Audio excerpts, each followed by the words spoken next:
back upon the Mariners, the victors, in their 9th consecutive series. It's what they do, apparently. You know, they get down 5 and say, you know what, don't worry about it. We're going to chip away at this lead and make things happen. I think for me, one of the biggest stories of yesterday's game was just Rowdy, because I forgot who had the quote. They're saying, like, you need more production out of first base. And we talked about Rowdy, we talked about Solano, and said we need more out of him. And then there was a texter who texted in, I'm going to give them their props. It was like, Rowdy's been fine. I go back, look at his numbers for the past, just in this month. Yeah, Rowdy has been fine. If you look at him just in May, averaging 350, on base 350, slugging 550, OPS 900, and he got a bomb and 6 RBI. So you ask for more first base production, that's what you got. But it's more about just this team never dying. They're saying that, look, it doesn't matter what. And then I'm everywhere right now. I feel like Dave Wyman, how he always cuts himself off. I'm like, I'm cutting myself off. And I feel like Woo needs some love, because he was getting rocked the first few innings, but then he settled back in, was able to give him, 5 or 6 good innings, save that bullpen. Then the bats got going. You keep chipping away. Another team victory, man. 9 in a row. Best start since, 2003 is what I'm hearing? I thought it was 2001. Curtis, do you remember which one it was? 03 is, this is the best record they've had since 03 through 36 games. Most series wins in a row since 01. That's where I'm messing it up. There we go. So most series wins in a row since 2001. 2001 was 15 consecutive series wins? I don't know. Only a little over halfway there. I'm going to be okay with them dropping a series before getting to 15 consecutive. Like, I will accept it. You know, it's not me settling for mediocrity. But if they don't take a series against the Blue Jays, it is what it is. It happens. But I think they might. They might get to 10 here. Let's go over that. Let's see. Let's go to the idea of everyone contributing. I'm glad you mentioned quite a few names to start the top, by the way, because that's what Dan Wilson has to say. It's typical of this group. This is an incredible group. We keep saying it over and over again, but those are the kind of things you see from this group. And you talk about Cal last night. I thought he had 2 huge blocks in the 9th inning today with Mooney out there, guy at first base, keeping him there. Those are huge plays. So everybody's doing their little part. We talked about little things a lot, and that's what we're seeing. Little things all over the place from everybody,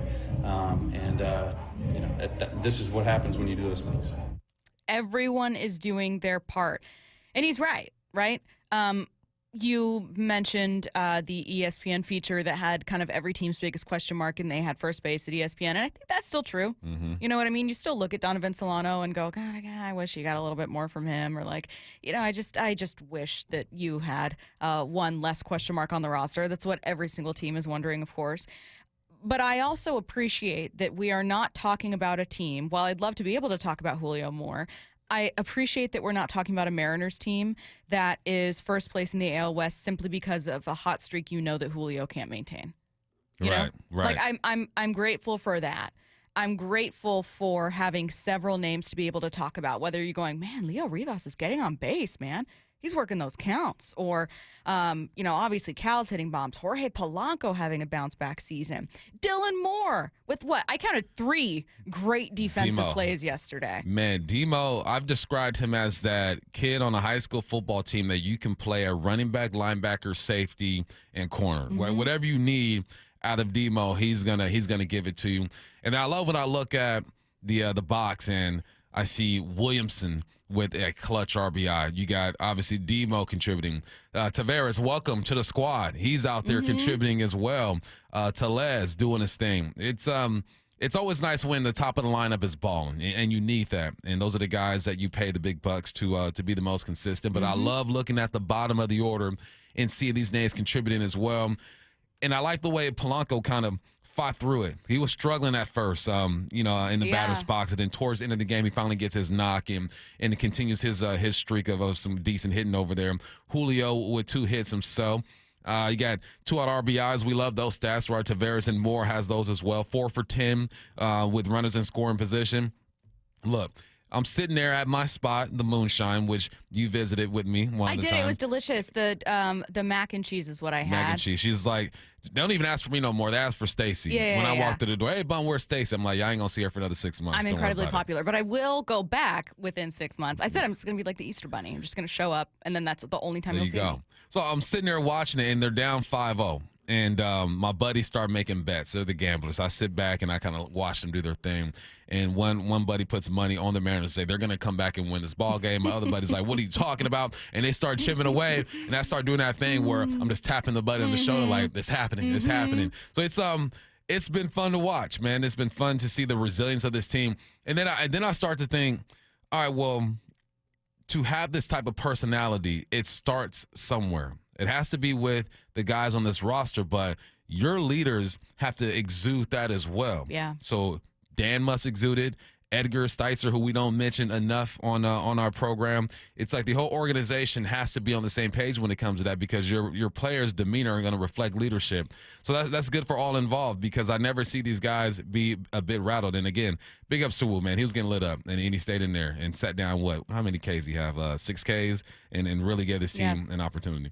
In a word, and I'm asking because I've got a cut from Brian Wu talking about the type of baseball they're playing. In a word, how would you describe what the Mariners are doing? Whether how they are as a team, who they are as a team, how they play. You could approach it from a couple different angles, but just like in a word, what does it feel like to you? In a word, I would say it's refreshing, I want to say, because it just feels different. We've seen them do this before. They've gone on stretches where they've won a bunch of close games, but this is a different type of feel. And I can't even really describe it, really, just other than refreshing, because it's new. There's new leadership. There's new names on this roster. There are guys stepping up. Polanco's playing better. Demo is even taking a step forward. He's always been that good utility guy, but something that feels different about Demo this year. It feels refreshing, and it's fun. It's real fun to watch. I like the one Brian Wu used, relentless. He said, it's been really fun playing this kind of no-quit, relentless baseball. I think it's just no quit, honestly. I think it's just relentless playing 9 innings of baseball. We get down early, I got punched in the mouth, and they come back and just kind of chip away. And, I think when you're, like I have kind of kept saying, but it's just consistency. You get down early or you get up early, it's just kind of keep playing and keep playing the game. Put up zeros on defense and keep the pedal to the metal on offense, and it's been a lot of fun. If you guys have other words you want to send in that make you kind of think about what the Mariners are doing right now, describes the feeling you have. Well, I got sold on relentless. Maybe persistent. This is why I like the word relentless, persistent, stubborn. I feel like the brand of Mariners baseball that I've watched in the last couple seasons has been this. You might get a couple base runners, but for the most part, you'll have a 2-run home run in the second. You'll have no offense, nothing to speak of. Maybe the game's tied, and then you go into extras, and maybe you knock in a runner or you get a home run. That it's just long periods of quiet. Right. And long periods of not putting pressure on anyone. It just feels more like rolling the dice. And when you're not regularly, consistently applying pressure to that pitcher, it feels less repeatable. Like it feels like luck. Right. Or it feels like, you know what I mean, like a lucky home run. Obviously, that's an oversimplification of the type of baseball that they typically played. But I want to ask Alex Mayer, who is next going to be on with us Tuesday, is there a stat that you could find for runs scored in the most innings? Like which teams are scoring runs often? Right. You know what I mean? I wonder where the Mariners rank there compared to in previous seasons. That's why I feel like the word relentless, persistent, like a nag. They're like a nagging little pest. I really like what Jack in the 425 just texted. It feels professional. Everybody is very competent in their role, and the team is working well together again. I really like that word, professional, right? You know what your job is. You're not trying to do too much. You're not trying to be the all-star, the leader. You're just doing what is required in that moment. And that is what the best teams do. It's like, look, everyone knows the Yankees. Judge, you swing for the fences. Ohtani, you swing for the fences. Everyone else, all right, let's get on base. Let's manufacture some runs. And when I look at this team, it's, okay, Cal, swing for the fences. Randy, have your clutch moments. Julio, hey, line drive, baby. We're trying to get you going right now. Demo, I need you at third. I need you at short. I need you at second. I might need you in the outfield as well. The pitching staff, look, we're not having the greatest year, but keep fighting because the bats behind you are good enough to come back in the 7th, 8th, or 9th inning and make this thing close. So yeah, Jack, I really like that one. It feels professional. 206. You cheated because you have several words, but I like them. Scrappy, multiple, exciting, competitive, flexible. We have, let's see, the season feels exactly like 2001. I don't know about that. Hey, believe what you want to believe. I mean, maybe I'll be wrong. JT, you hang on to that text if I'm wrong, and you can throw it back in my face. Let's see. Routine, but not mundane. Persistent. Yeah, that's a good one. I like that one. Exhilarating. Yeah, just the idea being, first of all, it's really fun to watch your team win. Yeah. 10 out of 10 would recommend. Like, I would recommend watching your team win a lot of games because it is so fun.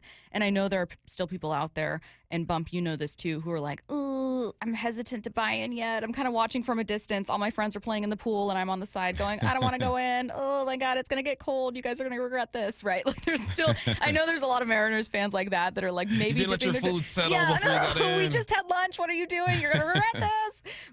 But I think that it's still fun to let yourself have fun watching a game. And I feel optimistic about this series coming up against the Blue Jays. Yeah.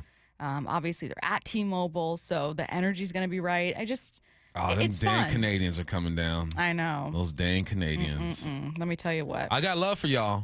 Just when the Blue Jays are in town, y'all different. Y'all Build be the acting wall. different. That's how I feel. Build a wall. Them tariffs, huh? Them tariffs. Curtis, before I keep it moving, do you have a word that describes how you feel the Mariners are playing right now? Matt, I would go to you, but you're so unpredictable. I'm not sure what word you would choose. Not a word that the FEC would allow us to say. Okay. Curtis? I want to say just relentless. Like, it has been every single day that they have been in it. Outside of Sunday when they lost 8-1, like, it has been so long since we have sat through a Mariners game where it's like, oh, this is over in the third or fourth inning. Like, every single day they have been in it. And I think that's a testament to just kind of the personalities on this club. Yeah. Like, it has been a group effort for sure. I mean, look, I was looking at the box score yesterday. Everybody got a hit, and 6 different players scored a run. It was a collective effort yesterday, and just really impressive to see just how much they have battled, especially in this series against the A's, where every game came down to the final inning. Maybe that's why the 925 says team is the word that they would use, as opposed to Julio reliant. Together, you could throw everyone achieves more. Exactly. It's in every locker room. Okay, I missed that. See, on the swim team, we did not. It's That's a very true. individual A lot of solo sport. events, yeah. Individually, everyone achieves more. Yeah, the swim team was more of like, obviously you want to rack up points, but if your team is a certain size, you're never going to beat the opponent, so it's very individual. I can't really relate. You guys also had in the boys' locker room a P chart that I don't really understand. Like, there's a lot that I never understood about the team down if boys' it's locker brown. rooms. They didn't need that in the girls' locker room. That's all I'll Swim is say just about it. win your heat. That's it. When you're Yeah. heat. Fast. I think women know how to drink water, okay? We know. No, I guess I'm. Do I you? know. I Do already you? knew that You're I was the setting worst myself up. example of The that. second I was saying that, That let's was get a to headline bold rewrites. Get to claim. headline rewrites. Read all about it. Headline rewrites. We must make headlines. I brought my water bottle. Story behind the headlines car. in today's news with Bump and Stacy. Headline number 1 for the second straight game. The Knicks came back from down 20 to stun the Celtics. They're up 2-0 heading back to New York now. What's the real headline? Is rooting for a New York team okay if they're beating one from Boston? Yeah, for sure. I think so too. I'm rooting for the Knicks all day for this one, man. This is for Patrick Ewing. This is for John Starks. This is for Charles Oakley. All right, this is for the guys back in the day who couldn't win at championships because you had to go up against Jordan and them. I love this team because they're the underdogs. And the Boston Celtics had dang near everybody coming back from their roster last year, championship team, and they're not able to get it done. The second game in a row. How you up 20 at the house and you let this go down? This has been fun. And for Stephen A. and all the New York fans out there, go New York, go New York, go. I'm with you for this one, New York. Remember when you briefly thought Charles Oakley was dead? Yeah, he's actually on a reality TV show He's making on Real noise. Housewives of Atlanta. Okay, so I doing say that. It was Anthony Mason. I'm sorry. Anthony Mason. I say that because Charles Oakley is on Real Housewives of Atlanta. Rather, his wife Angela is. And every time I see him, because he's been in every episode, like he'll just kind of pop up, and it's just like he'll be like making ribs, and she's like talking to him, and he just seems like, oh God, everyone leave me alone. But every time I see him, I'm like, dang, R.I.P. That's My crazy. bad. My That's bad, so Charles. crazy how he's dead. Uncle Charles, I got to reach out to you, dog. Headline rewrites. Headline number 2, ESPN's Jeremy Fowler and our friend Brady Henderson report the Seahawks are still interested in adding veteran corner Shaquille Griffin. What's the real headline? Is it safe to say Shaquille is a Schneider guy? Oh, he's a Schneider guy for sure. And I think this is a great move. No disrespect to Josh Jobe or Nehemiah Pritchett. Look, you got a veteran out there. The guy was proven he can do it. He was, 2-time Pro Bowl or something like that. Had some good years here. Went to, where'd he go? To Jacksonville and make his money. Got about $14 million over there. You need some veterans over there. I'm not mad at this at all. If Shaquille were to get signed and he gets beat up by Josh Jobe, so be it. But we know that if he is to be signed, you're going to put him at that corner spot. You're going to leave Devin in the slot. You're going to have Reek on the outside. You got Nick, Kobe, and Julian on the back end. I like this move if it were to go down. And, nothing like having a veteran there. Absolutely not. This defense is so fascinating to me. It's maybe the most, I don't want to say that. It is not the most optimistic I've been about a defense entering the season, because I remember when they added Jamal Adams, obviously you still had Bobby Wagner. Like, you still had all these guys, and you're thinking, like, oh, they're going to eat. This defense. That was definitely one of those off seasons. We've had many where you go, is it the Legion of Boom again? And then it's not. It is not. But I'm back to feeling very optimistic considering where this defense left off. Yeah, it's that's the thing. Is so you're not looking for Shaquille Griffin to come in here and be the savior. Oh, we need a lockdown corner. It's like, no, just be a contributor, because you feel good about that offensive line. The edge guys, if they're healthy, feel great about that. Linebackers, you might have one of the best tandems in the game right now. The back end feels good. It's about coming in and doing what Jack in the 425 said, being a professional, right? Play your role. You don't have to do anything great. Just be a solid corner, because the rest of this defense should make his job that much easier on the outside. Headline rewrites. Headline number 3, the Panthers have released Jadeveon Clowney this morning after just one season in Carolina. What's the real headline? Just when you thought you'd seen the end of Clowney Watch here in Seattle, it's back for another round. I don't even know what round this is. This is like round 5. Yes, we are. Are we gonna do this? It's one of my favorite traditions. One of your favorite traditions. I love Clowney Watch. Yeah, Clowney's how many teams has he been on? Like, let me look this 5 up. or Wait, 6 you of them guess. things? Put your guess out. All right, I'm gonna say 5. Okay. I'm gonna say 5 teams. PFR. Curtis, do you have a guess while I'm pulling this? Do you already know? Don't say it if you already know. Okay. I don't. He has played for 1, 2, 3, 4, 5, 6. 6 teams. Can you name them?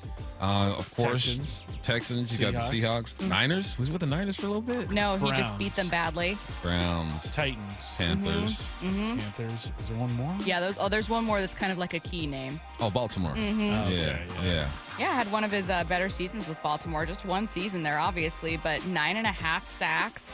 That ended up being tied for the most he's ever had in a single season. Obviously, 9.5 in 2017 with Houston. How old is he now? He is is this going to be his age 32 season? He's actually younger than I thought. Seems like he should be older than that. Yeah. Yeah. When he gets signed by the Seahawks, they need to play Tupac I've Been Around when he walks in the locker room. Is it crazy that he was number 1 overall pick, seen as this unreal talent? He's never had double-digit sacks in a season. That's crazy. But it's tough, too, because he can still affect the game without getting those sacks. But, when you're the number 1 pick, That's crazy. and you have one of the most memorable plays in college football history, you expect more. But listen, he's been around for a reason, because he's capable, because he's productive. Not in the sack category, of course, but he can still affect the game. We'll see. I got to go back and watch film of him from last year to see exactly where he is today. Because when he was with the Seahawks, I was excited. But he couldn't stay healthy, couldn't stay on the field. Yeah. That's what happens in the game of football. But we'll see where it ends up. Yeah, it's just absolutely unreal. I mean, you look at like The approximate value that Pro Football Reference does in his 9.5 sack season with Houston is 10. They gave him a 14 in 2016. He was a All-Pro second team, a Pro Bowler in both of those seasons. So obviously, he's had seasons where, you're right, there were individual games where we probably went like, oh my God. Even when he was here, that game he had against the 49ers was one of the most dominant games I've seen. Yeah, that was fun to watch. Yeah. What did he have? He had a pick, right? Fumble recovery. He it's basically just took over. It's like he did everything. He did everything, and then he got hurt. And I don't know if it was in that game, prior to that game when he played through it, or the following week. But it was around that game he gets hurt. And then he's nursing, I want to say, not a sports hernia, but like some kind of like oblique, like nursing an injury of some kind that just kind of kept him It was hampered. like a hip pointer or something like that. Yeah, it was something a little weird that you just kind of play through, but you're never right. And yeah, so I don't know. I mean, look, if I wanted to play this year's Clowney Watch and put my card in, I would say he has had Mike McDonald as a defensive coordinator, and he's going to be cheap, and he gives you a little bit of depth. Give you some depth. I'm just saying. Depth is always good. Look, I know that that Clowney Watch is kind of a joke that writes itself, but you can also make the case for Jadeveon Clowney coming to Seattle. No, it makes sense. It would make sense. You played in this system before. You're not going to be asked to get 9.5 sacks. Give me 2 or 3 of them things and get your 10 to 15 plays in a game and try to stay healthy. And I think that's the situation he needs at this point of his career. He's 32 years old. He's been banged up. He's not going to be an every down type of guy. Most defensive linemen aren't that anyway. But yeah, come over here, teach these youngsters, make a couple of plays, and be a coach on the field, because you already know what Mike McDonald wants. 425, Jadeveon Clowney is the greatest to ever not live up to his hype. I know a guy who went to the great University of Washington State who never lived up to his hype. And I know a guy who played for the Raiders that never lived up to his hype. I know a guy who went to the University of Washington and never lived up to his hype. Mind your business. Hey, Was he real fast, gotta or did get he you in the have a mix, cannon too. of an arm? I mean, you gotta. He had both. He could have been a safety, okay? He was a really multi-talented athlete, and also the other was a great receiver. So it's fine. Could one roster move actually threaten the Mariners' ability to add at the trade deadline? That's next. Wyman and Bob, afternoons 2 to 7. Nick Ebenwari is with us. Nick, how are you, man? Super blessed, super grateful, but yeah, I feel like I should have gone a little sooner, but I landed in the right spot ultimately. Had a great connection with them, so I'm glad I ended up going to the Seahawks. But in my notes, in my phone, like I kind of had like the NFL, it's personal list, so like that's a funny thing I for myself. Dave Wyman and Bob Stelton, afternoons 2 to 7 on Seattle Sports, the app, YouTube, and your smart speaker. Your new beginning starts now. D.R. Horton has new construction homes available throughout the greater Seattle area. With spacious floor plans, flexible living spaces, and home technology packages, you can enjoy more cozy moments and sweet memories in your beautiful new home. With new home communities opening throughout the Seattle area, D.R. Horton has the ideal home for you. Visit drhorton.com to learn more. D.R. Horton, America's builder. An equal housing opportunity builder. Dave Wyman here with an incredibly special guest, the mayor of the city of Lacey, Andy Ryder. Andy's a proud Seattle sports listener and recently underwent successful treatment for prostate cancer. His treatment method? Swedish CyberKnife.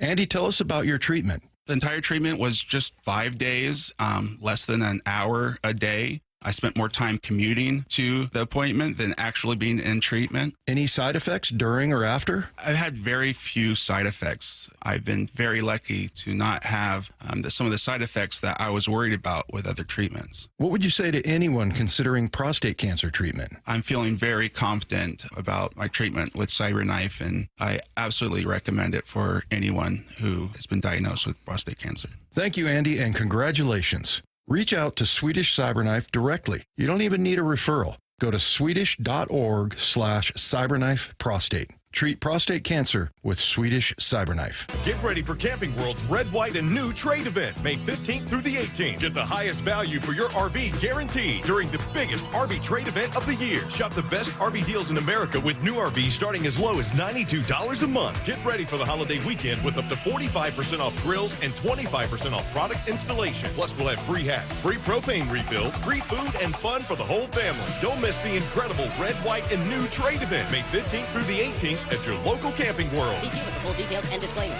This is the story of the one. As a safety manager at a manufacturing plant, he does everything he can to keep his coworkers safe. From finding ways to reduce risks to keeping safety supplies in stock. And for that, he relies on Grainger. Grainger offers a broad range of quality products and next-day delivery, so he can always play it safe. Call 1-800-GRAINGER, click Grainger.com, or just stop by. Grainger, for the ones who get it done. Hey, it's me, the foul pole at T-Mobile Park. But it's about time they call me the fair pole, because those are the moments I live for. When Cal's up to the plate, I'm always on high alert. The big dumper with a 2-run blast. And then there's Randy Arozarena, launching missiles into the stands, flipping his bat so high it practically reaches my eye level. Blasted back, Randy Arozarena strikes again. And J-Rod, heck, when he connects, he makes the whole building shake. And it's gone. Goodbye, baseball. Julio Rodriguez. So come on down and take a seat beside me. You might even go home with a souvenir. Mariners baseball. Tridents up. Don't miss the Mariners Mother's Day weekend 3-game series starting tomorrow, including a clear purse giveaway on Mother's Day for the first 10,000 moms, thanks to Muckleshoot Casino Resort. Then the action continues with a showdown against the Yankees Monday through Wednesday. Grab your tickets at mariners.com. We are Seattle Sports, the home of the Seahawks, Mariners, and everything Seattle sports. Watch your favorite show live at seattlesports.com. Sometimes even heroes need rescuing. I'm a retired firefighter, 27 years. Kurt had severe pain in his knees and his shoulder, which was keeping him from enjoying his well-deserved retirement. Loved to ski, loved to fish, and couldn't even walk 18 holes. That's why Kurt decided to see Dr. Mark Wagner, MD at Seattle Sports and Regenerative Medicine for stem cell therapy. He was just awesome. He goes, yeah, give me a shot. And he took care of me. He stemmed my knee and my shoulder. And how are you feeling now? I was pain-free in 12 weeks. I play golf now pain-free, and it's awesome. So you'd recommend this treatment to others in your situation? Absolutely. Yeah, Dr. Wagner's, he's had a couple people call me, and I recommended that they do it. Before you choose surgery, consider stem cell therapy with Dr. Mark Wagner, MD at Seattle Sports and Regenerative Medicine. Schedule your consultation at drmarkwagnermd.com. Yeah, I have a ton of really memorable customers. One of my favorite customers I've ever had, he came in and had a really bad experience with several different dealerships. He just lost his husband. His husband left him with a truck, and he was like, I don't need a truck. Like, this is so impractical for me. And it was a really emotional decision for him because it was one of the last things that he had, obviously husbands. We were like, it's no problem. Like, we're going to help you. And we did the process the same way that we always do the process. And we helped him trade in his truck for a beautiful new Rogue. And that was really cool. And he bought his second car from us. And I'm sure when he needs a third car, he'll come back and buy his third car from Nissan too. Afterwards, to thank us, he sent us this beautiful basket of like candies and fruits and stuff. Making a great day for the people around you is making a great day for yourself. The LJ Way is the Lee Johnson Auto family. From the Quantum Fiber Studio. This is Bumpin' Stacy. Weekdays 10 to 2. On Seattle Sports and 97.3 FM HD2. Could one roster move actually threaten the Mariners' ability to add at the trade deadline? From MLB.com, Mariners reporter Daniel Kramer. Apparently adding Leody Taveras maybe makes it a little tricky to continue to add at the trade deadline. This is what Daniel wrote. Badly needing depth for their beleaguered outfield, the Mariners on Tuesday claimed Taveras off waivers from the Rangers. Great. But the move comes at a cost, as the Mariners must absorb the remainder of his $4.75 million salary. That's $3.5 million they have to take on. It's a figure that could play into how the Mariners handle their budget the rest of the way, including the July 31st trade deadline. Dang. Must be a salary cap or something, huh? Must be a salary cap or something. No, they just know their budget and what they like to do, what they can or can't do. They can do whatever they want, but this makes sense. And really getting Tavares was a gamble, right? Because you look at his numbers when he was over there with the Rangers. He's slashing 241, 259, 342, OPS of 601, 28% strikeout rate, 2.4% walk rate. But I forgot who I heard. Maybe it was DePoto or Hollander talking about him, and they seem to think they can unlock something out of him. So this is a tweet from Angie Mintink. She said, fun one today. Leody Taveras became the first Mariner with a game-tying go-ahead RBI in the 8th inning or later in his team debut since Sean O'Malley on 9/2/2015. So, look, if you get production out of him, then you feel good about this acquisition. The thing that I think that can concern Mariners fans is that you feel like this team is playing some good baseball, but they can always get better. Yes. And when you get to that trade deadline, you want to get better. Yes. So maybe, just maybe, the powers that be will see how this team is playing. Hopefully they're still playing some good ball by then and say, you know what, let's just go all in. Because we might be a contender. We might be a team that can at least have some fun in the playoffs and see what happens. But I think that what happens between now and then will determine the way that they move. When typically it doesn't really matter. They're just going to work within their budget. So if you have a team that is giving you some type of belief, maybe you step out of your budget and you buy a lamp that costs way too much. You know what I'm saying?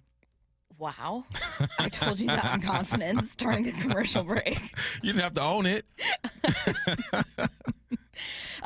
Jerry DePoto on the Baseball Isn't Boring podcast talked about why they claim Tavares. You know, we committed pretty early internally, like we're going to put in a claim and I hope he gets to us. And you know, we were kind of surprised that he did. And he's 26 years old.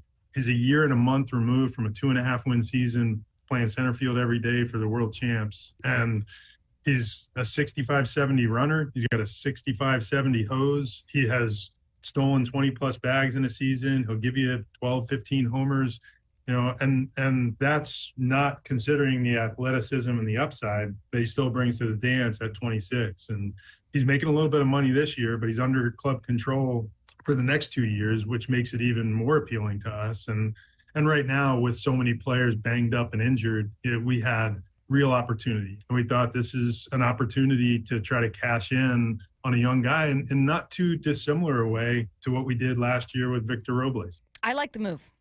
I did. I think it was important to make, necessary to make, and I like the pickup, and it's seemingly a far more affordable route than if they were to, you know, we had kind of publicly, many people had talked about, like, do you go after like a JD Martinez? Like, do you go to free agency? What do you do? And I think that this was the smarter, better fit. I am disappointed to hear that in an American League that is down, in an AL West in which the Mariners are leading but is overall pretty suppressed, that there would be a self-imposed limit. And I'm not talking about like, you know, hey, we're never going to spend like the Dodgers, but a limit on like, well, why are you right now putting a limit on how aggressive you're willing to be at a trade deadline? You've never made it to a World Series. I can't believe I need to say this every year, and I hate saying this every year. And every time I hear people say this about the Mariners, I'm like, lower your voice. But, like, you've never made it to a World Series. Earlier in the show, Bump, you mentioned this is the best start they've had since 2003. Curtis, you mentioned these are the most consecutive series wins they've had since 2001. Why not ride the wave? Like, if you're not that competitive in July, totally get it. Who am I to dictate how someone else spends their money? But that being said, if you are competitive and in it in first place, and let's say that Logan isn't back for you yet or isn't looking great, or maybe Bryce is on the IL, right?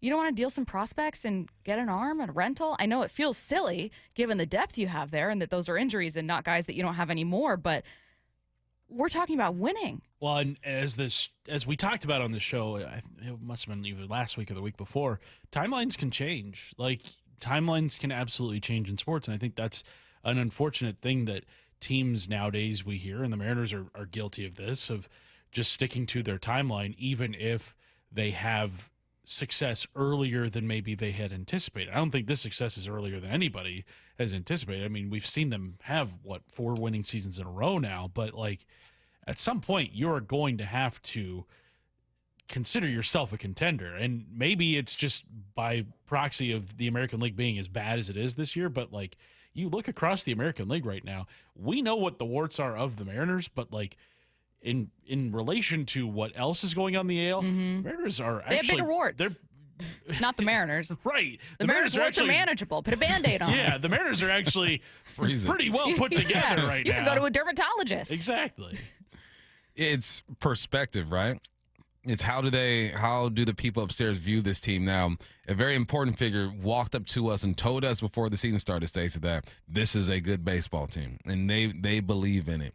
So how do you build off of that? How do you continue to ride this wave? You said you like this move with Tavares, and it wasn't an overwhelming move, but when you get instant satisfaction out of him, and he's coming in and having a clutch performance in the batter's box, you're saying, all right, how do you build off of this? So, but there's a lot that could happen between now and that trade deadline. So it's up to the roster, it's up to Dan, it's up to everybody who's in the dugout on the diamond to continue to improve, even when you go through your dip, which is going to happen, and make these guys believe. We've seen them do it before, all right? Like, they need some credit. Last year, you went and got Randy, and Randy was the best bat available at the trade deadline. You went and did that, and that team didn't do what this team has done so far. Again, lots of baseball left, but they did enough to make them be a bit more aggressive than they typically are at the trade deadline. So I put it on the players now. All right, what are you guys going to do? Cal, just sign a big deal. When you sign a big deal like that, you know what? Your voice is a bit louder. When you're performing the way that he's performing, your voice is a bit louder. Logan is going to be our guy, hopefully from the end of now to the end of time, all right? How do you apply pressure? Your leaders have to have a voice in this whole thing, but it comes down to performance. If you can keep performing and make these guys believe, then maybe they go out and are aggressive again. But to pick up a guy like Leotis and to have him perform his first appearance, it's a good sign so far. From Willem in Maple Valley, do you think there would be any MLB team willing to take on the contract of Julio Rodriguez? Willem, as a regular listener, love Willem. I think 29 other teams would love to have Julio on their rosters. So I do not want to get rid of a team that every other team would say, wait, is this a trick? Are you joking? You know what I mean? Like, what's wrong with them? You don't deal with a player where they're like, yeah, of course. What do you want? I think that, and again, someone else texted in, I lost the text, but someone else texted in saying, Jerry was right not to spend. And I do want to have a conversation later about, like, where were Jerry and Justin right? Like, where can we pause for just a second and go, okay, hey, they were right about that. Yeah, we need some love. But this isn't me saying spend a ton of money all the time, no matter what. It's if you need a bullpen arm desperately when you get to the deadline, and it'll cost you a prospect you're a little uncomfortable dealing, but you're in first place and the AL is down, that to me feels like something that, as someone watching the team, talking about playing with house money, I would desperately want them to do. Yeah, it's listen, what's today? May 8th? It's almost my birthday. By like what, 20 some days? It's close. It's almost your birthday. It's your birthday closer month. Than your birthday. It's your birthday month. Hey, at 39, you don't really care anymore about birthdays. You know? should stop. Well, no, but the next one for you is such a big one. I guess it's a big one. Yeah. After that, I'll stop caring. I think you should care. Everyone should care every year. Okay. Happy birthday to anyone whose birthday it is right now. Someone listening. Someone knows somebody. Oh my God, do you think someone listening has a birthday right now? Or they know someone, for sure. Yeah. All right, we are going to get back to baseball at 11 with Ryan Rowland-Smith. We're not going to take a break for long before we get to it. One of the biggest voices in sports is liking the Seahawks in 2025. Wyman and Bob, afternoons 2 to 7. Nick Ebenwari is with us. Nick, how are you, man? Super blessed, super grateful, but I feel like I should have gone a little sooner. But I landed in the right spot ultimately. Had a great connection with them, so I'm glad I ended up going to the Seahawks. But in my notes, in my phone, like I kind of had like the NFL, it's personal list. So like, it's a funny thing I for myself. Dave Wyman and Bob Stelton, afternoons 2 to 7 on Seattle Sports, the app, YouTube, and your smart speaker. Hey, Brock Hewitt here from my friends at PCF Group, or People Come First Construction Group, and that's exactly what they did when we made the call a couple years ago. We wanted to redo our outdoor space, wanted to add a deck, an outdoor living, a television, and a kitchen. And PCF Group, wow, they more than delivered. And if you're interested in building a stunning outdoor area like we did, I cannot recommend them enough. Reach out before the good weather arrives, and their schedule, well, it's going to fill up. So whether you're looking for a complete outdoor living space or or a very specific project like an underdeck ceiling, deck, patio cover, railings, PCF has you covered. Design now and pay later. In fact, get 12 months, no interest and no payments, and up to $6,000 off and a $1,000 Amazon gift card. Request a complimentary design and estimate consultation at 425-629-8476 or project ideas. Explore photos at pcfgroup.com. That's 425-629-8476. This summer, make sure your roof is ready for the season ahead with a company you can trust, like 3 Tree Roofing. We're not just your roofers, we're your neighbors, and we're here to help you protect your home this season. Visit 3treeroofing.com to schedule your free on-site estimate and get your roof replaced before the summer rush and potential material price increases. Our certified technicians make your roof replacement easy and worry-free, so you can focus on the important things this summer. Visit 3treeroofing.com to schedule your free, no-pressure estimate. 3 Tree Roofing, your Puget Sound roofing experts.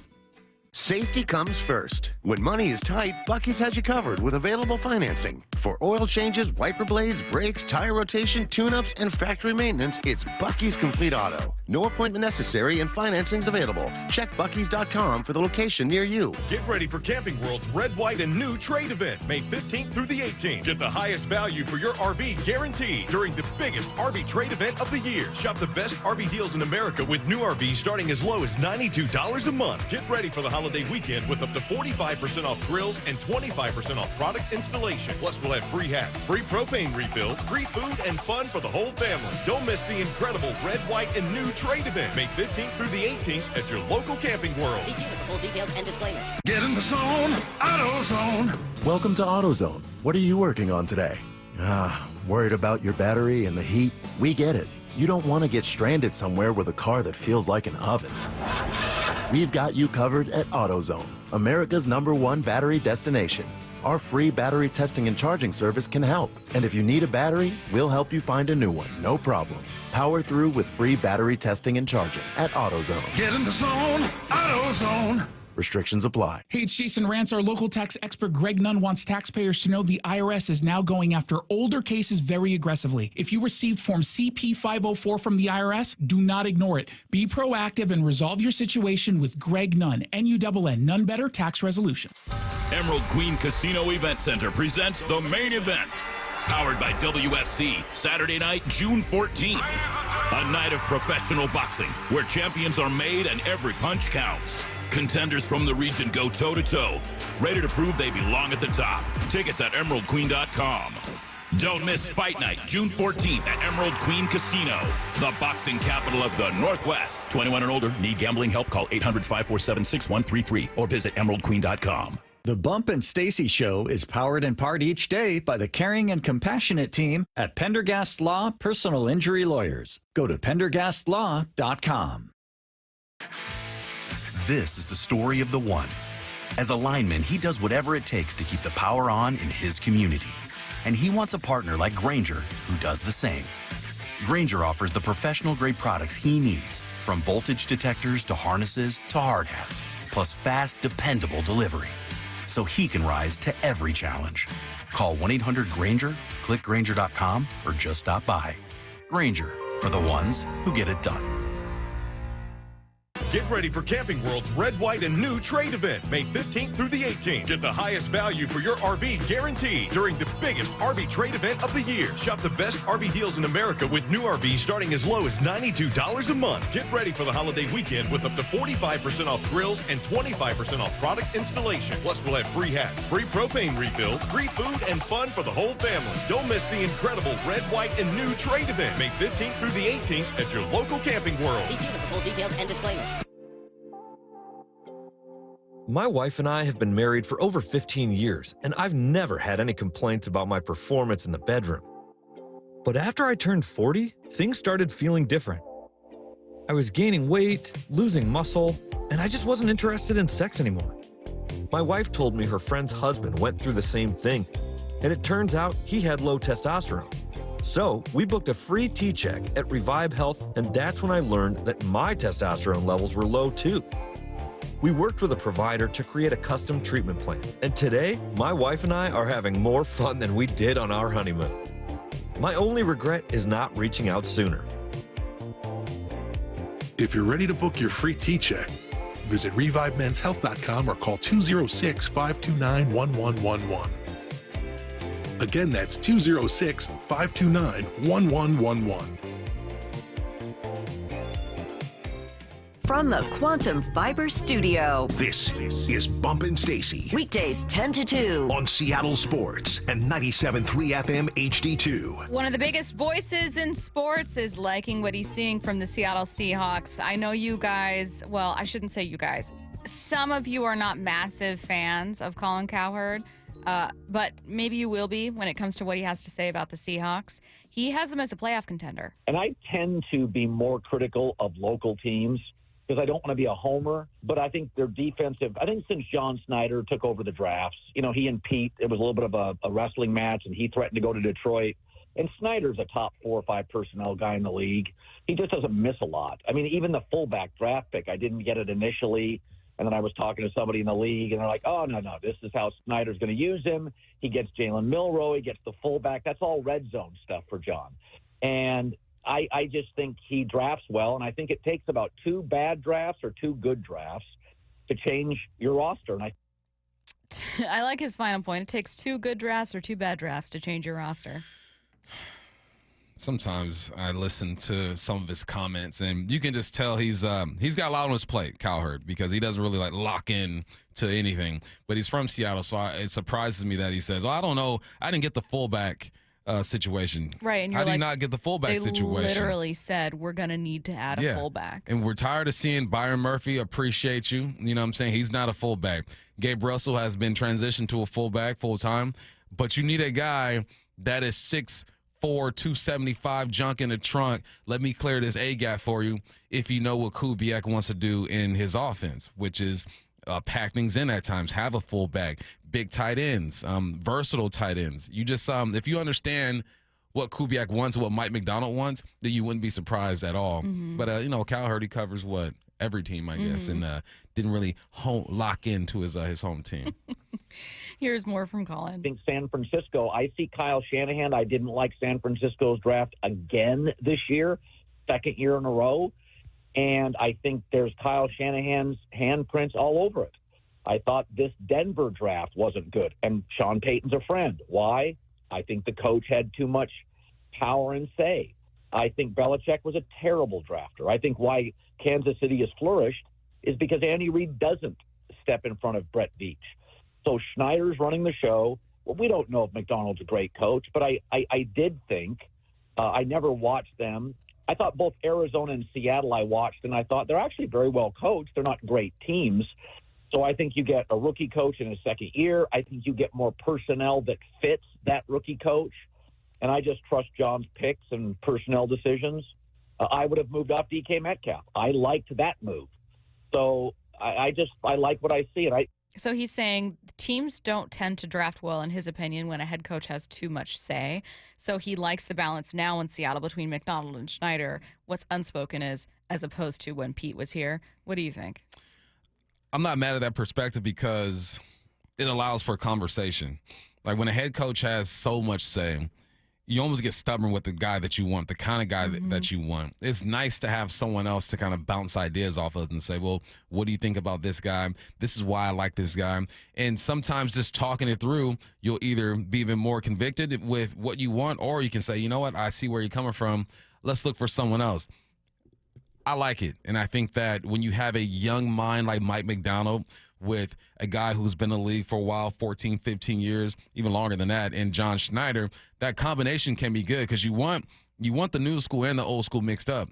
Because football is going to change, right? It's changed a lot when it comes to the type of player that's out there, formations that are used, defenses that are used, but then the fundamentals also stay the same when it comes to football. So old head is good, young head is good, collab, and make a playoff contending team. I think that while Pete and John, well, I shouldn't say that. While John, in the 2 years since Pete had been fired, specifically the first series of the John Schneider show, following that, would always say there were no Pete and John guys, or there were no Pete or John guys. Mm-hmm. Every Seahawk was a Seahawk. That's all he was. The second he walks into the building, he's ours. And so he kind of pushed back against the idea that there were guys that he drafted and guys that Pete drafted. That being said, I from the outside would imagine that a front office would work best when your GM is in charge. No owner, no coach. And not that they don't have say, not that there's not a lot of power and sway and influence, but you could apply Colin's logic about head coaches to owners, right? With Jerry Jones is tough because he's the owner, but also was the GM. But maybe, Woody Johnson with the Jets. We know that there are plenty of rumors that the Bears took Mitch Trubisky because the owners wanted Mitch Trubisky, right? Like that when an owner steps in, when anyone who isn't a GM or one of their many scouts kind of steps in and tries to have an opinion, we know that that can be fishy. That being said, I think the Seahawks missed on drafts, and that's also Schneider. he's hit on prospects, and he's made great selections, but they had some misses, like whole classes that just didn't pan out. So it's been a while, though, right? He ain't had misses like that. No, it's been a while. It's been a while, but yeah. The last part of Colin's quote stuck with me for that reason, where like it just takes a couple drafts to change your roster for better or worse. And he's right. Yeah, you got to put 2 or 3 drafts together to really switch it up. You're not just going to be able to go out and buy all the talent in the world. You got that salary cap working against you. So you have to be good in the evaluation department, and they got a chance to kind of change the way that we view their evaluation. I mean, Grace Abel should be a good football player, right? We feel like that's going to be good. Now, can you develop Christian Haynes and Sundell and Laumea? Like, that's where you your teaching comes in and your evaluation comes in, because we assume Gray is at minimum going to be solid. You don't get picked 18 overall for no reason. So there could be a transition happening where we saw them go heavy on the offensive side of the football during the draft, okay, because you feel like that side needed the most help. We also saw them go heavy on the defensive side when it comes to undrafted free agents, because you feel like the defensive side of the ball is good to go. This is the influence I feel like will be seen more and more. We're going to see more of the Mike McDonald influence during this draft and his perspective, but that third year I think is going to be huge. Okay, last one quickly here on Sam Darnold. He's asked if the Seahawks have a quarterback they can win with in the playoffs. I think Sam Darnold can win playoff games. I think the AFC is harder to win playoff games because the quarterbacks are better. So like Minnesota, and I think Seattle's roster is better than Minnesota's actually, they just don't have Justin Jefferson. I think Seattle's capable of winning multiple playoff games. I think Seattle can do it, the Rams can do it, Philly can do it, Detroit can do it, and that's about it. I have high hope. Again, high hopes that Sam Darnold can win. He seems to be really high on Sam Darnold. He's had other cuts bump where he's been like really singing the praises of Sam Darnold. So obviously we'll see what happens. I ain't mad at that. We'll see. Yeah. We shall see. Ryan Rowland-Smith joins us next. Rowdy Tellez, 3-run home run, and the Mariners are right back in it.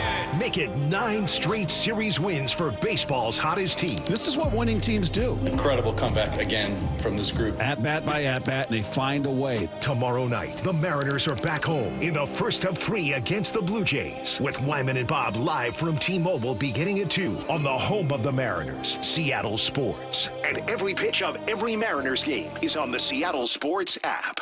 For many of us, it's happening. Your hair is thinning, crown disappearing. Hair loss for me was like identity theft. The solution? The simple one-day treatment that worked for me from Advanced Hair. And I'm just one of tens of thousands. Advanced Hair was recently crowned the winner of the 425 Business of the Year again. Advanced Hair begins regrowing your own natural hair the very next day, and it's guaranteed to grow for life.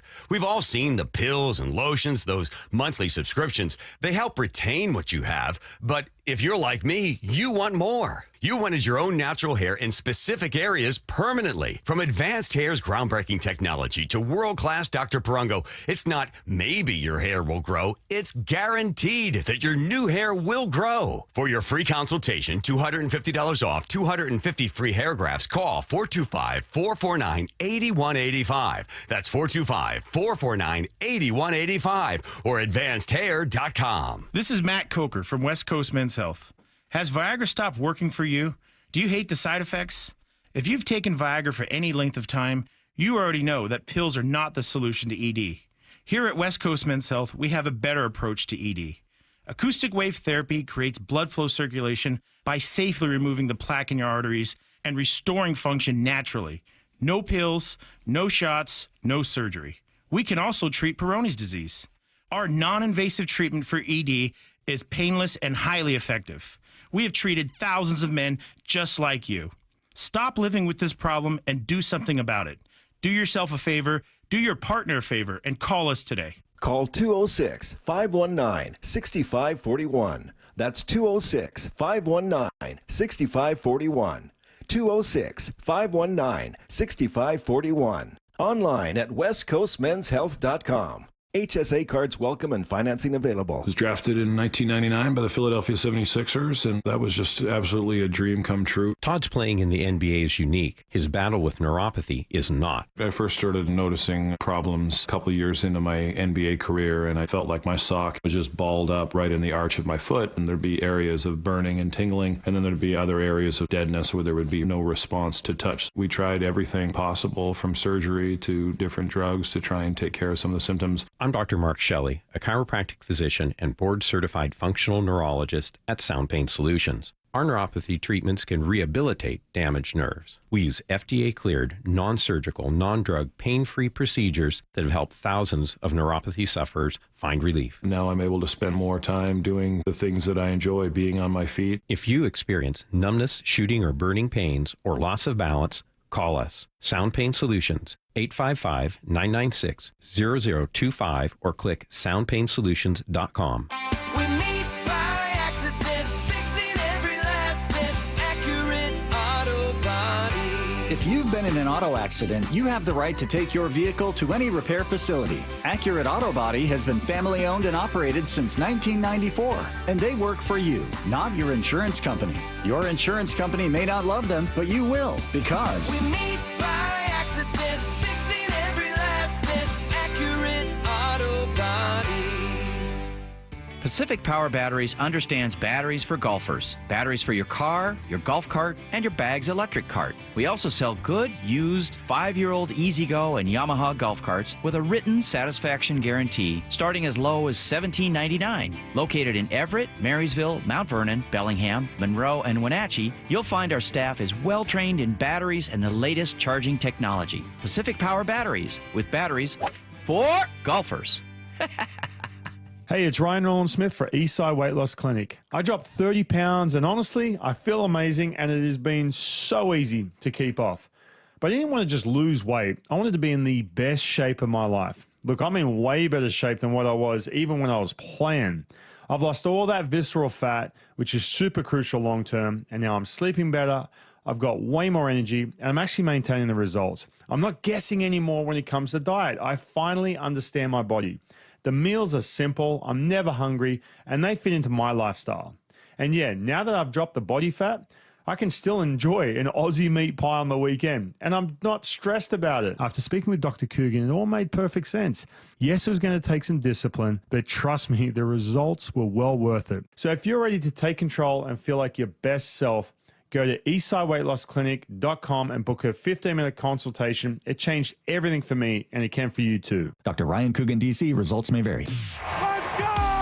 This is Seattle Sports. Streaming through the Seattle Sports app. KIRO AM Seattle. KIRO FM HD2 Tacoma. Home of the Seahawks, Mariners, and everything Seattle sports. Seattle Sports Snapshot. The Mariners have won 9 series in a row, this following a series finale victory over the A's yesterday afternoon. This is the first time since 2001 the Mariners have won 9 consecutive series. They've had the best record in MLB since April 7th. It's an off day today. Don't forget extra innings at 7 p.m. before they open up a series at home against the Blue Jays tomorrow night, 6:40 p.m. Snapshot, brought to you by Miller Lite. When it's game time, it's Miller time. From the Quantum Fiber Studio, this is Bump and Stacy on Seattle Sports. Streaming through the Seattle Sports app and at seattlesports.com. Now, here are your hosts, Michael Bumpus and Stacy Ross. Here we go now. Ryan Rowland-Smith joining us now on the Emerald Queen Casino Sportsbook Hotline. As a reminder, Ryan's weekly segment is brought to you by Eastside Weight Loss Clinic. 9 consecutive series wins for the Mariners, most consecutive series wins since 2001. I think they won like 13, 14, 15 in a row that season, which I've lowered the bar. Yeah, these like 15. Yeah. I'll be okay if they get to 10, let's say. But it's been in just an unreal stretch. Ryan, if you were to kind of describe this Mariners team in a word, right? Like it could be like, for instance, Brian Wu the other day said that they've been relentless. So that kind of approach, how would you describe it? I like that. Relentless definitely more so lately. I just think, I don't know what the word is. My vocabulary kind of sucks, but the just multiple ways to beat teams and finish teams off is huge, right? So like I watched this team yesterday, and you're down by 5. You have a situation where you are playing the Athletics, who, by the way, they haven't been bad. They're 3 games behind the Mariners, so they're doing something right. But you knock out, and you did this multiple times in that series, you knock out that starting pitcher, they've got nothing happening bullpen-wise, and it's just a weak link. And you can see those at-bats and the on base and all these little things, the little things they do really well, start to catch up with the team they're playing against. So, and again, the bullpen. If you're the Athletics and you have to go to this kid named Murdoch, who's got like a infinity ERA in like the 6th, 7th inning, because everyone's spent, right? And not just from the Mariners. Obviously, I get it before them, but you've got a situation where you knocked out Jeffrey Springs in 5 innings the night before that. That means you're doing good things, and it's not a situation. Look, yesterday and the last couple of games, you came back and won those games. So you watched that one run and things kind of broke your way and you got that one pitch. But take that away, there's also that the domination of teams in some of these series as well, where you are putting in teams in situations where, man, you are putting them on the ropes. So we're seeing more and more of that from this team.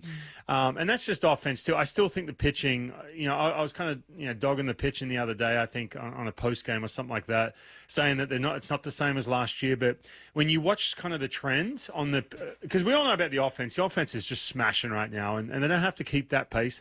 But on the pitching side, there's some trends about to happen that are really good. Obviously, guys coming back from IL stints and everything else.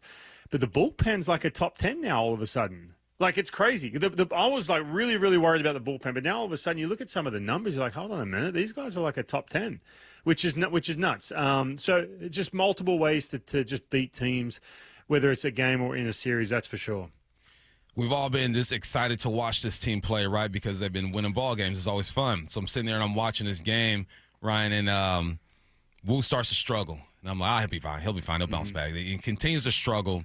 And now I'm worried about that bullpen. I go, how many innings is this young man going to be able to go? We're going to stress the bullpen out. But he finds a way just to stay in there and kind of bounce back. What's that process like for a guy like him who has all the confidence in the world? You're getting lit up, but you know you got to push at least 6 innings out. Yeah, Curtis and I spoke about this on the post game. Look, I got to a point last year. I'm not talking August, September when everyone was just drooling over this rotation, saying the best rotation in baseball and everything else. Prior to that, when Brian Wu first came back last year, and this is less than 12 months ago. Let's not forget. I was looking at this, and I'll admit, you look at the rotation, and 2/5 of that rotation's like. I'm talking about Bryce Miller and Brian Wu, for example. And we're talking, call it, I don't know, July last year. I don't know, June, July last year.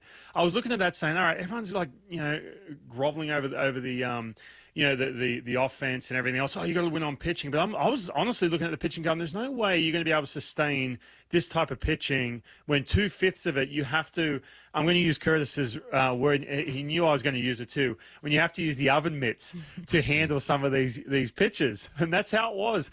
Now all of a sudden with Wu, from how he finished last year and coming into this year, a couple of things have happened. Number one, he's posting every day, you can go 4 days off and he's right back there, and there's not any kind of situation where there's lack of velocity or ball behavior or spin on his fastball or arm slots changing, anything like that. You can monitor that. But also, too, man, like Bump, what you were just talking about, this dude gave up 3 runs in the first inning, who's just been smooth sailing, barely broken a sweat in the last month. And then all of a sudden, you can see the frustration on him. Even that throw he made to first base, that was out of frustration. But I'm watching him I'm just going right back to fastballs 96, middle of the plate and up. And I'm just gonna get right back to what my foundation is. I'm not gonna mess around like he did in that first inning with breaking balls, everything else. that is a huge maturation process. It really is. And man, I can't tell you, I'm so impressed by Brian Wu in 2025 version. Because last year, man, there was some question marks. I'm like, there's no way this rotation's that sustainable when you got two guys that you feel like you have to sort of, wrap up in bubble wrap as the season moves on and give them those extra days or give them a 70 pitch outing or whatever it may be. So man, it's just watching that and watching him give up, 3-4 runs and just stay dialed in and stay right there and get through 6. That's huge. Andres Munoz has been absolutely phenomenal this season. Ryan, are you at all concerned about overusage or how this team might have to monitor some of those innings pitched when it comes to Munoz? No, I think they're managing him really, really well. And I'm going to give Dan Wilson some credit. And of course, Pete Woodworth and the whole crew, because again, this time last year, you're looking at a situation where he had, I think, 7, I want to say mid-May, he had 7 saves that were multiple innings. And they'll go into the panic button real quick, and that cost him later on in the year. I've talked about that a bunch. He hasn't gone multiple innings at all. He nearly did a couple times, whereas out of like, hey, we really need to take this win. But the fact that you're watching, and again, this goes bullpen-wise, wide. With Dan Wilson, he's not pressing panic buttons at all. Maybe it's just his demeanor, or maybe it's just like, you know what, hey, man, if we have to, go plan B, plan C here, and stay away from Munoz in regards to an 8th inning or even a situation where he's gone 2 days and it's a close game and they haven't really been pushed that much just yet in regards to a save situation like a day 3 after multiple outings. But I just think I think they've managed him really, really well. And it's hard because he's having so much success and he's been literally perfect, even though he's shown the first 7 to 10 pitches of an outing has been a bit shaky. But when he's perfect like that, you're looking at, okay, hey, listen, don't start pushing this too hard because we need him to be good in September and October. That's naturally the mentality. But I think when you look back and the amount of pitches per inning, obviously the 1 inning each time, the lack of back-to-back days that he's had to pitch, man, I think they've done a really good job with managing Andres Munoz. It's rare that you get a clutch moment from a guy making his debut with the squad, and we saw that in Tavares yesterday. And before that, we listened to DePolo talk about all the things he likes about him, even though he was struggling with the Rangers a little bit. How much influence can Tavares have on what they do at the trade deadline? I think you mean in regards to what, him personally, like being, you mean just him being there in regards just to his performance? How much influence can his performance have on how aggressive they are at the trade deadline? Yeah, well, I mean, we'll see where he's at. I think watching him play and watching, he did you swipe a bag yesterday, or at least he attempted? You're looking at some of the speed. It's not a situation with Tavares when you look at his numbers this year compared to going back to 2 years ago. Last year he struggled. 2023 he put up really, really. I mean, man, if you took a 2023 Leote into this lineup, that's like a move you make at the trade deadline. That's how good he was. So I'm looking at this, thinking with him, we'll see. We'll give it a good month to see where he's at. But I look at this and say, it's not if your computer shuts down, I don't know how to fix it, right? Obviously, it's a software issue. I'm hopeless. Or it's a hardware issue. For him, it's not a hardware issue. He can move, man. He's athletic. He hasn't lost any foot speed at all. You're not dealing with an injured Leote where he's had to change his game. It's just something where it's a confidence issue, and there's something going on upstairs that says, hey, look, something isn't quite clicking or something's happening in that at-bat. So you get to a new environment for him, and he can take a breath, get around new voices, and who knows, man, he could be a huge impact. We saw that with Victor Robles last year. And look, you look at that and go, well, that's Victor Robles. No. Victor Robles was, I'm not joking, on his way out, man. Like it was a really good rookie season, won a World Series, was with the Nationals, and was just like, who is this dude? But it wasn't a hardware problem. It was a software problem. Something was going on with him in regards to what was going on upstairs. He got to Seattle and everything changed. So he could be in that category. Get around the right voices. I'm telling you right now, man, they are doing something which gives these guys so much confidence and trust in the approach offensively. Kevin Seitzer, Magianes, and Edgar, obviously, man, they're putting some things inside heads that just get guys into a good spot when you're 3-2 count runner on second, whatever it may be. So hopefully that rubs off on Tavares for sure. Hey, looking back at those starters, you mentioned like the pitching as a whole just isn't what it was, but then obviously want to give credit where it's due to a few guys. If we isolate just the starters, there are obviously a ton of injury question marks, but also we maybe got some good news with Logan and Kirby the other day. They're the same person. Yeah, they're Celebrity couple.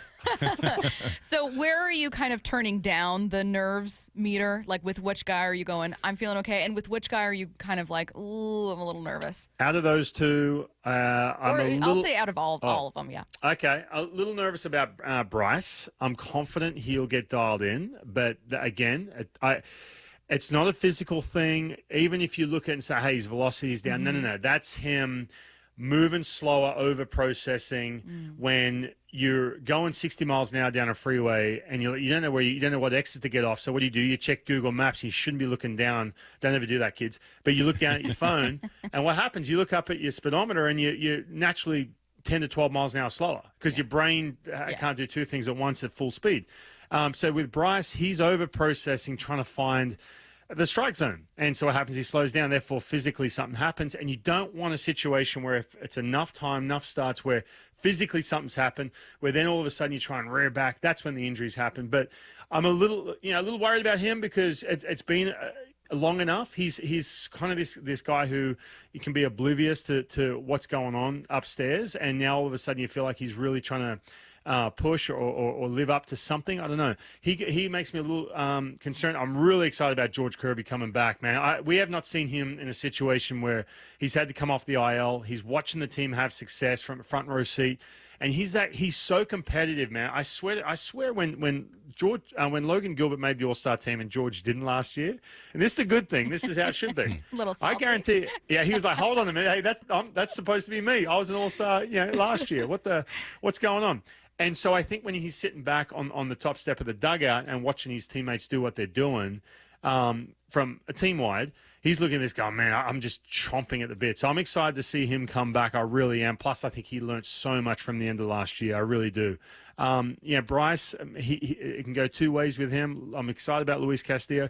And look, real quick, don't want to drag this out, but with Logan Gilbert, I just want to make sure that it's not a situation where he eases up on that split or something goes on when he's throwing that split, trying to push through some of this elbow tightness still and go, yeah, I'm good, because he's just dying to get back out there. Make sure he's ready to roll August and September and at full tilt and not have to deal with any of this elbow stuff. That makes me a little concerned as well. Production at first base has been an issue, and it really hasn't as of late, though. If you look at what Rowdy's been able to do over there, when you look at his numbers, do you see a situation where he becomes like your everyday guy? Situation he's in now, it's kind of like, man, and I keep going back to the end of spring training where it's like, well, how does he make this team? Where does he fit in? And it was him and Mitch Haniger, right? And then all of a sudden you keep him, and man, what a blessing that has been with some of these injuries. But I think with if you go beyond some of the numbers right now, obviously he's only hitting around 200, but his OPS it's plus 700. And I do want to remind you guys too, the amount of guys when I would look up on that scoreboard and see OPS is in the 600s, it was just like, oh man, like is there just no power to go along with some of these? This walk rate that they had a good walk rate last year, and so around his 700 OPS. But I'm looking at going, hold on a minute, but some of these numbers here, like Leo Crawford, Rivas, Dylan Moore, Randy, they're all high 700s. So if not to compare to last year, but Rowdy would be one of those better thump bats last year when you think about it. But no, look, I think he's come up big when he's needed to. Whether or not he's that guy that all of a sudden gets an everyday roll bump where all of a sudden he gets in a better rhythm, sees more pitches, can handle lefties better, yet to be seen. But hey, look, it's a situation where he said this before. His swing feels like it did prior to the finger injury he had a couple of years ago. So I still think, hit 200. I don't care. But as long as those home runs keep going with it and you get, 3 to 5 a month, and your OPS is creeping up between 700, 750, put him in the lineup. He is Ryan Rowland-Smith, kind enough to join us on the Emerald Queen Casino Sportsbook Hotline. Thanks, Ryan. Thanks, Ryan. No worries. Thanks, guys. See ya. Let's get to 4 Down territory. This is 4 down territory, going inside the game with former Seahawks and Coug wide receiver Michael Bumpus. First down, I like this question. What's the most LA thing the Rams have ever done? LA, I'm from LA. It's all about the flashy and all that stuff. And I remember when I was a kid, I played on a rich soccer team. I was a poor kid, but I played on a rich soccer team, and they would go on these crazy vacations. And for me, vacation would be just summertime. Yeah. Mom's at work. I'm on my bike, just riding around with my boys all the time. That was The my best vacation. summers. Those were fun as heck. We'd be 10 miles away from home, and my mom wouldn't know. You know, yesterday when I told my Target story about stealing, I snitched on myself. My mom texted me. It was like, Good, I'm glad she you're on did. punishment. I'm glad she You're did. on punishment from stealing from Target. But they're going to have their mini camp in Maui. And I saw that, read that, I go, that is such an LA thing. And McVay's like, look, if we're going to have a 3-day, 4-day type of deal, let's go somewhere where the guys can play golf. The weather's going to be great. It's going to be beautiful. Could you imagine being a rookie, first time in the NFL, you're with the Rams, and your mini camp is in Maui. I just sent my one of my kids off Efton Chisholm to the Patriots, and he's just going to outside of Boston. You know, he nothing special. They're like, it's concrete. We don't even have a field. Nothing special. It might be humid out there. He said it's been raining for the past couple of days. I saw this story, and I just had to smile to myself. And that's one of the things that makes the Rams a destination, because you get to deal with Sean McVay, who's a forward thinker when it comes to offense and player relationships. And then he does things like this. When I was with the Seahawks, I missed it. Thank goodness we didn't have to go to Cheney. I would have been so upset if we had to go to Cheney for a mini camp, for a training camp. We were just in Seattle doing our thing, and I loved it out here. The weather was great.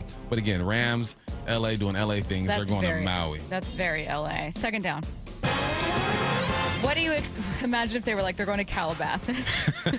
What do you expect from George Pickens in Dallas? So last year, CeeDee Lamb had 101 receptions. The next guy had 49 receptions. That's a difference of 52 if I'm doing my math correctly, Stacy. And there are targets to be had over there. If CeeDee Lamb, I always talk about the running backs and how having like a 1-2 combo will save the life of a running back and have him be out here a bit more, 4 or 5, maybe 6 years. This can help CeeDee Lamb. And CeeDee Lamb is such a run after the catch type of guy. He's a route runner. When you talk about throwing the ball up, 50-50 footballs, George Pickens is one of the best in the game when it comes to that. So I think they're going to complement each other. Dak Prescott is not going to have to feel like I have to force it to CeeDee Lamb every single down. You got a guy who's been with a lot of quarterbacks over there in his 3 years with the with Pittsburgh. He had 52 receptions 1 year, 63 and 59. I think he's going to be around 75, 80 receptions over there, and CeeDee Lamb's going to be able to do the same. They still got to be able to run the football with Dallas, but I just like the combination because they're different type of receivers. The question with George Pickens is, how are you going to be in the locker room? Because we know he's got a big personality. He's been fined like 25 times throughout his 3-year career when it comes to antics on the field and off the field. He's got to fix that. And I saw a tweet, I think Curtis pointed it out. Someone said Dallas did the worst thing you can do, which is hire one of the receivers that Mike Tomlin was done with. Because we know he covered up stuff for Antonio Brown, covered up stuff for Claypool, even Plaxico when he was over there. He will put up with the most problematic person he said, if he's talented enough. I'm going to give you at least 3 years to try to figure this thing out. But once I let you go, it's a wrap. So we'll see how he adjusts over there in Dallas. Third down. What's a bold prediction you have for Clint Kubiak and his offense? All right, this is what I think. I think Kubiak is going to get the Seahawks in top 10 when it comes to red zone scoring. Last year, they were 14th. They scored touchdowns 57% of the time. I would say the Seahawks were better than the New Orleans Saints last year. The Saints were above them at 58%.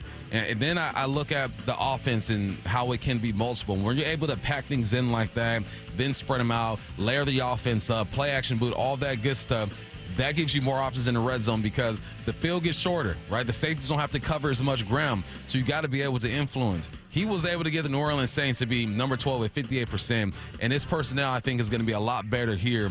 Of course, you got to get that O-line going, but that's going to be huge, man. I think Kubiak, and just the way that he dresses things up, the way that he layers things, the way that he's going to commit to the run is going to allow for some multiple looks in the red zone. So the Hawks will be a top 10 red zone scoring offense by the end of the year. I just had a flashback to the Seahawks taking on the Jets. Okay, is that what you thought? The Rams. No. In this case, I was thinking of the Jets when they got into, I want to say it was like a 1st and don't know, probably 5, 6, 7.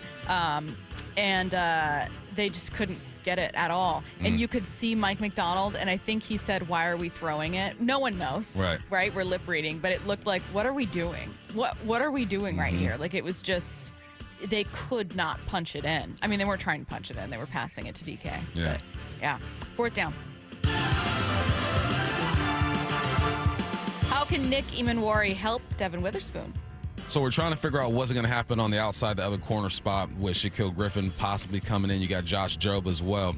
I don't think Nick Emanwari is going to be your everyday nickel in there. But I think that when you need to have a big nickel, you need to go up against a tight end or a bigger receiver, you move him there and allow Witherspoon to bounce back to the outside and just make him multiple. Because Witherspoon is good at everything. He can cover, he can play the football, he can play in the box, you can blitz him, you can do all these other things. So when you have a guy, or you can go big nickel down there, maybe you're packed in, you're in the red zone, and you need a great cover guy on the outside, you got Witherspoon there as well. They did it a bit last year. It's not like he only played that nickel spot, but he thrived there, and it was a necessity. You needed that nickel spot. I'm interested to see how they use Nick Emanwari. I know he's going to be a back-end guy. They're probably moving the box at times. I think he's better roaming around and covering. But he can play the slot. He can play the nickel. We talked to his head coach, and he mentioned that he likes the way that he's able to play the nickel and play over the backside. So when you have a guy who can do multiple things, it allows someone else to do multiple things. And I think the more you can use Witherspoon on that defense in multiple ways, it's just going to enhance his game, man. And I'm excited to see that. I'm excited to see how they use everybody. But Nick might be able to help Witherspoon. Witherspoon can help Nick, and that combination could be crucial. We've talked so much and asked so many experts about how linebacker in particular has changed over the course of the NFL. But do you think that safety has seen quietly just as much change? Yeah, it has been. It's been changed a lot because you're asked to do more. Right, and still not give up coverage skills. You've always had those strong safeties who get in the box and are physical, wearing big number 33 or whatever they have. But those guys had like one role. It's like Jamal Adams, like get in the box and be physical. Nah, you got to be able to do both. And I think when we heard, I'm forgetting his name, the safety that we just let go, Detroit, short guy, Quandre. When it was Quandre and Julian back there. Detroit, short guy. before the season started, he said, you're not going to know who's coming, who's going, because you're able to rotate and move around because they can both play in the box and over the top. So, yeah, I think that's the way the safety position has changed. And they're just getting bigger, man. Like, they weren't making players like Nick back And that's in my really day. for, like, any position. You're looking around going, like, the other day we were talking with Isaiah about mobile quarterbacks, and it feels like, yeah, you have, Mike Vick or Lamar that have kind of, Lamar especially, forced people to rethink not just the ceiling of those quarterbacks, but how, like, useful they are and how badly you want them. I feel like that's also the result of defensive guys just becoming unstoppable, right? Different breeds out there. Just completely unreal. Timeline coming your way next. Rowdy Tellez, 3-run home run, and the Mariners are right back in it. Make it 9 straight series wins for baseball's hottest team. This is what winning teams do. Incredible comeback again from this group. At bat by at bat, they find a way. Tomorrow night, the Mariners are back home in the first of 3 against the Blue Jays, with Wyman and Bob live from T-Mobile beginning at 2 on the home of the Mariners, Seattle Sports. And every pitch of every Mariners game is on the Seattle Sports app. Hey, it's Shannon O'Kelly, President and CEO of IRG Physical and Hand Therapy, inviting you to come to work for IRG. With just over 40 locations in the beautiful Pacific Northwest, you have the opportunity to work in the city and place you want with a great team, a great atmosphere, and great mentorship. Shannon, what type of staff are you looking to hire? Is it just clinical staff right now? We are looking to hire not only physical therapists, but also occupational therapists, exercise techs, athletic trainers, front office coordinators. We have a whole platform of different services we provide to the community. Over 40 clinics in the Pacific Northwest. There are openings across the whole company. Head over to irgpt.com/careers and apply today. But Shannon, will they have any fun coming to work at IRG? Oh my gosh, Brock, that's what it's all about. We want to have fun. We're all about passion. We're all about positivity. We want people to change lives. That's what we're doing here at IRG. We're changing lives, not only of our employees, our patients, and our communities. We want you to be your best self. So head over to irgpt.com/careers, irgpt.com/careers, and apply today. say. Safety comes first. When money is tight, don't neglect maintenance on your vehicle. Keep it safe. At Bucky's Complete Auto, we have you covered with available financing. For over 50 years, Bucky's Complete Auto has been servicing and repairing cars and trucks with modern-day technology and good old-fashioned customer service. There's a Bucky's just about everywhere for oil changes, wiper blades, brakes, tire rotation, tune-ups, and factory maintenance. No appointment necessary and financing's available. Check Bucky's.com for the location near you. Hey there, I'm Phil Briggs, Navy veteran and host of CBS Eye on Veterans weekly radio show and podcast. And over the years, I've loved sharing military stories with my neighbor Greg, a battle-tested former Army Ranger. He's a barbecue master and always welcomes us over. As it's Military Appreciation Month, Navy Federal Credit Union wants all active duty, veterans, and family to know that they're always eligible to join. Because at Navy Federal, our members are the mission. Navy Federal is insured by NCUA. This is the story of the one. As a lineman, he does whatever it takes to keep the power on in his community. And he wants a partner like Grainger who does the same. Grainger offers the professional-grade products he needs, from voltage detectors to harnesses to hard hats, plus fast, dependable delivery, so he can rise to every challenge. Call 1-800-GRAINGER, click Grainger.com, or just stop by. Grainger, for the ones who get it done. Get ready for Camping World's Red, White, and New Trade event, May 15th through the 18th. Get the highest value for your RV guaranteed during the biggest RV trade event of the year. Shop the best RV deals in America with new RVs starting as low as $92 a month. Get ready for the holiday weekend with up to 45% off grills and 25% off product installation. Plus, we'll have free hats, free propane refills, free food, and fun for the whole family. Don't miss the incredible Red, White, and New Trade event, May 15th through the 18th at your local Camping World. See you for full details and disclaimer. Get in the zone, AutoZone. Welcome to AutoZone. What are you working on today? Worried about your battery and the heat? We get it. You don't want to get stranded somewhere with a car that feels like an oven. We've got you covered at AutoZone, America's #1 battery destination. Our free battery testing and charging service can help. And if you need a battery, we'll help you find a new one, no problem. Power through with free battery testing and charging at AutoZone. Get in the zone, AutoZone. Restrictions apply. Heading outdoors or on the water this weekend? Check in with Joey and Nelly on the Outdoor Line from 6 to 8 a.m. every Saturday on Seattle Sports and the Seattle Sports app. Michael Bumpus here, and have you ever thought, I'm not good enough to get a golf handicap, or I don't play enough golf to get one? Maybe you just like to have fun and don't think you need one. Think again. Any golfer, whether they're highly skilled or just starting out, can get a handicap. It can turn any round into a competition, for fun, or for a club trophy. You can get a handicap in 3 easy steps. Sign up for a handicap ID, post your scores, and after 3 18-hole rounds, boom, you got it. To learn more, visit wagolf.org/710. Need a new roof but not in the budget? A new roof doesn't have to break the bank. Justin Shirley, CEO of State Roofing and Exteriors here. Right now, State Roofing and Exteriors is offering 0 down, 0 payments, and 0 interest for up to 24 months. That's 2 years with no payments while getting the protection your home deserves. But this offer won't last forever. Call 866-ROOF-ROOF or visit stateroofing.com today to get on our summer schedule now. State Roofing and Exteriors, held to a higher standard since 1968. Jason Rance here with our local tax expert and advocate, Greg Nunn from Nunn Better Tax Resolution. So, Greg, not all tax resolution companies are the same. There are some that are definitely not local. There are others that don't quite know what they're doing even. Well, I tell you, these ads that all of us hear, Fresh Start program, they make you feel like, hey, man, I can just easy peasy get my taxes written off. No. And I've had several clients actually come to me after going through that process, and they just get no response after a while. They're passed around from person to person. That doesn't happen at my firm. You are familiar with the cases that come in. You're working on them. I'm familiar with every case that comes into our office, and I know what's going on and have the ability to really advise our taxpayers very well on what to do. If you're having trouble with the IRS, then call Greg Nunn. Nunn Better Tax Resolution, from stress to success with IRS Solutions. 425-947-1967 or Google NUNN. Nunn Better Tax Resolution. This is The Timeline with Bump and Stacy. Brought to you by 1-800-DUI-AWAY. It is the timeline on Bump and Stacy, reading you the top stories you're going to see and hear about on your own timeline. Let's start with Tom Brady. Raiders minority owner Tom Brady wants to let everyone know he had absolutely nothing, zero, to do with Shedeur Sanders' slide in the draft. We're talking about going late in the draft. Elephant in the room, Shedeur Sanders. What happened, Tom? Why did he go so late in the draft? It's a good question.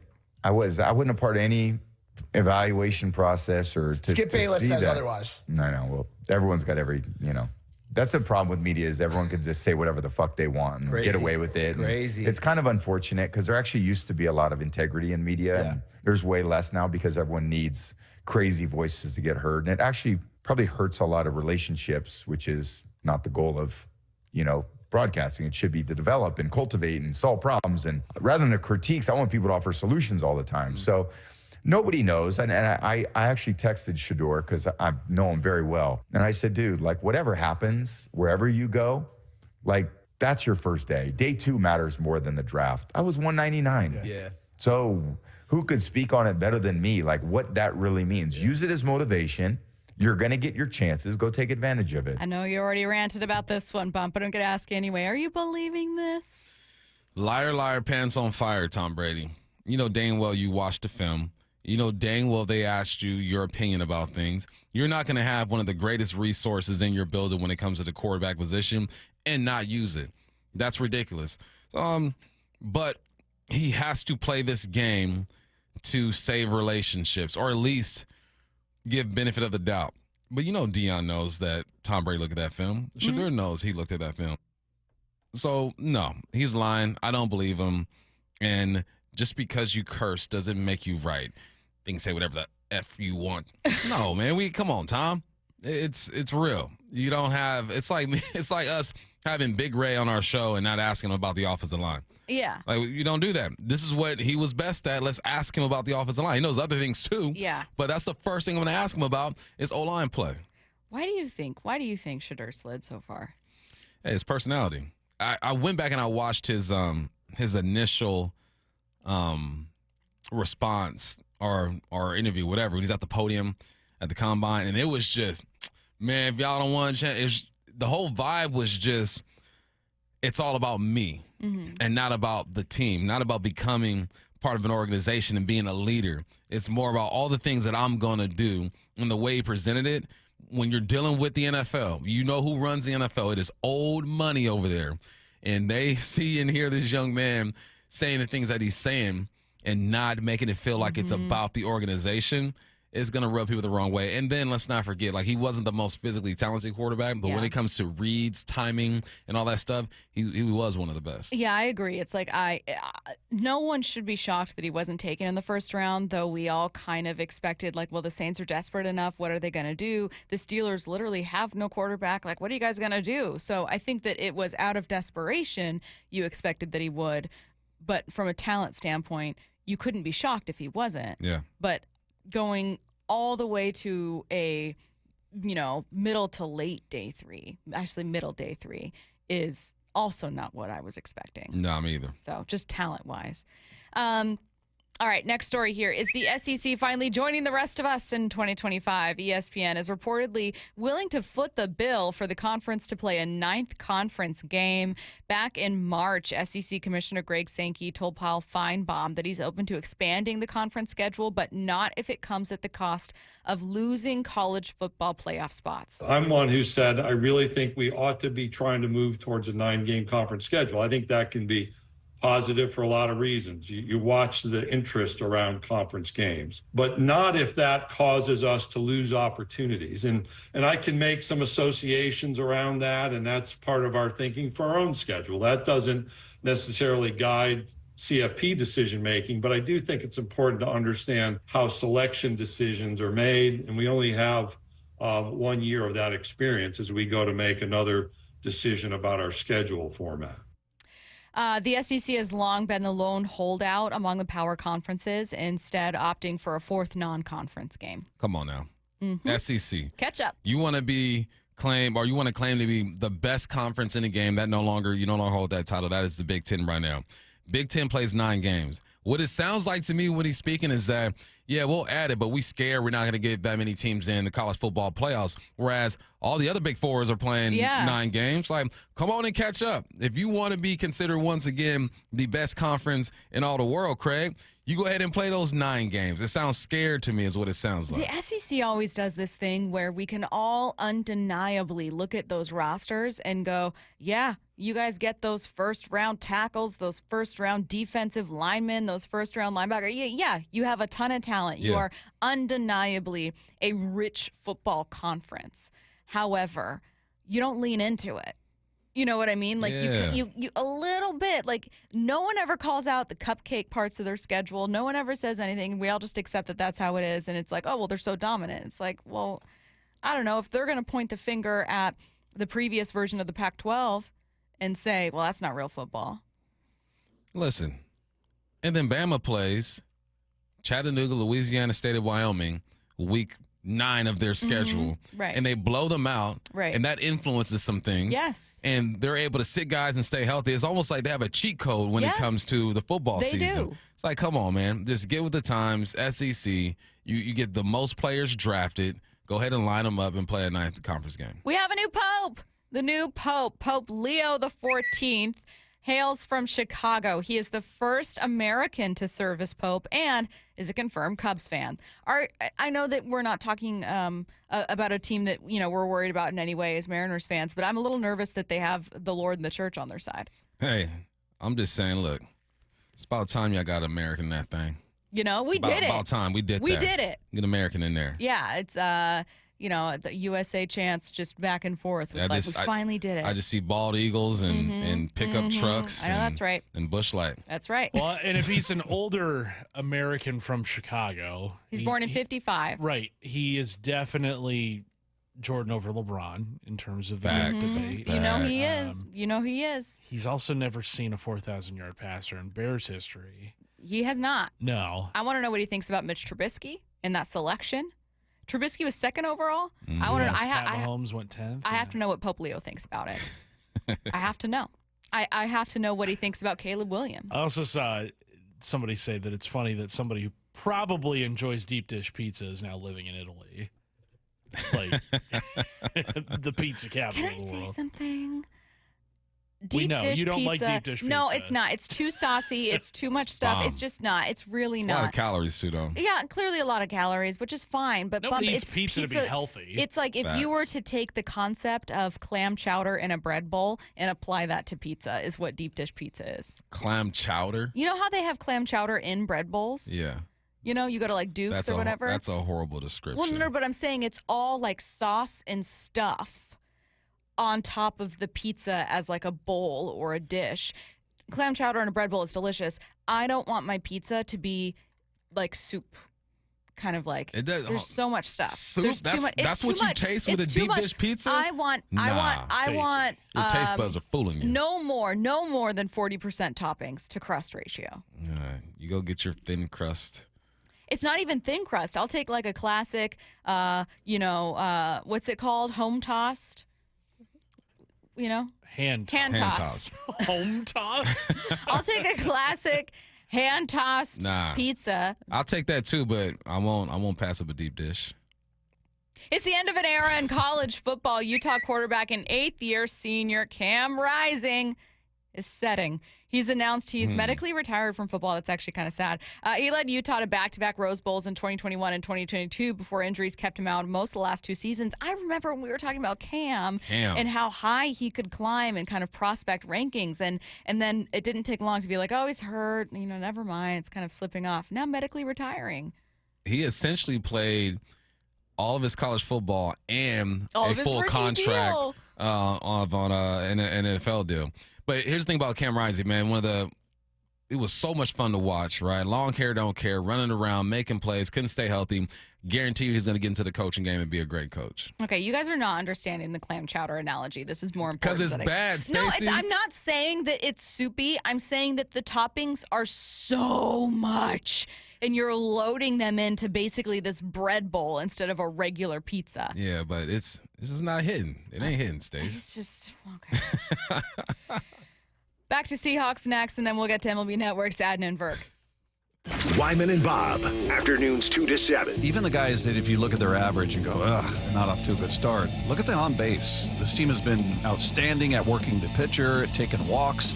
You look at Randy Arozarena, for instance. He's had huge hits. He's had some big moments that have been game-winning moments, but overall, he's not hitting that well. He's hitting 208, but he's got a 359 on base. Dave Wyman and Bob Stelton, afternoons 2 to 7 on Seattle Sports, the app, YouTube, and your smart speaker. Hey, it's Graz here. Getting a quick round or range session in before work makes the day so much more fun and is a big-time stress reliever.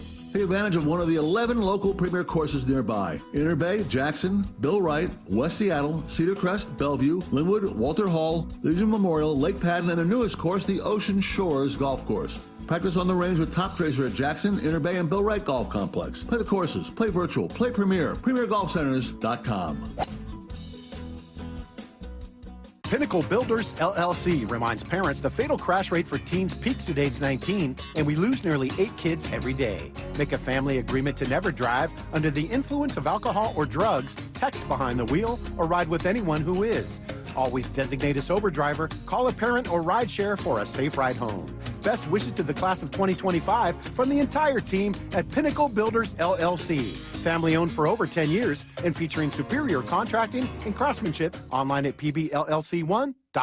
Get ready for Camping World's Red, White, and New Trade Event, May 15th through the 18th. Get the highest value for your RV guaranteed during the biggest RV trade event of the year. Shop the best RV deals in America with new RVs starting as low as $92 a month. Get ready for the holiday weekend with up to 45% off grills and 25% off product installation. Plus, we'll have free hats, free propane refills, free food, and fun for the whole family. Don't miss the incredible Red, White, and New Trade Event, May 15th through the 18th at your local Camping World. See for full details and disclaimer. Hey, Green Gobbler here. So you've got a clogged drain in your bathroom. Water in the sink's overstaying its welcome. You're spitting today's toothpaste on top of yesterday's toothpaste. You hoped it'd go away. Yeah, clogs don't just go away. I make them go away. I'm Green Gobbler, the only clog dissolver you need. I'm bleach-free, safe for your pipes, and I work. Guaranteed or your money back. Because I never met a clog that was gonna unclog itself. Green Gobbler. Let the gobbler get it. Attention. Have you racked up $10,000 or more in credit card debt? Are you barely getting by making minimum payments? With credit card debt reaching all-time highs, National Debt Relief is notifying consumers about significant debt relief options currently being made available to help those with overwhelming credit card debt. These options may reduce a large portion of credit card debt for those who qualify.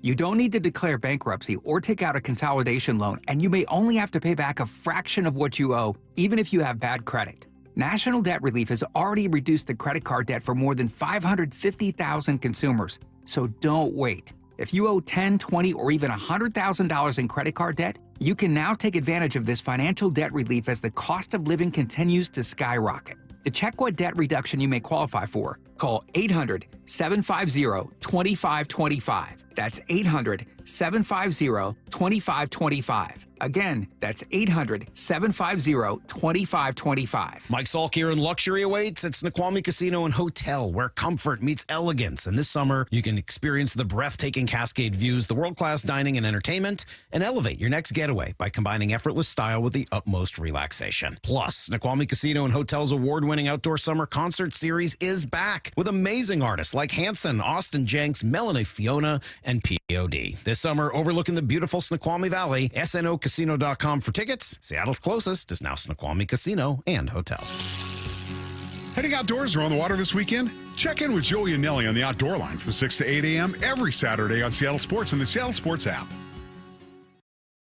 Hey, Brock Ewart here for my friends at PCF Group, or People Come First Construction Group, and that's exactly what they did when we made the call a couple years ago. We wanted to redo our outdoor space, wanted to add a deck, an outdoor living, a television, and a kitchen. And PCF Group, wow, they more than delivered. And if you're interested in building a stunning outdoor area like we did, I cannot recommend them enough. Reach out before the good weather arrives, and their schedule, well, it's going to fill up. So whether you're looking for a complete outdoor living space or a very specific project like an underdeck ceiling, deck, patio cover, railings, PCF has you covered. Design now and pay later. In fact, get 12 months, no interest and no payments, and up to $6,000 off and a $1,000 Amazon gift card. Request a complimentary design and estimate consultation at 425-629-8476 or project ideas. Explore photos at pcfgroup.com. That's 425-629-8476. When you have really good leaders, it makes it easy. Gia arrived at Lee Johnson after 10 years at another dealership. You know your job, but then you have people who you can rely on to help you with the big stuff that, you need that support from. And I've gotten that every day with my service manager, with our assistant service manager, with even like our GM and our GSM. The way that, we're now on the showroom together, we are so close-knit just as a department. My service manager here, he's always open to teach you whatever you want to know. He just wants everybody to do good around him, and if somebody wants to learn something, I'm here to do it. And I've never had a service manager like that before. They're really good at promoting from within. That's one thing that I've learned from working here is I see people start out as a lot porter, and people work their way all the way up to being a general manager. The LJ Way is the Lee Johnson Auto family. From the Quantum Fiber Studio. This is Bumpin' Stacy. Weekdays 10 to 2. On Seattle Sports and 97.3 FM HD2. All right, I got a bit more sound that I want to get to here. We've got some stuff from Daniel Jeremiah. Both Daniel Jeremiah and Colin Cowherd were on with Brock and Salk. Daniel Jeremiah is asked about Cowherd hearing the Seahawks want to carve out 6 to 7 plays for Milroe game. I would say that maybe conservatively the 15th time I've heard about a quarterback entering into the league that's going to play a package of plays, and I can tell you we're 0 for 15. It never happens. It's always discussed, and it is. You know what it is? It's always one of those things, those ideas that's great upstairs, and you come up with this upstairs plan, and then when the message gets delivered downstairs, something gets lost in translation, and that never happens. So we'll see. I mean, again, I think it sounds fun. Let's get him a package of plays down in the red zone, some short yardage stuff, and it's been a long time since Cordell Stewart was doing that with the Pittsburgh Steelers. Daniel Jeremiah said, I don't know that I'm buying that that's actually going to happen. His history is on point when it comes to describing how that sounds good, but then you get into a game and you want your quarterback to stay in the flow. You need those reps or whatnot. But when's the last time we saw a quarterback like Milroe get drafted?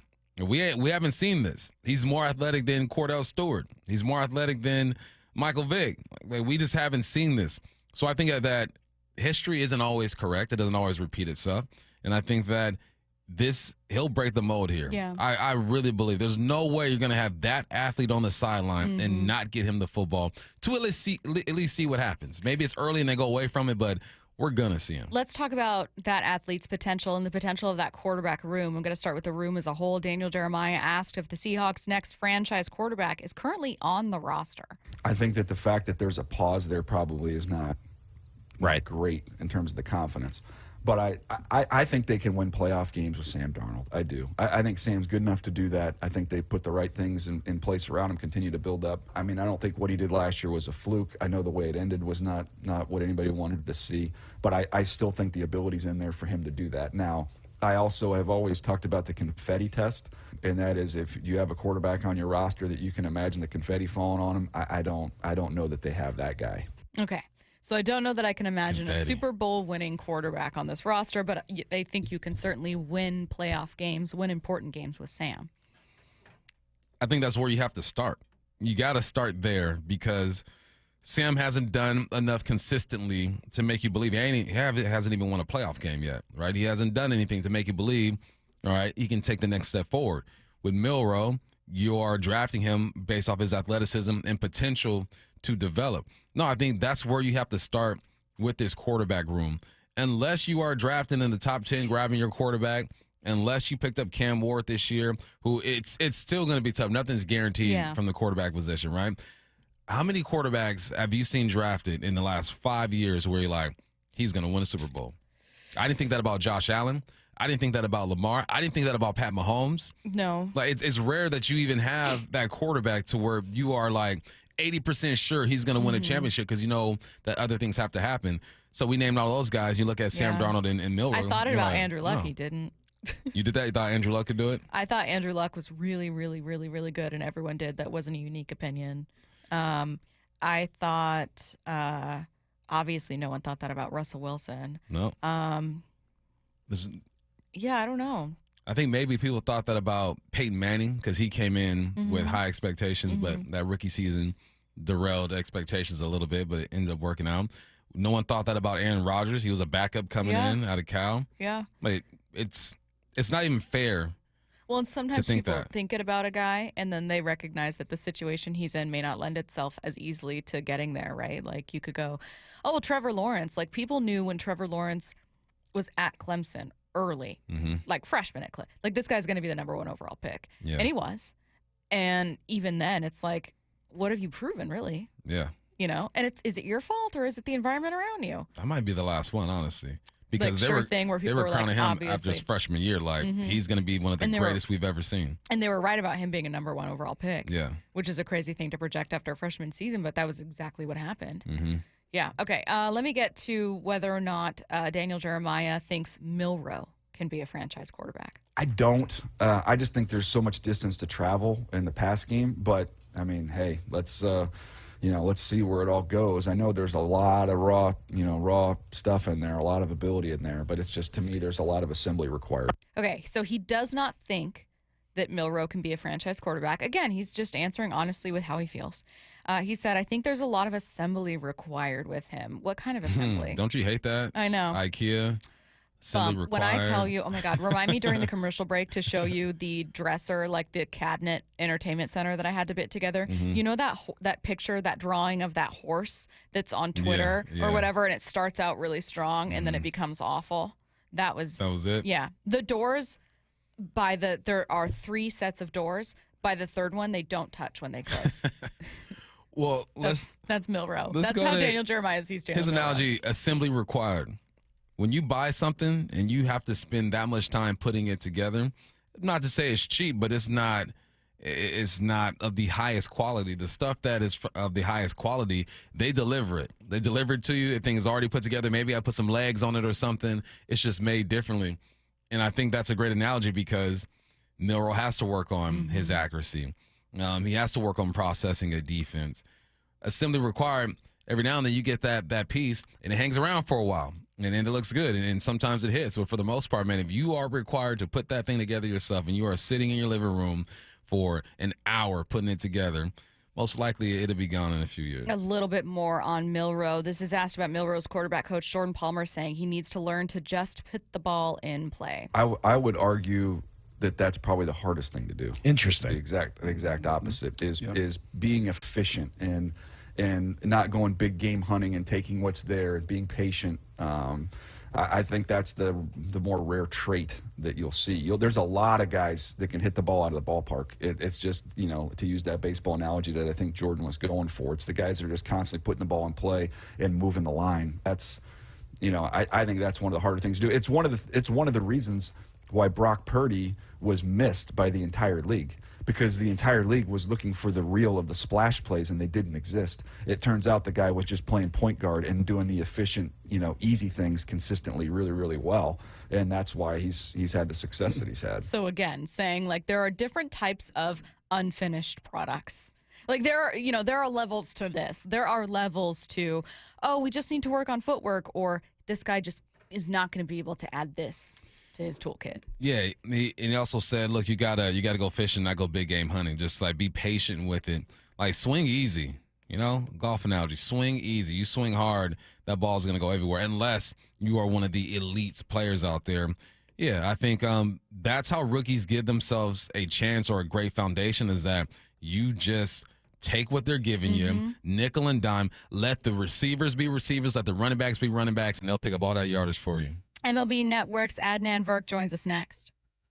Rock and Saw. ESPN baseball insider Jeff Passan. Big picture with the Seattle Mariners. What jumps out with this crew? They're good. This is a game base around how many home runs you can hit and how many home runs you can prevent. And over the last calendar month, since they bottomed out at 3-7, Seattle Mariners hitters have hit the most home runs in all of Major League Baseball. Seattle Mariners starters have allowed the second fewest. Brock and Salk, morning 6 to 10 on Seattle Sports. Free consultations, no fee guarantees, 5-star reviews. JP Pendergast with Pendergast Law explains the importance of going beyond these familiar offerings. Accident victims want an attorney, Tom, that satisfies their needs. Someone who handles those needs with the highest degree of care.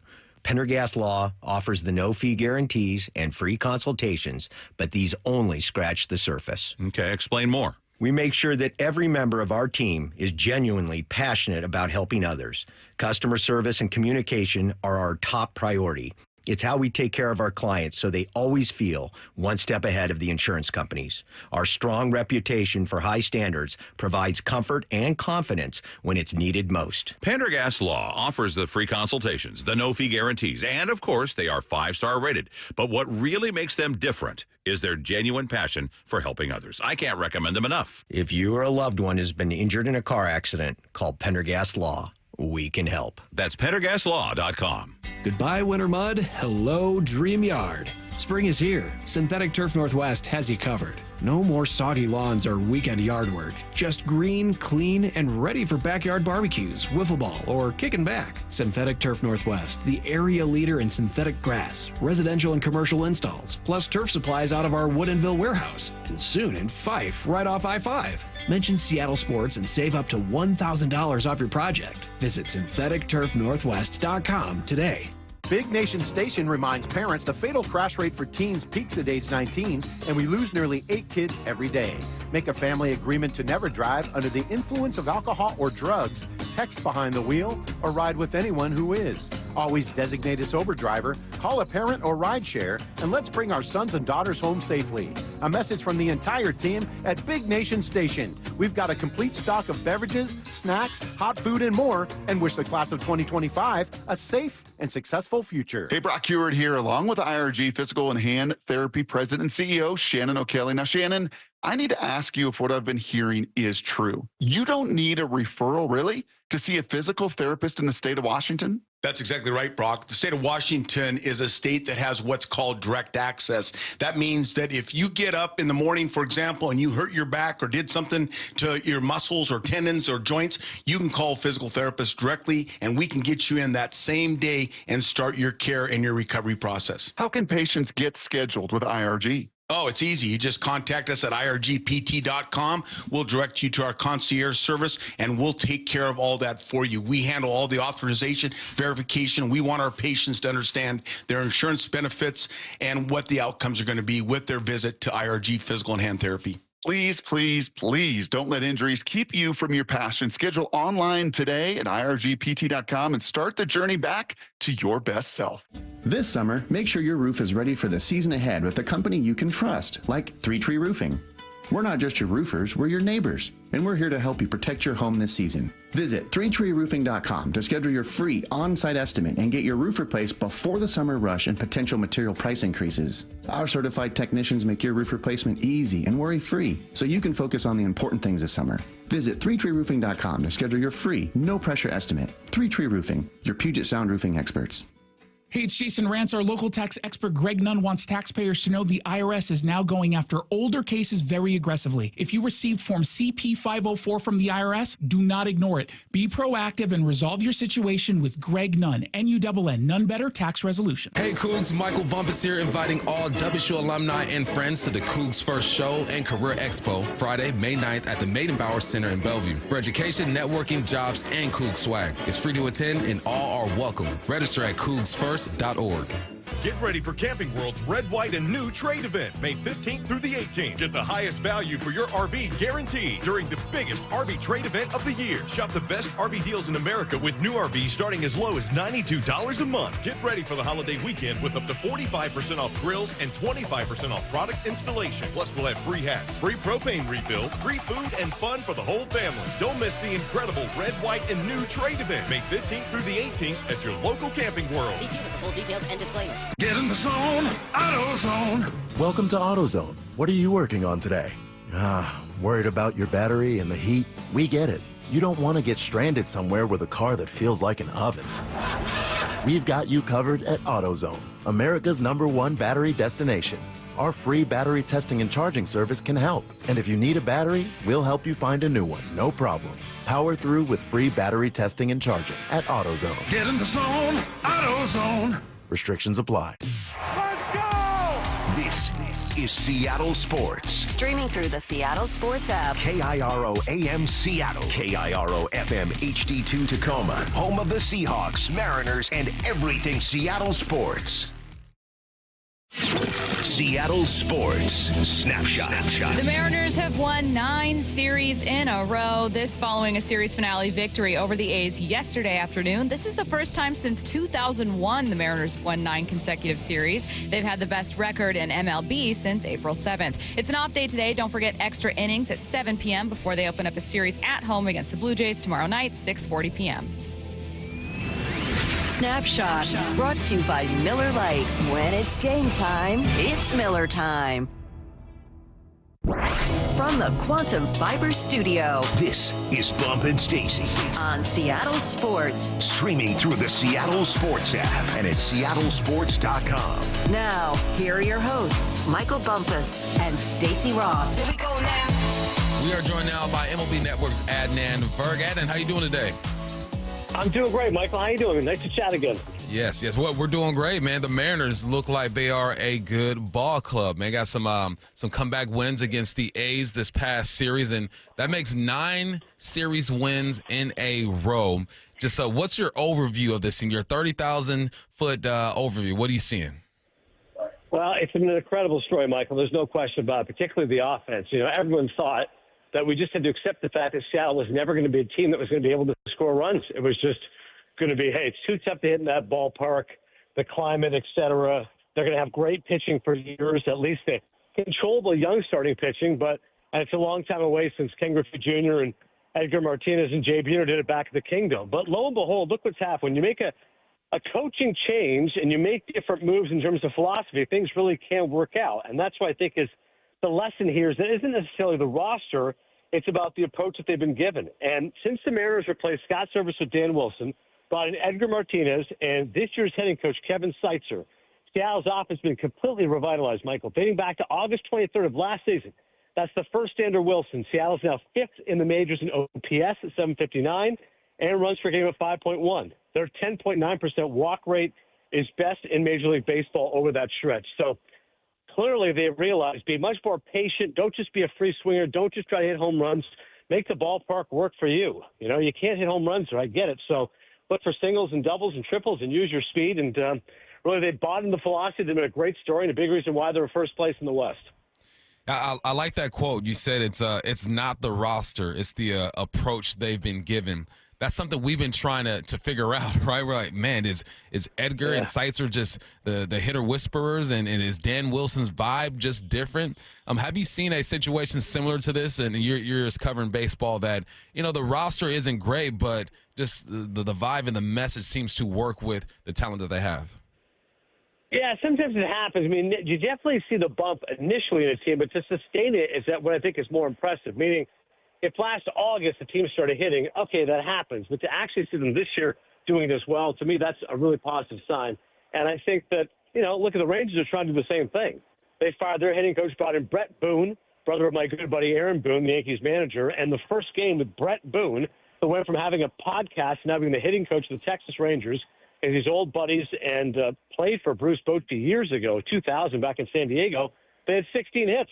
So there's always that bump. You and I know that happens in sports, especially when a coach gets fired, new coach comes in. That happens. But it's been pretty impressive how Seattle's been able to keep this going.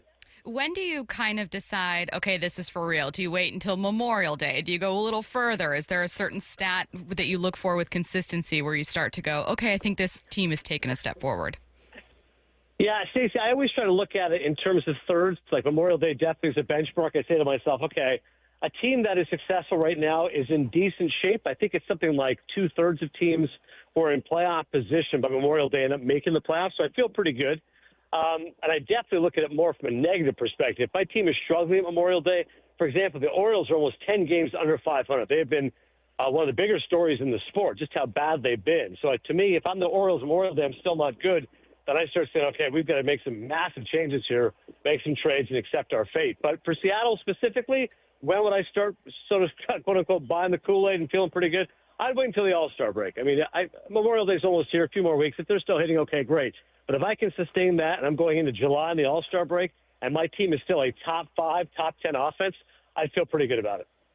We're hoping that comes true. And what we've seen out of this team, at least one guy specifically, is Cal Raleigh. You know, when we start the season, everyone's looking at Julio to be the guy and take the charge. And he's been getting better over the past couple of series, but Cal has just been so consistent. And, he plays a position, as you know, is just so hard on the body. And for him to perform the way he has, it's been fun to watch, man. What do you think makes Cal so special behind the plate and in the batter's box? Well, he's a great guy. There's no question about it. Start with that. He's got a great nickname in the Big Dumper. We all know that. And, in terms of fastest catchers to get to 100 home runs, he's on a very short list of guys who are able to do so. And, I think it's come a long way. In the years past, the catcher was just expected to call a good game and be good defensively. If you can hit, it's a bonus.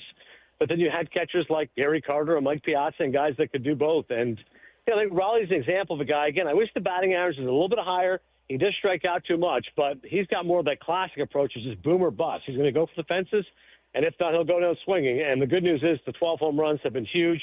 Clearly, when you're, calling a pitching staff like that, I think some credit has to go to the catcher. You can't just say all these great young arms they can throw to anybody.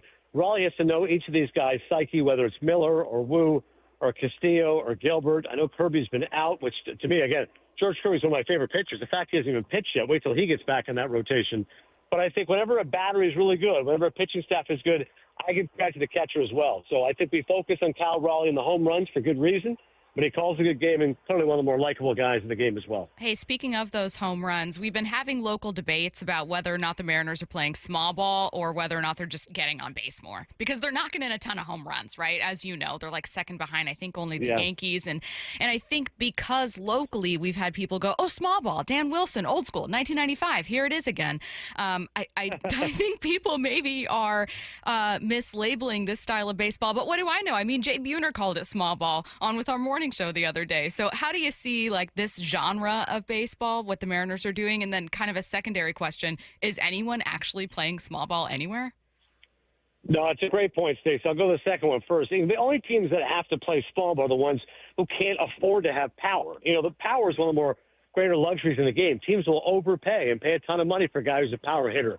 The Blue Jays, Anthony Santander, 44 home runs last year. They gave him $92.5 million, even though he doesn't do much else besides have that power.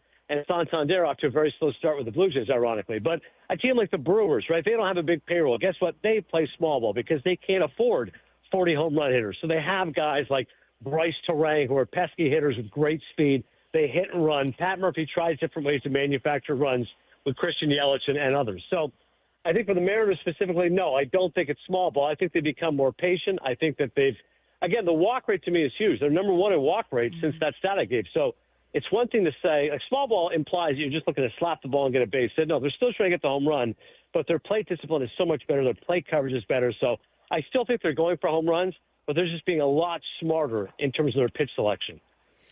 I have kids, right? I have 11, 13, and 15, and there's a whole bunch of trends and fads that happen every 6 months, and they try to keep me young, but I feel old as heck.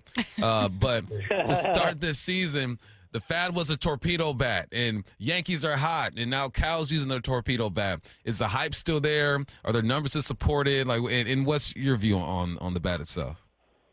Yeah, people haven't talked about it much now, Michael, right? There was a big furor about the first week. Everyone was talking for the Yankees, their torpedo bats, and now if they're using them, I guess everyone's using them. Nobody cares, right? They just become kind of a subtitle. I certainly see them here and there. I don't think they become commonplace. I don't think everyone's all of a sudden adapted torpedo bats, but they kind of became synonymous with the Yankees' early season success. But the torpedo bat existed a year ago. It's been around. It's not like a new innovation, and certainly any player can use it if they'd like to.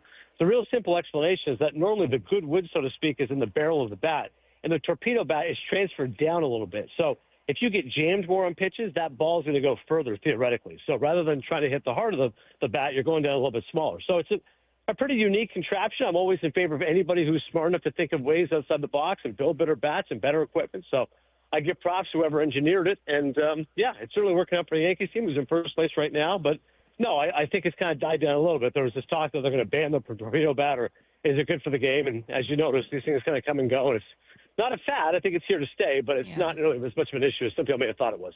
Hey, the good news for the Mariners this year is the American League is just kind of down as a whole. Even when you look at teams that are raking, like the Yankees, you can point out several flaws, whether it's their bullpen, maybe it's, other batters in their lineup not named Aaron Judge, whatever it is. It feels like every team has a fatal flaw. You look at the National League and you go, at least here in Seattle, thank God we're not in the NL West. Wow, that would be the 100%. worst. I mean, that is such a tough division. I mean, the Giants are great, and no one was expecting the Giants to be this good. The Padres are right behind them. Padres had a great series against the Yankees in the Bronx. Every single game there was exciting. And, of course, the Dodgers have the best record in baseball. So LA is legit, as we all know, especially their top four hitters are ridiculous. Now Teoscar Hernandez, by the way, is going to be out for about a month. So that could harm them a little bit, but they're just being carried by Ohtani, Betts, and Freeman. Again, the Giants have been a really good story. Wilmer Flores has been really good for them. Elliot Ramos as well. They're pitching. Robbie Ray's won his 7 straight starts. They're one of the first-time pitchers to do that in over a decade. So, and the Padres, again, I mentioned them. The concern last that Dylan Cease was pitching a no-hitter. We were on no-hitter watch last night, MLB Network, and then Cease had to leave the game. Apparently something happened in his forearm. Hopefully it's nothing serious. But Tatis is in the MVP conversation. Machado's an exquisite player. Bogarts is having a good year. And, of course, they've got other pitchers like Michael King who are really good. So, the NL West right now, best division in baseball. Yeah, it's like a zoo. I like being able to watch from afar. You know what I mean? It's like safe here. Well, 100%. And as far as the AL West is concerned, it's tricky because, you would have thought the Astros would be better, but they did this last year, as you guys know. They started out slow, 500 team, had that great second half. But I kind of feel like the worm is starting to turn. Like Yordan Alvarez has been disappointing so far. He's hurt from Valdes. Good start last night. Hadn't been great prior to that. McCullers is now back, but they've been hurt by injuries. They're starting pitching. They no longer have Alex Bregman, who's been raking for the Red Sox. So maybe this is a bit of a change now. The Astros will get a down year, and Seattle will be able to capitalize.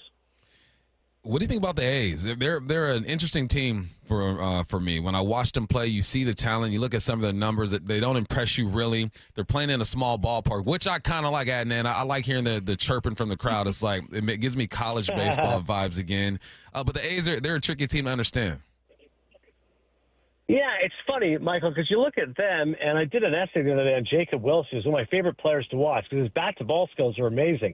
In today's game, you focus so much on the 3 true outcomes, a home run, a walk, or a strikeout. But Wilson's amazing. He doesn't do any of that. He does not strike out. He doesn't walk. He goes up there every single time looking to hit. And you mentioned your kids. With my kids, I try to, coach my little league kids to make sure they hit. Don't they're looking to work a walk. Don't worry about the strike zone. Go up there and hit and swing the bat. And Wilson does that. He epitomizes that A's team, which is filled with free swingers. And Butler's a great hitter. Rooker, they signed to a long-term contract. Soderstrom had 9 home runs his first 19 games. He came out like a house on fire. And pitching-wise, Severino's their ace. He's a good pitcher, obviously, the years of the Yankees and the Mets. Bito's not bad. They really rely on their bullpen. They've thrown the 3rd most innings of any team on their bullpen, so I worry about that sustainability. But Mason Miller is one of my favorite players. He's their closer, of course, type 2 diabetic, but he throws 103 miles per hour. He's a ton of fun to watch. Again, they're overly reliant on the bullpen, and they're not particularly good at home, by the way. At the Sut, they haven't played well, but they've got one of the best road records in baseball. They're 13-7 on the road. So I think they're a fun bunch to watch, and at least if they hover around 500, that'd be good news there for the A's. It was a close series for Seattle. Thankfully, that one in the rear view, although obviously more down the road against the A's. The next team, obviously the Toronto Blue Jays coming here to town. You're going to have a tough series and then go on to the Yankees. What can you tell us about Toronto's season? Well, the Jays right now, their lack of power is just horrendous. I mean, they've been out-homered 51-25. Vladimir Guerrero was given this $500 million contract, and he is on pace for 19 home runs. This is after averaging 34 home runs over his last 4 seasons. So he has not been the same power hitter. Bo Bichette's been even worse. He has 1 home run so far this year, and he's been healthy. He's played. He just hasn't been effective. I mentioned Santander's yet to get going. Springer's been better, but still only 4 home runs. So their offense is really lackluster. They're scoring the 3rd fewest runs in baseball.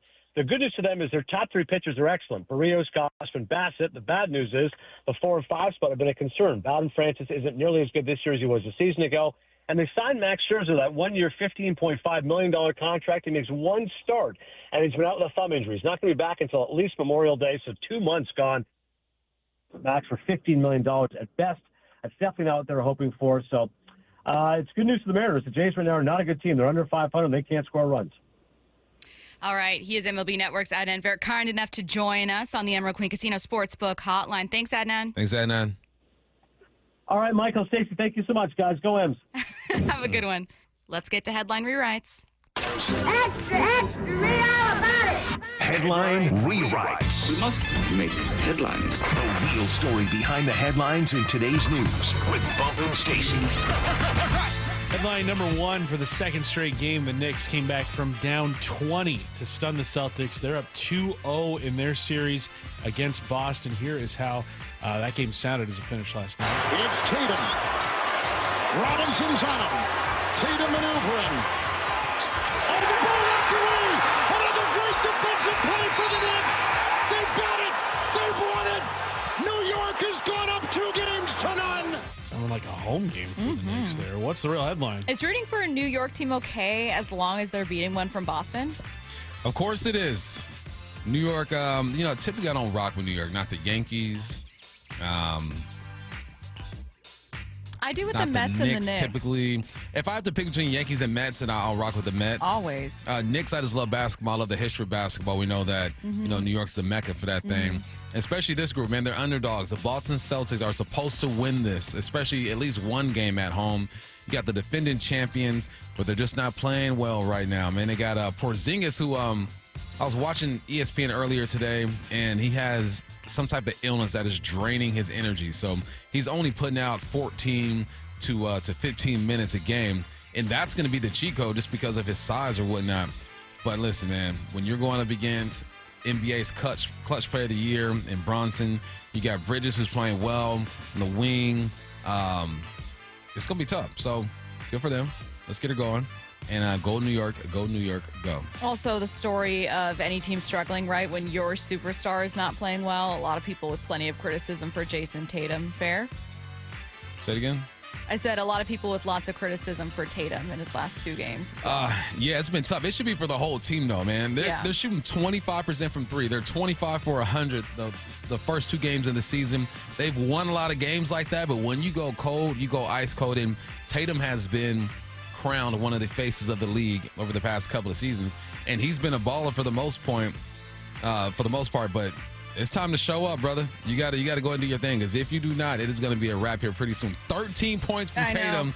That ain't good enough. It is crazy unfair how we did it has changed my perception of him, but it has. Yeah. Yeah.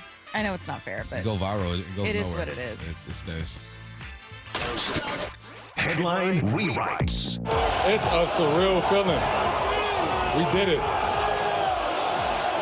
We did it! You didn't even say that with your chest. I saw somebody say Steve Kerr saved us all from Jason Tatum ruining Team USA's Olympic chances last year. Oh, no, I bet you know. Headline number 2, Jeremy Fowler and Brady Henderson report that the Seahawks are still interested in adding veteran corner Shaquille Griffin. What's the real headline? Is it safe to say Shaquille is a Schneider guy? Definitely is a Schneider guy, and he's a guy that this team needs. You need depth at the corner position. You have Josh Jobe over there. No knock to him. If he beats out Shaquille, then so be it. Shaquille's a veteran, shown that he can play in this league, been in the game for a while now, and you just need depth, man. It's that secondary is thin. You want to be versatile with Reek and Spoon and Nick and all those guys. I really like this. We've been hearing about this for about a week now. So it seems like it's going to happen. If it doesn't, I'd be disappointed and curious to see who they pick up instead. Headline rewrites. Headline number 3. Guess who's back out on the market? W1 Jadeveon Clowney. The Carolina Panthers released him this morning. What's the real headline? Just when you thought you'd seen the end of Clowney Watch, it's back here in Seattle. Is he a Clowney Schneider Watch guy? can be I mean, fun. he didn't draft him, but would he be considered a Schneider guy? I think I pull. Yeah, sure. Yeah. Yeah. I think, is he a Mike McDonald guy? Is a fair question to ask, given that he had 9.5 sacks with that defense. He might be. And again, another move that would make sense, because you need depth at the D-line spot. You don't need him to be out there 80% of the snaps. Give him about 50%, 40%, and he'll be just fine. He's 32 years of age and has been hindered by injury. So you don't need him to be the guy. He can be a guy and teach these guys as Mike McDonald offense is on another level. There's nothing like having a guy on the football field who understands what coach wants. Sometimes a coach can say something and you get it, but then your boy be like, this is what he means by that, or give you just a little nugget of knowledge to make it all make sense and put it all together for you. So maybe that's what Jadeveon Clowney can do. Yeah. Wouldn't be surprised if they don't sign him. Wouldn't be surprised if they do. Someone said, can we talk more about Dan Wilson? Same games as last year, same record. They're playing about 100-win baseball under his leadership. Yeah, why don't we get to that at 12:45? I'll copy and paste your text so I don't forget. We'll have a Dan Wilson conversation there. I don't know that I'm quite as optimistic about his direct impact, but certainly worth talking about the impact of a new manager here. See if I can find some good sound for that one too. I put out that tweet just kind of asking the people whether or not it was fair to compare deep dish pizza to clam chowder and a bread bowl. And I don't think people are seeing the vision. I feel like I'm not conveying this in the way that I want. I'm not literally saying that deep dish pizza ingredients and toppings are soupy. What I mean is that it stops resembling pizza and starts resembling something entirely different. Here's the thing: when you have to over-explain it, you can just say, you know what, sometimes this you one need just to do didn't that land. with art. Just You ever didn't go to a land. museum? They have little descriptions by all the paintings. Sometimes you need to explain works of art and things that are beautiful, and my analogy is one of those things. All right, well, You know, Matt doesn't agree with me. what did the what's No, I really don't. The text line didn't agree with me either. No, but I I'm think sorry. that you What's guys, Twitter? What's Twitter saying? I said X, excuse me. deep dish pizza is kind of like clam chowder in a bread bowl. Is that a fair analogy, or am I insane? And basically, everyone just said you're insane. All right. But I think that Someone on the text you guys line are says, taking "I it feel way the too literal." Someone feels you right now. Thank you. 12:06. I feel the chowder comp. It's perfect. That's what I'm saying. That's Stacy's number. No, it's not. No, but then it's right not. above it says you're comparing pizza to soup. Just wear it, Stacy. It was an awful analogy, but it's not. Like you got, it's really. I'll stand by it. Like it's. The texters disagree with First you. of all, chowder Twitter disagrees is not with you. soup. It's chowder. Your coworkers disagree. No. We need to take several seats. Chowder is different than soup. Chowder is very thick. Chowder is like 90% just sauce. Chowder is different than soup, but the same as pizza. No, I did not say chowder was the same. I didn't say it was the same. You know, I said it's kind But of that's how like. analogies work. I said, you know how chowder, very thick in a bread bowl, but it has all the toppings and all the things, and it's like, I just think there's too much sauce. There's too much sauce on deep dish pizza. I mean, yeah, that's a perspective. That's a take. Like, I couldn't eat deep dish pizza every time. No. No, I wouldn't want like maybe one slice. I don't like, you know what? Never mind. I don't want any of it. I don't like deep dish pizza. It's the worst pizza. It's the worst. You know what? We're gonna have a pizza party for your birthday. And you better not have deep dish. Deep dish is gonna, and I'm gonna be like, Stacy, just like clam chowder and bread. Nope. I'll tell you what I don't like: deep dish pizza, and I don't like stuffed crust. You don't like stuffed crust either? No, I mean, it's fine. I'll eat that. But I don't even want to eat deep dish pizza. It's disgusting. It's just disrespectful to the idea and goal of pizza. Okay. I think New York style is kind of where it's at. New York style is the best. Exactly. Yeah, New York style is the best. Exactly. It's just the text line being so mad. Being so right. Someone said, tell Stacy to stop. I'll stop. I felt the need to explain myself because I just felt like you guys weren't getting it. And I had to buy myself a minute. We're going to get back to that conversation about franchise quarterbacks. Really good stuff from Daniel Jeremiah and Colin Cowherd coming up at 1 p.m. Someone texted in saying, can we please talk more about Dan Wilson? We'll do that. We'll get to that at 12:45. Taking a look around the NFL next. Rowdy Tellez, 3-run home run, and the Mariners are right back in it. Make it 9 straight series wins for baseball's hottest team. This is what winning teams do. Incredible comeback again from this group. At bat by at bat, they find a way. Tomorrow night, the Mariners are back home in the first of 3 against the Blue Jays, with Wyman and Bob live from T-Mobile beginning at 2 on the home of the Mariners, Seattle Sports. And every pitch of every Mariners game is on the Seattle Sports app. Hey, what's up? It's Michael Bumpers. And if you have nothing to do this weekend or any day, just take a nice, easy drive up I-5. I know a place where you can get away and recharge. I'm talking about Silver Reef Casino. You walk into the place, the decor is on point. You get to the room, deluxe rooms with free Wi-Fi, and they got tablets. Extremely modern at this place. And when you're all settled in, man, you got to get something to eat. Go downstairs. They got great restaurants, a steakhouse, the cantina. They got other restaurants too, man. Go check them out. And if you're a golfer like me, it's time to play 18. Let's go on that journey. But there's water everywhere, so bring a lot of golf balls. You're going to Loomis Trails Golf Course. They also have a driving range that's great as well. They got events coming up too. They got the Beatles versus the Stones, man. They got something for everybody at Silver Reef Casino. If you're feeling FOMO, don't worry about it. I got you. Visit silverreefcasino.com. Book your stay today. Right up I-5, exit 260. That's Silver Reef Casino. I saw her texting, coming up to a stop sign, and so I saw the accident coming, and she T-boned us. In the blink of an eye, Crystal's life changed when she suffered a severe spinal injury. The pain was something I had never experienced before in my neck. I got massage therapy. I saw a chiropractor. I was prescribed muscle relaxers so I could sleep. I got depressed. Nothing was relieving the pain. Drugs, sleepless nights, and depression. Sound familiar? I'm Dr. Mark Shelley, a chiropractic physician and board-certified functional neurologist. At Sound Pain Solutions, our treatments include high-dose laser combined with spinal decompression and other comprehensive therapies to rehabilitate damaged discs. We use treatments that are non-surgical, FDA-cleared, drug and pain-free. I was able to get off my pain medicines, and I was able to sleep through the night, and that was what I was desperate for. To learn if you're a candidate for our treatment, call us. Sound Pain Solutions. 855-996-0025 or click soundpainsolutions.com.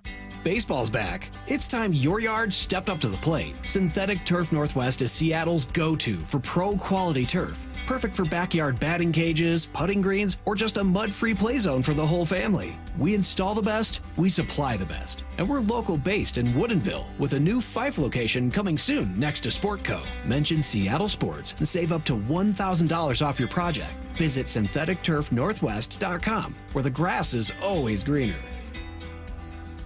Get ready for Camping World's Red, White, and New trade event, May 15th through the 18th. Get the highest value for your RV guaranteed during the biggest RV trade event of the year. Shop the best RV deals in America with new RVs starting as low as $92 a month. Get ready for the holiday weekend with up to 45% off grills and 25% off product installation. Plus, we'll have free hats, free propane refills, free food, and fun for the whole family. Don't miss the incredible Red, White, and New trade event, May 15th through the 18th at your local Camping World. See you with the full details and disclaimers. Get in the zone, AutoZone. Welcome to AutoZone. What are you working on today? Worried about your battery and the heat? We get it. You don't want to get stranded somewhere with a car that feels like an oven. We've got you covered at AutoZone, America's #1 battery destination. Our free battery testing and charging service can help. And if you need a battery, we'll help you find a new one, no problem. Power through with free battery testing and charging at AutoZone. Get in the zone, AutoZone. Restrictions apply. Subscribe to the Seattle Sports YouTube page to find new and exclusive content from your favorite shows and personalities daily. Just head to YouTube, search Seattle Sports, and click subscribe.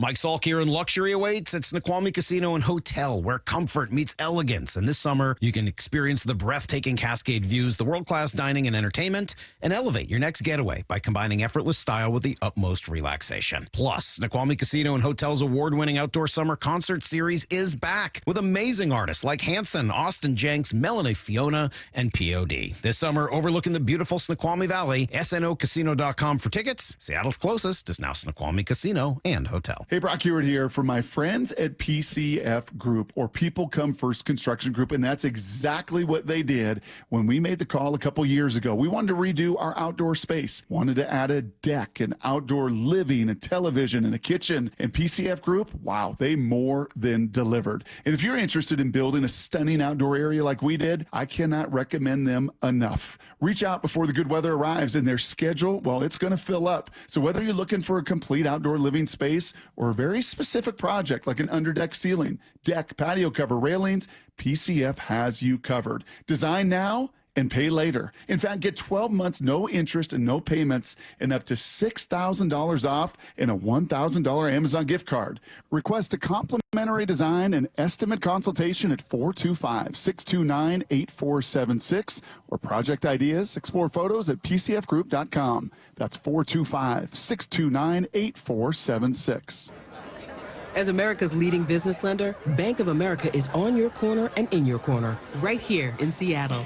With $215 billion in business loans and over 3,700 business specialists across the nation, we help businesses thrive so communities prosper. What would you like the power to do? Learn more at bankofamerica.com/local business. Bank of America, official bank of FIFA Club World Cup 2025. Copyright 2025 Bank of America Corporation, all rights reserved.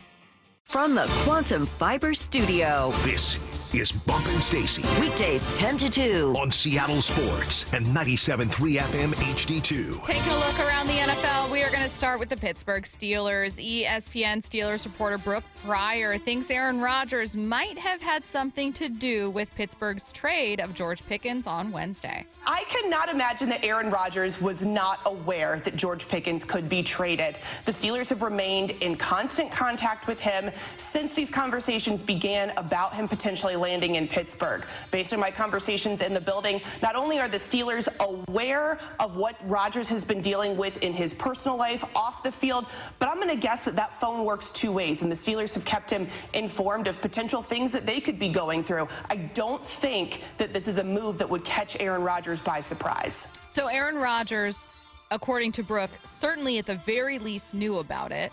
Wondering if he has any influence if that phone goes both ways for the Steelers and Rodgers. Influence in what sense? Like, I don't think he okayed it or tried to deny it, but I think that when they're making moves like this, you want to bring over a veteran quarterback, you got to let them know, like, look, this is going to be the situation. We still got DK over here, but George has been in pain about, you know what, I think we should get rid of him, or this is what we're going to try to do. He just better sign with them, because if they are in communication with them and they're checking in on him and they're letting him know what moves are being made, what's not going to be made, they're treating him as if he is the franchise quarterback, yet he is not signed, and no one knows why. So I hope it just works out for the Pittsburgh Steelers, because you're treating him as if he's already in the building, if this is true. Speaking of the Steelers, Ryan Clark says it should set off alarms that Mike Tomlin was so quick to move on from George Pickens. Mike Tomlin consistently says he doesn't run from coaching. He doesn't run from teaching. He doesn't run from grooming. And so if George Pickens, with that immense amount of talent, can no longer exist in that locker room, it's going to be difficult for him to exist anywhere. And we're looking at a Jerry Jones who doesn't make moves very often in the offseason, now saying at this price, I have to make this move if I want to make my team better.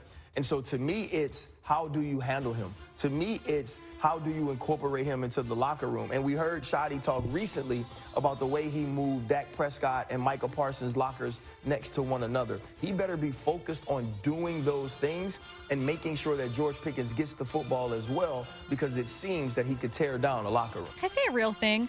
I agree with Ryan Clark that, like, George Pickens has displayed at the very least a kind of mercurial attitude, a ton of talent, but like certainly a willingness to get in people's faces, to disrupt a game, to do whatever. He's so immensely talented, and I ask myself this all the time with players. It's not hard, or it shouldn't be hard, to just kind of like be on your best behavior. Like, you're going to derail your own career if you have a bad attitude with everyone you play with.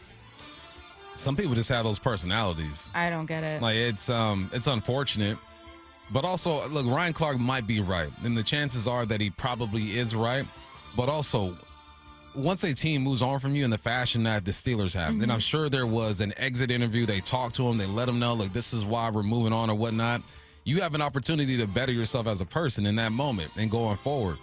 So I think that there are going to be some issues in Dallas, but I'm hoping that George Pickens like takes this opportunity and says, maybe I should change something about myself. But the same thing that that we talk about when it comes to his flaws, it shows up in great ways on the football field. Like, he's an extreme competitor. He's going to talk. He's going to make some plays. It's just the extra stuff. But there's something in that personality that reflects in the way that he plays, and he's one of the best receivers in the game. He's got to find that balance. It gets really messy. It's like he's who some Seahawks fans, I should say, he's who some Seahawks fans thought DK was. Yep. Like, DK went over there and looked like a model student. You know what I mean? Like, he was like the edgy one from a private school. Right. And all of a sudden it's like, yo, you thought you were the bad kid? You're not. No. You're definitely not. Like, DK has an attitude and an ego, but is otherwise pretty professional. Yeah. Like, I mean, he'll have issues with people. Like, it's not like a secret or anything, but otherwise fairly not reserved. Reserved is not the right word, but something like that. You wouldn't think it. He's a bit more composed than what people give him credit for. Yeah. And yeah, man, George Pickens has 25 fines throughout his 3-year career. DK ain't got that many. From ESPN's Aaron Schatz, he detailed the biggest remaining needs for all 32 teams. For the Seattle Seahawks, his choice, center. He said, the Seahawks drafted Gray Zabel in the first round to play left guard, but they still need more at center. Oluwatimi is slated to start at center and was below average last season in pass block win rate, and especially in run block win rate. Unless last year's third-round draft pick, Christian Haynes, can move to center, the backups are undrafted free agents, Jalen Sundell and Frederico, is it Moranges? Sure. Moranges? I could come up with all kinds of pronunciations for his name. I know, that's an interesting one. Listen, Olu was not the best at times over there, but what else are you going to do? What else are you going to do? You didn't draft a center, and what does that tell us? That means that they believe that they have the center on their roster right now, or that they're going to get a center because of cap casualties and training camp and all that good stuff. But if they felt a center was a need, they would have drafted one, or that means that there wasn't a good enough one out there that they felt could really compete with Oluwatimi. Either way you slice it, I think he's still going to be the starter, and I think that, again, this scheme will allow him to play better football, along with him, Christian Haynes, everyone involved. I'm giving Olu another year to figure it out. I just also wonder, I know I've made too many bad analogies today, but I'll do it. No, you got support. You got some Sometimes support. I have, so I have a new apartment, and you're like putting pieces of it together a little bit at a time, and you want to be able to get everything so that you can feel like you're home, and sometimes you just have to accept that that's not how it's going to work. It could be you don't want to spend the money, or it could be that things aren't in stock, or you just can't find the right one. I understand that kind of like, okay, you got Zabel, you want to have these young guys together to make the most of having, this young offensive line. But I don't know, like maybe you just roll out Olu and see how it is, and understand that maybe next offseason you can address center. I know that sounds so stupid, but maybe you do it in pieces. No, I think that's going to be they have no choice but to move like that now. I don't see any free agents that are highly touted that they're going to go after. I don't know. I don't feel the same way about Oluwatimi. And you can't ignore the numbers. All that is good. But when I watch film and I talk to the big homie Ray, I don't feel as down, or I'm not as down on him as some of these analysts are. Tyreek Hill underwent a second surgery this offseason on his wrist, this one to remove screws. It'll be all right. Ain't no big deal.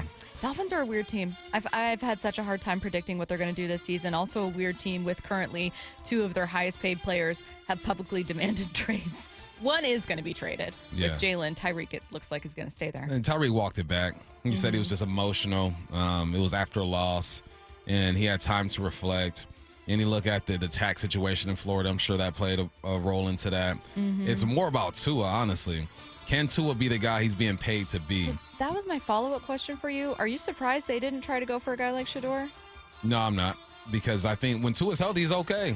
He's okay. And I think we're seeing now more than ever that you don't have to be just the all-star, all-pro quarterback.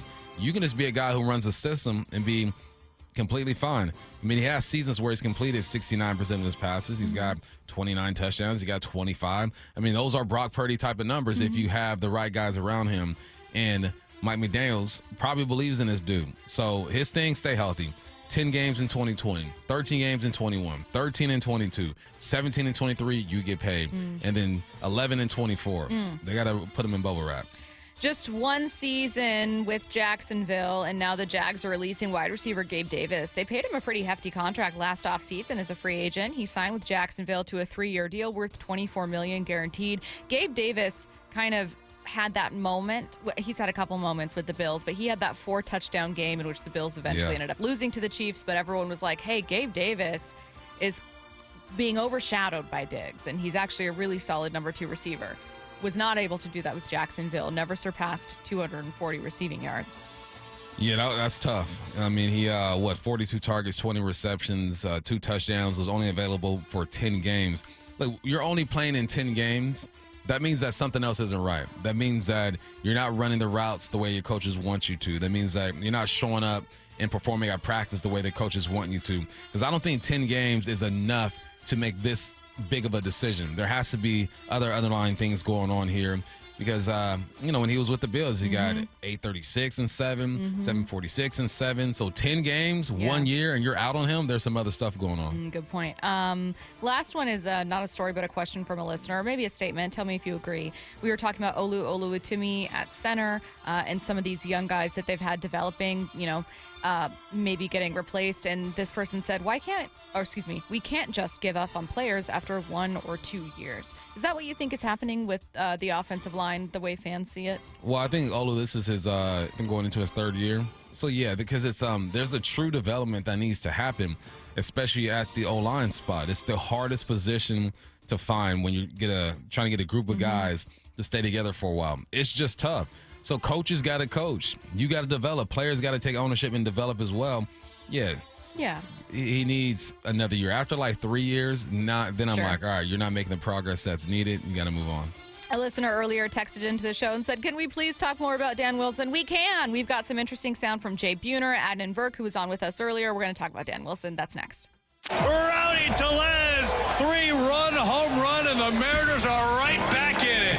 Make it 9 straight series wins for baseball's hottest team. This is what winning teams do. Incredible comeback again from this group. At bat by at bat, they find a way. Tomorrow night, the Mariners are back home in the first of 3 against the Blue Jays, with Wyman and Bob live from T-Mobile beginning at 2 on the home of the Mariners, Seattle Sports. And every pitch of every Mariners game is on the Seattle Sports app. Endless hours of research, seeking referrals, dozens of calls. Hiring the right attorney can be a challenging process during an already difficult time. JP Pendergast with Pendergast Law explains. In Washington State, Tom, there are thousands of attorneys to choose from. Referrals and online research can be helpful, but discovering the right attorney requires a conversation. It can be hard to identify integrity and authenticity without that interaction. So, what do you recommend? We encourage anyone looking for personal injury representation to call for a free consultation with our team before making a decision simply based on referrals or online research. Accident victims need an attorney that listens, demonstrates honesty, and is genuinely understanding of their unique circumstances. The care, attention, and preparation that our firm provides throughout the case mirrors the effort involved when taking on the insurance companies. Save time and avoid mistakes after an injury. Contact the caring and compassionate team at Pendergast Law. If you or a loved one has been injured in a car accident, call Pendergast Law. We can help. Well, I'm here with my good buddy, Dr. Dan Nelson from Eastside Pain and Regenerative Medicine. And you've heard from Dr. Dan's patients over the years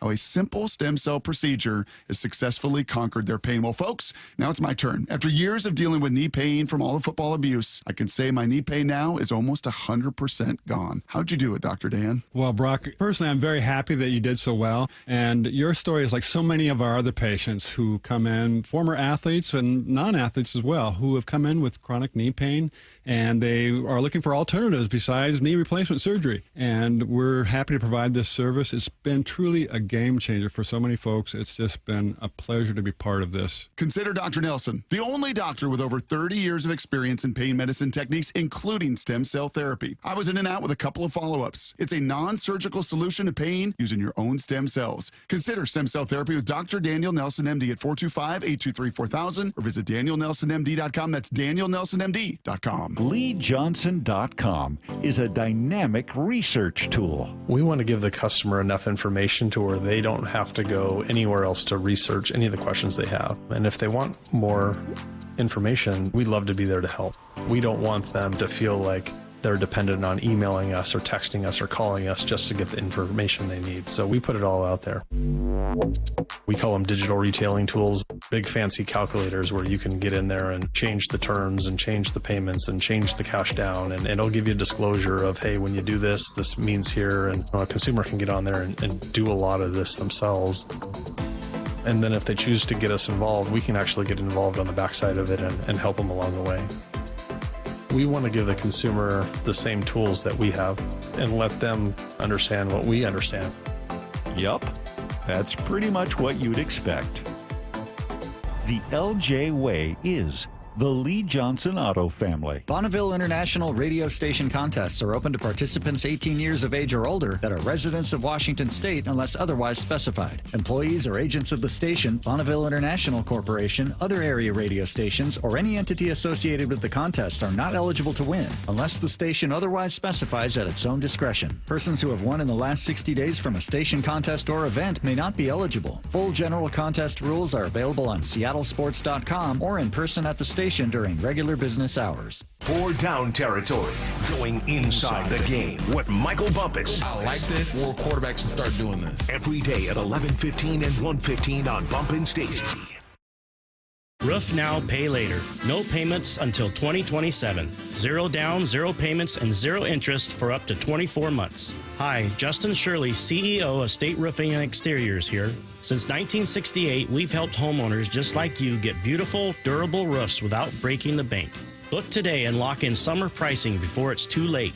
Call 866-ROOF-ROOF or visit stateroofing.com to schedule your free estimate. State Roofing and Exteriors, held to a higher standard since 1968. You think your home is pretty cool until that summer heat hits, and suddenly your home isn't that cool. In fact, it's hot. Air conditioning from Washington Energy Services can help. Stay cool this summer with our biggest spring savings event ever. This month only, take up to $2,500 off an energy-efficient Bryan cooling system with exclusive Washington Energy rebates. Ensure your home is always the cool house with air conditioning from Washington Energy Services. Contact us today for a free estimate. Dave Wyman joined by the mayor of the city of Lacey, Andy Ryder. Andy recently underwent successful treatment for prostate cancer. His treatment method? Swedish CyberKnife. Andy, what would you say to anyone considering prostate cancer treatment? I'm feeling very confident about my treatment with CyberKnife. I absolutely recommend it for anyone who has been diagnosed with prostate cancer.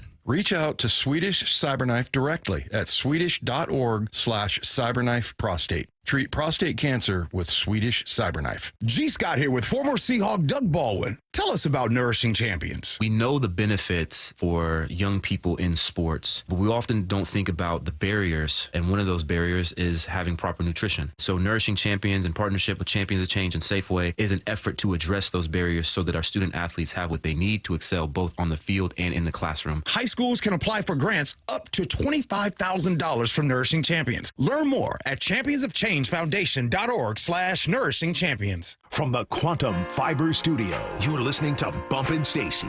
Weekdays 10 to 2 on Seattle Sports and 97.3 FM HD2. I like having a conversation about Dan Wilson.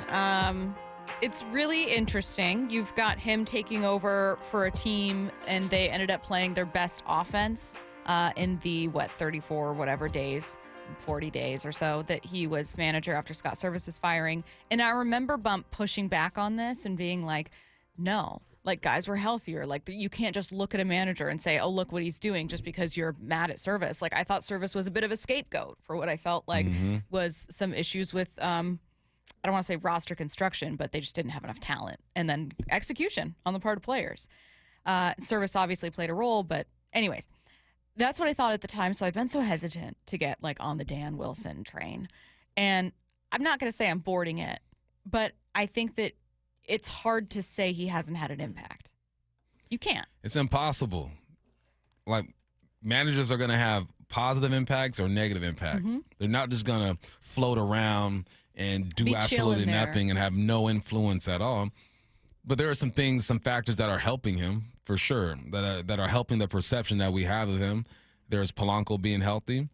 There is Cal Raleigh just going nuts with that torpedo bat and doing his thing. There's Randy having his clutch moments. So the players ultimately have to do the dirty work, but it's the manager can have influence on just the way that he talks, the way he communicates, what's your philosophy and all that stuff.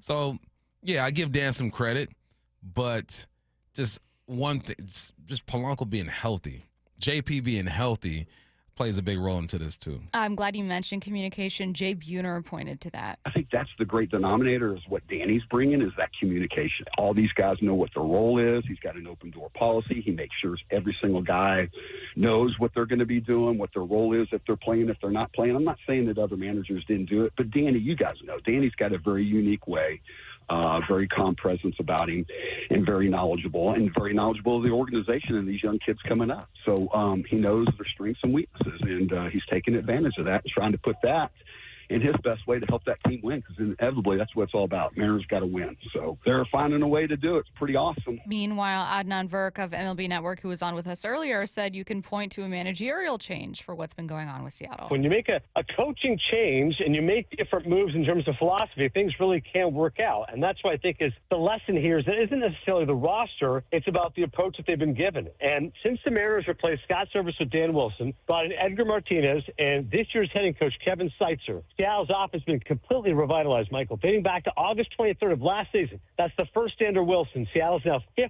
in the majors in OPS at 759 and runs per game at 5.1. Their 10.9% walk rate is best in Major League Baseball over that stretch. So clearly they realize be much more patient. Don't just be a free swinger. Don't just try to hit home runs. Make the ballpark work for you. You know, you can't hit home runs there. I get it. So look for singles and doubles and triples and use your speed. And really they bought into the philosophy. They've been a great story and a big reason why they're first place in the West. This is my only question following this. You're telling me that Scott Service never, ever, ever introduced those ideas? I'm sure he has. Maybe it's just the way that Service communicated them. Sure. Like we've sat down with Service before, and we sat down with Dan. It's two totally different vibes and two totally different feels. Doesn't mean it doesn't work. Last year at this time on May 8th, the Mariners were 20-17. So what are they now? 21-14. So one more win, 3 less losses. Obviously, the amount of games are going to be a bit different. But we weren't saying horrible things about Service and the squad at this point of the year. That's why you always got to caution. Like, you have to take what you're seeing and try to make sense of it. And when you're getting more production out of the bottom of the order and your stars, you want to associate that with Dan and Edgar and Steitzer. I keep saying his name, I'm sorry. And you want to give them that credit for sure. We still got to play more ball. I think that when I always wait until like June until I'm like, all right, well, now I can believe in what I've been seeing. Yeah. I don't ignore what's going on right now. And Dan deserves some credit. But, man, there's always so many factors into this whole thing, man. It's not just one guy, one philosophy. But it could be the thing that's pushing them in the right direction, and that's why we're seeing what we're seeing. You know what I think is also adding fuel to that fire? Not just that people locally have a great relationship for and respect for Dan Wilson, obviously a beloved former Mariner, but it's mostly the same team. So you're running out of other things to point to. I do think that's playing a factor, is people are going, well, it's not like you added Pete Alonso and he's raking. It's not like you added Juan Soto and I can point to him and say, oh, look what he's doing. It's not like you've got, he wasn't a free agent, but it's not like you've got Aaron Judge, who's suddenly on your team and you're going, well, obviously it's Aaron Judge. You've got a lot of the same guys. Yeah. So I think the natural assumption is, well, is it that these guys are healthier, that they're playing well, that they're having a hot streak? Or is it that someone else was able to get more out of the same guys? I don't think we know the answer yet, but I think it's a fascinating conversation. It is. But I think we can also point at the guys who are producing who weren't here last year. You got Ben Williamson, who we didn't see last year, who's producing. Rowdy the last couple weeks has been doing his thing. But when you look at Julio, Cal, Randy, JP, Jorge, Dylan, the beef of your squad, and you see them performing, you ask yourself the natural question, why? Why and how are these guys doing this when they were here together last year and they weren't able to do it consistently towards the end of the season? Like, all this is fine and dandy, and I'm having fun with this squad right now. Man, it's summertime, baby. Late summer. Let's see what y'all look like then. And if you can stay healthy. I think the plus part, I've kind of made an argument as to kind of not take away from what Dan is doing, but give you reasons why it's not all him. But now I'm going to give you reasons why it could be a lot of him, because you don't have the same rotation, the health that you had on the mound, right? So there's more pressure on these dudes to get the bats going and score runs, because you're not getting the same out of the guys on the mound. So then there you go, Dan. There's an argument for you. There's going to be arguments for both. We're just not even halfway through the marathon yet. Someone said that Dan is maybe more autonomous than Service. I think it's a fair question to wonder, because Scott Service was brought in with Jerry, right? Jerry hired him, and you were kind of connected at the hip. And if players were upset with Jerry, well, they were upset with you too, because you were seen as an extension of Jerry. And I know that factored into a few things. As far as the philosophy, like where Scott Service might have drawn limits, that I don't know. Be curious to ask, like, maybe we'll get like an Adam Jude or kind of talk to someone else about what's different with Dan. I became my best self as a route runner when I first had a lot of structure. We need this left foot at 5, 45-degree angle. You can't use this release, because then my foundation was set. And then I had a coach who was just like, do you? And if it doesn't work, we'll adjust. But you know what to do at this point. All right, you go ahead and do you. That's kind of the way I see this whole thing. If Service was more structured and like, look, these are the things we do and don't do. Then Dan's like, all right, you know what to do. Let's go have fun now. Let's get back to that conversation about franchise quarterbacks. Good stuff from Daniel Jeremiah coming your way next. Brock and Salk, straight from Pierre, South Dakota. Brock, Gray, good morning. How are we feeling today? Super excited to be a part of the Seahawks and the scheme that they do. Are you still growing? Could we see a bigger Gray Zabel at some point? Yeah, absolutely. And I mean, big thing about gaining weight is just steaks and squats. That's all you got to do to put on some pounds. Steaks and squats. Well, and you could go from Bush Light to Bud Heavy if you need to. Yeah, exactly. A few extra carbs. Brock and Salk, morning 6 to 10 on Seattle Sports, the app, YouTube, and your smart speaker. For over 113 years, Pacific Lamp and Supply Company has been your #1 lighting specialist in Washington, from the Space Needle in Seattle all the way to the Riverwalk in Spokane. With the largest lighting inventory in Washington, Pacific Lamp's knowledgeable and experienced staff can assist with any lighting issue, including intricate lighting and control designs. Plus, they work with all utilities in Washington to get you the best available lighting rebates. Pacific Lamp and Supply Company, Washington's lighting experts since 1912. Visit pacificlamp.com. So I formed Davis Law Group about 30 years ago, and I would get, the same questions from people about what to do in the case of an accident. Do you need a lawyer? To the point where I decided that I would at least write a book which would answer the common questions that I would receive as a lawyer. Once I wrote my first book, it proved to be hugely popular. I decided to write then a series of books in different accident cases so that we could really teach people about their rights, how to protect them, and how to decide on whether they need a lawyer and what lawyer to hire. I've found in my career that having a client that is educated and knowledgeable about their particular type of case really helps the client, and also usually ends up making the case or the claim more successful. To get your free copy of any of my Washington accident books, visit WashingtonAccidentBooks.com. You're losing your hair and you simply need a solution that works. You want the best. Modern technology, top-rated physicians, something that's guaranteed to work. Guys, you need world-class Dr. Perungo and his team at Advanced Hair. Advanced Hair has completely redefined hair restoration. From the experience itself to their unmatched results. Receding hairline, bald spot, thinning hair, maybe all three like I had. Get your hair back with Advanced Hair's simple one-day treatment that begins to regrow your own natural hair the very next day. Advanced Hair has changed tens of thousands of lives, including mine. And get this, Advanced Hair is once again the winner of the 425 Business of the Year. For your free consultation, call 425-449-8185. Right now, you'll get $250 off and 250 free hair grafts. Refine your hairline with the team that redefined hair restoration. That's 425-449-8185. Or for the before and afters, visit advancedhair.com. What is that sound?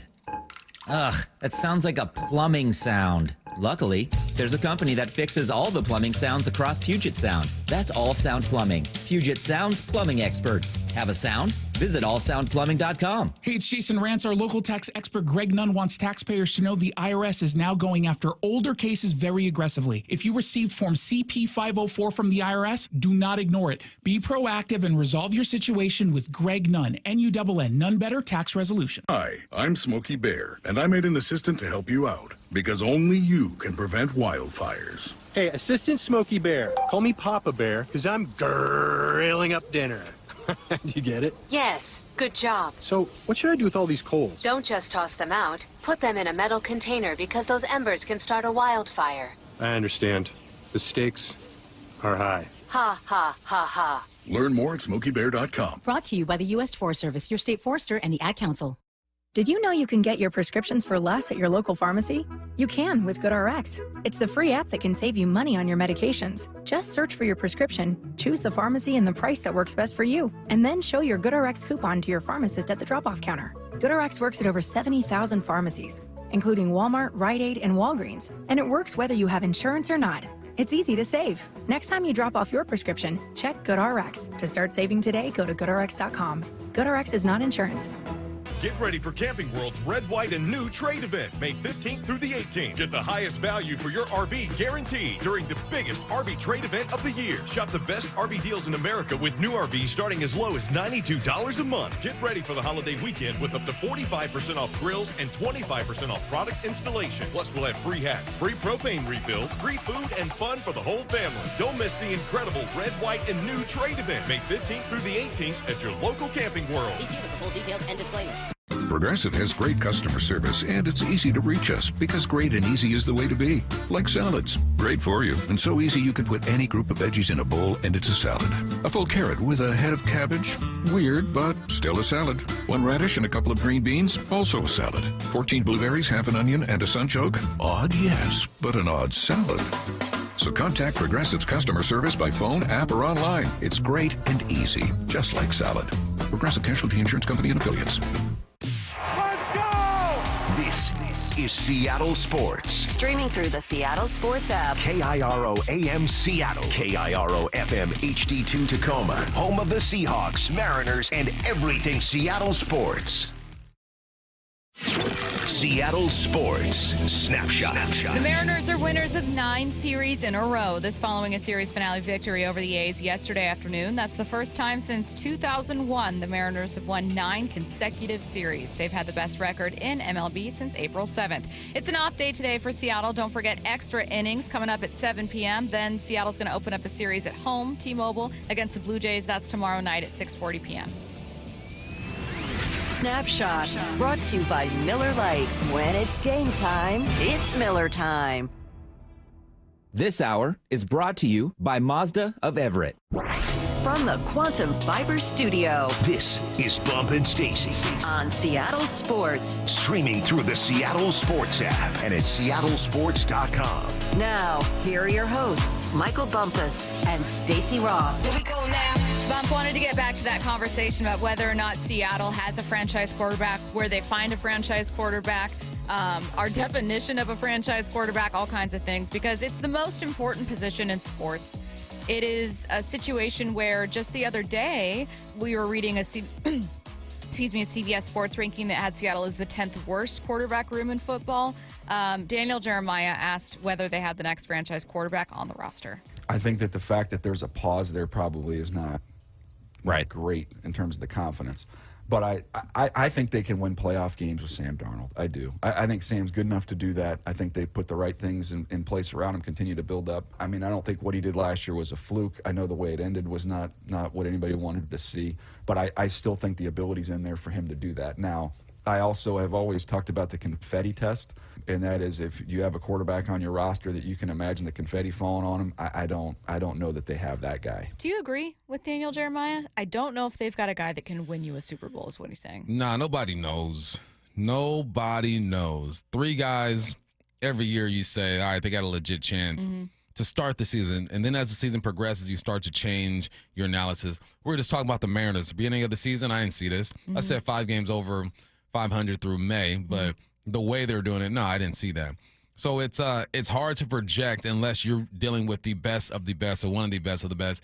And Sam just isn't that because we've only seen it for 1 year. And you never put your trust in no rookie, man. How many rookie quarterbacks won a Super Bowl? Ben Roethlisberger won one. Who else? Any other rookies? Purdy went to one. Did he as a rookie? Purdy go went to one. He obviously didn't win it. Yeah. But you don't – it's hard to do. So – and then Milroe isn't the passer or polished passer that these other guys are. So can I see Sam Darnold or Milroe standing in the center of a football field, wherever the Super Bowl is this year? Where is it, New Orleans? Is New Orleans this year? Where is it? You're asking me questions. Wherever I should it be is. Qualified to answer. Wherever it is, I can't see it happening right now because there's a lot of other quarterbacks you got to go through. You got to go through Jared Goff. You have to go through Jordan Love. You have Jalen Hurts. You have Jaden Daniels. Say what you want, Dak Prescott. You have Matthew Stafford. They're just obstacles you have to go through or get by to get to that moment. Yeah. And neither of these quarterbacks have shown that they can do that. Sam Darnold hasn't won a playoff game yet as a starter. He hasn't won.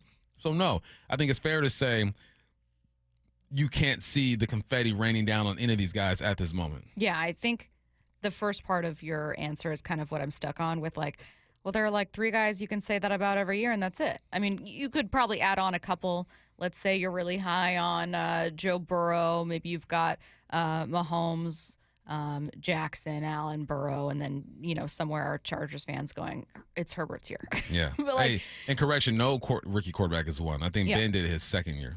But I think that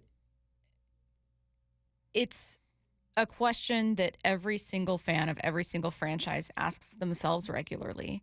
It's the most important thing to find, and I think we oversimplify how common it is and then how easy it is to find. Mm-hmm. You have the Jets that have they ever found that? I don't think so. Closest they got was, Namath. Yeah, Namath, throwing the in number the one. 60s, 70s. Like the first Super Bowl ever. Or right. One of them. It's just like you've had organizations that have gone decades, plural, without a surefire answer as their franchise guy. Mm-hmm. You've also had organizations, and this is the interesting spot that we keep trying to see if Seattle can work itself into. You've also had organizations that have won Super Bowls without that guy. Mm-hmm. But what else did they have? That's where I think Seattle's going to have to find itself. Defense. Mm-hmm. Like luck. If they were to even be in the second round of the playoffs, that means that the defense is a top 5 defense. The offense as a whole is a top 10 defense. You have great production at one of your tight ends. JSN has gone for 1,200 yards. Another receiver went for 700. The turnover differential is crazy. You're good in the red zone. Mm-hmm. Like, there are things that are out of the quarterback's control sometimes that have to be the thrusters when it comes to getting you to where you want to go. And we're just not sure that they have that yet. I think we're more confident on the defensive side than offensive side. But it's fair. That doesn't mean this can't be a good football team, though. No. There are really good football teams out there who just don't have enough to get over the hump because the teams that do year in and year out are the most balanced, or like you mentioned a few times, Stacy, are really, really good at something. They're one of the best in the game at something, which can supplement other things that they struggle to do. Well, and those guys are still looking for it, too. When we mentioned the 4 quarterbacks we're having that conversation about every year, only one of them has won a Super Bowl. Yep. Burrow hasn't won it. He's been to it. Allen hasn't been to one or won it, obviously, and nor is Jackson.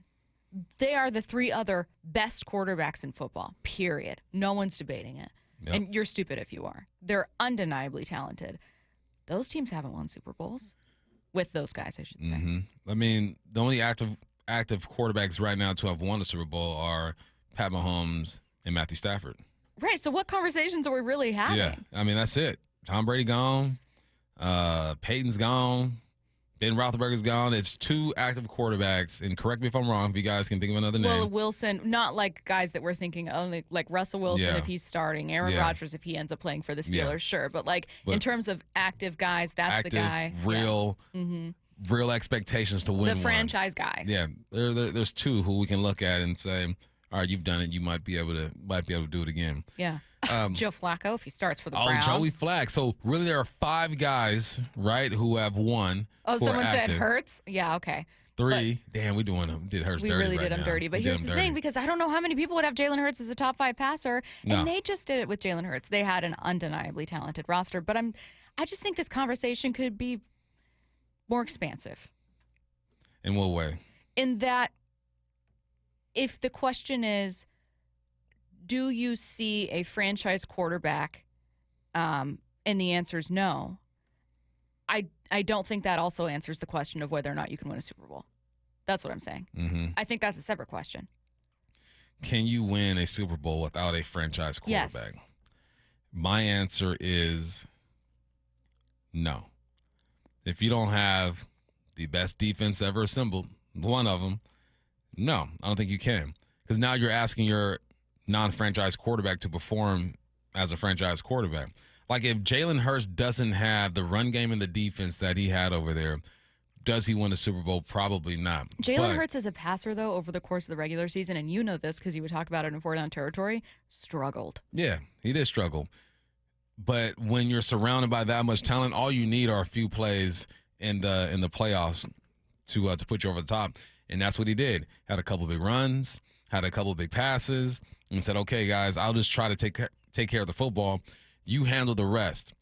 But it's a funny conversation because we ask him to do the minimum, but the way he does the minimum allows him to get paid a lot, like to be considered one of the highest paid QBs in the game because you fit that system. What do the Eagles want to do? They want to run the heck out of the football and make some plays down the field. What did Jalen Hurts do for the last 4 seasons?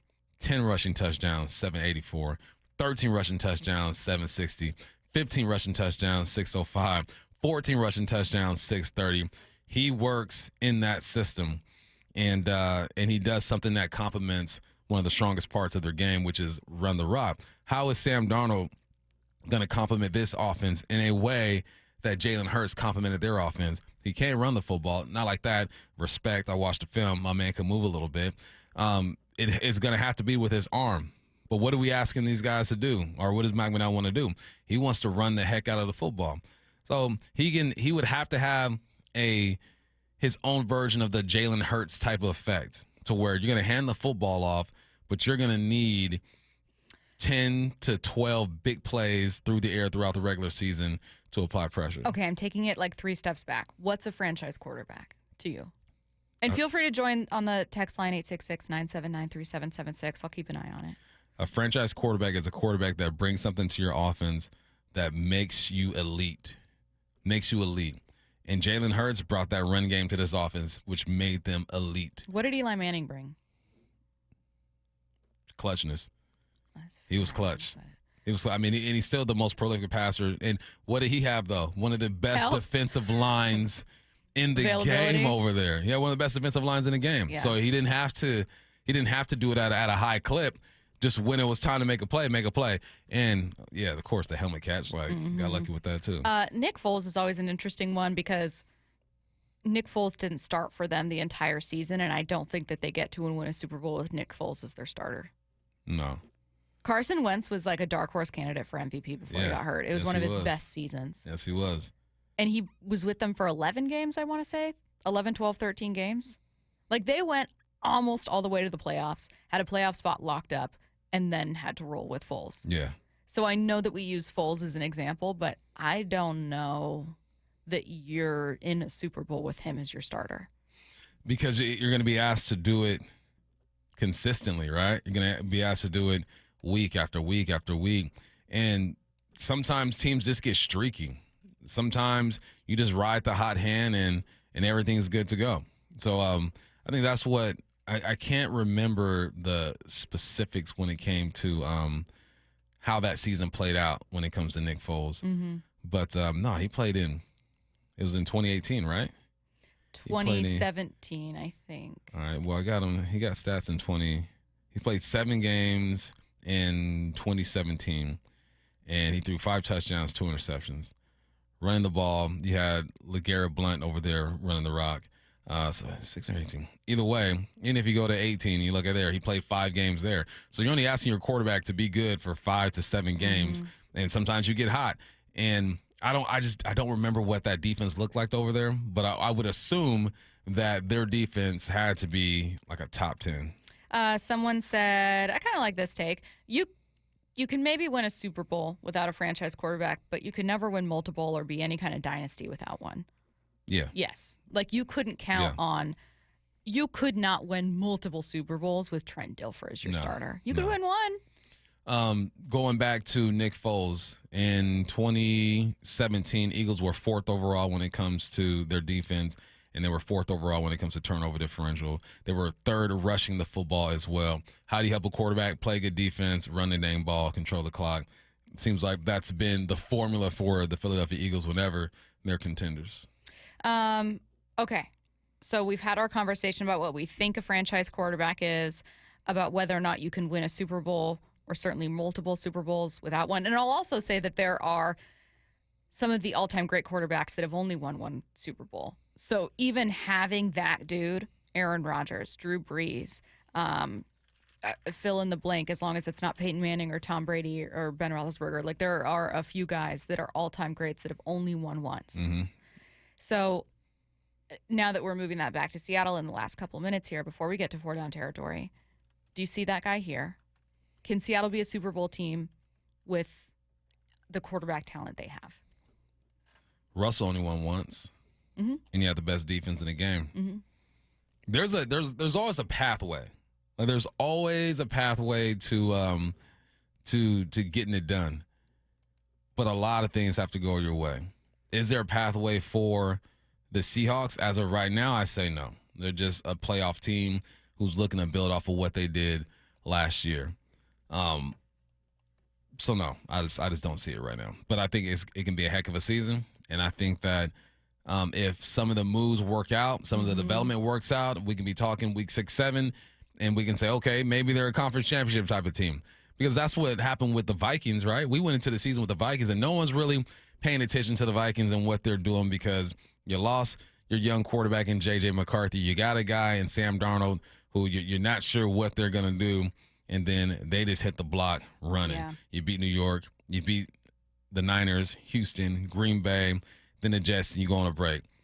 Then you play Detroit, the Rams, you lose those games. And I'm looking at their schedule. It was favorable, too. So then you go Colts, Jacksonville, Tennessee, Chicago, Arizona, Atlanta, Chicago, and then it gets tough after that with Seattle, Green Bay, and Detroit. So the schedule's got to line up for you, too, if you're not going to have that take over the game type of quarterback. I want to issue it's not a correction, it's a follow-up. I mentioned Carson Wentz as like a dark horse MVP candidate because people kind of moved on and forgot, and in hindsight forgot how good he was, but also because Tom Brady won.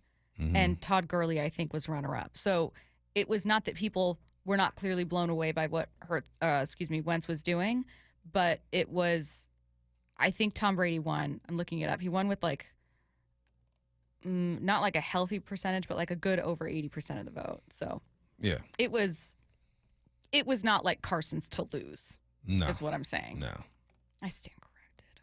Let's get to 4-down territory. This is 4-down territory, going inside the game with former Seahawks and Coug wide receiver Michael Bumpus. First down, what's the most LA thing the Rams have ever done? Vacations are great. I never got a chance to take vacation as a kid growing up because we didn't have money like that. And my summers were full of just tournaments. And my vacations were my mom going to work, she giving me $20, and me riding my bike all over West LA. I'd be miles away from home. Mom had no idea. As long as I was back when I was supposed to be back, it was good. LA's going on vacation for their minicamp, the Rams. New Orleans has their or have had their mini camps in Irvine, the Seahawks and Cheney back in the day, the Cowboys in Oxnard, California. The Rams are going to Maui. Imagine being a rookie, first taste of the league, and you're low-key going on vacation for a mini camp. Now, don't treat it as vacation because you got to work. You will get cut. You will get cut. But you're in paradise. You can play golf after you're done working out. It's just a LA type of thing. And I played on a soccer team growing up where everybody had money. Me and like 3 of my dudes didn't have money. Everyone had money, and they would go on these vacations. Oh, that'd be so hard. And it'd be great. And they'd ask if we can come, and I go, nah, we ain't got the funds for that. And I feel left out. That's how the NFL should feel. Like a 12-year-old Michael Bumpus. Like little left Michael. out from going to Maui or Spain or wherever my teammates were going. But Spain? Oh, they have money like that. They're going everywhere. It was, I'm telling you, the money that was on that soccer team was crazy. There's levels to wealth. Yeah, there is. You know what I mean? It's like, okay, maybe your family went to Disneyland. Maybe they went to Hawaii. But if they were like, oh, we're jet setting in Europe, that's What, do you have a summer house too? Probably. Yeah. Second down. What do you expect from George Pickens in Dallas? Man, one, I expect him to get his mind right and act right. You got to give him that talk that my mom used to give me and my cousins before we walk in the store. Listen, don't act a fool in the store. You're not getting nothing. Okay, we're in and we're out. George Pickens needs that type of talking to. But I think that he's going to get a bunch of targets, man, because CeeDee Lamb had 101 receptions last year. The closest receiver had 49 receptions. He has 52 less receptions. It can't be like that with George Pickens, man. He had 59 last year, but he's also played with a bunch of quarterbacks and hasn't been able to really find his footing. He's got 59, 63, and 52, 1,000-yard season. But this should take some pressure off of CeeDee Lamb. They're saying they're moving lockers around with the Dallas Cowboys. Shotty, is it Shotty? Mm-hmm. Yeah, Shotty says, I'm changing the way the locker room operates. I'm changing the way or where people sit in these meetings. I'm going to mix it up. So who is going to sit next to George Pickens and make sure that he's getting his mind right? But there's going to be a lot of opportunity over there because CeeDee Lamb needs some help, and they're two different type of receivers.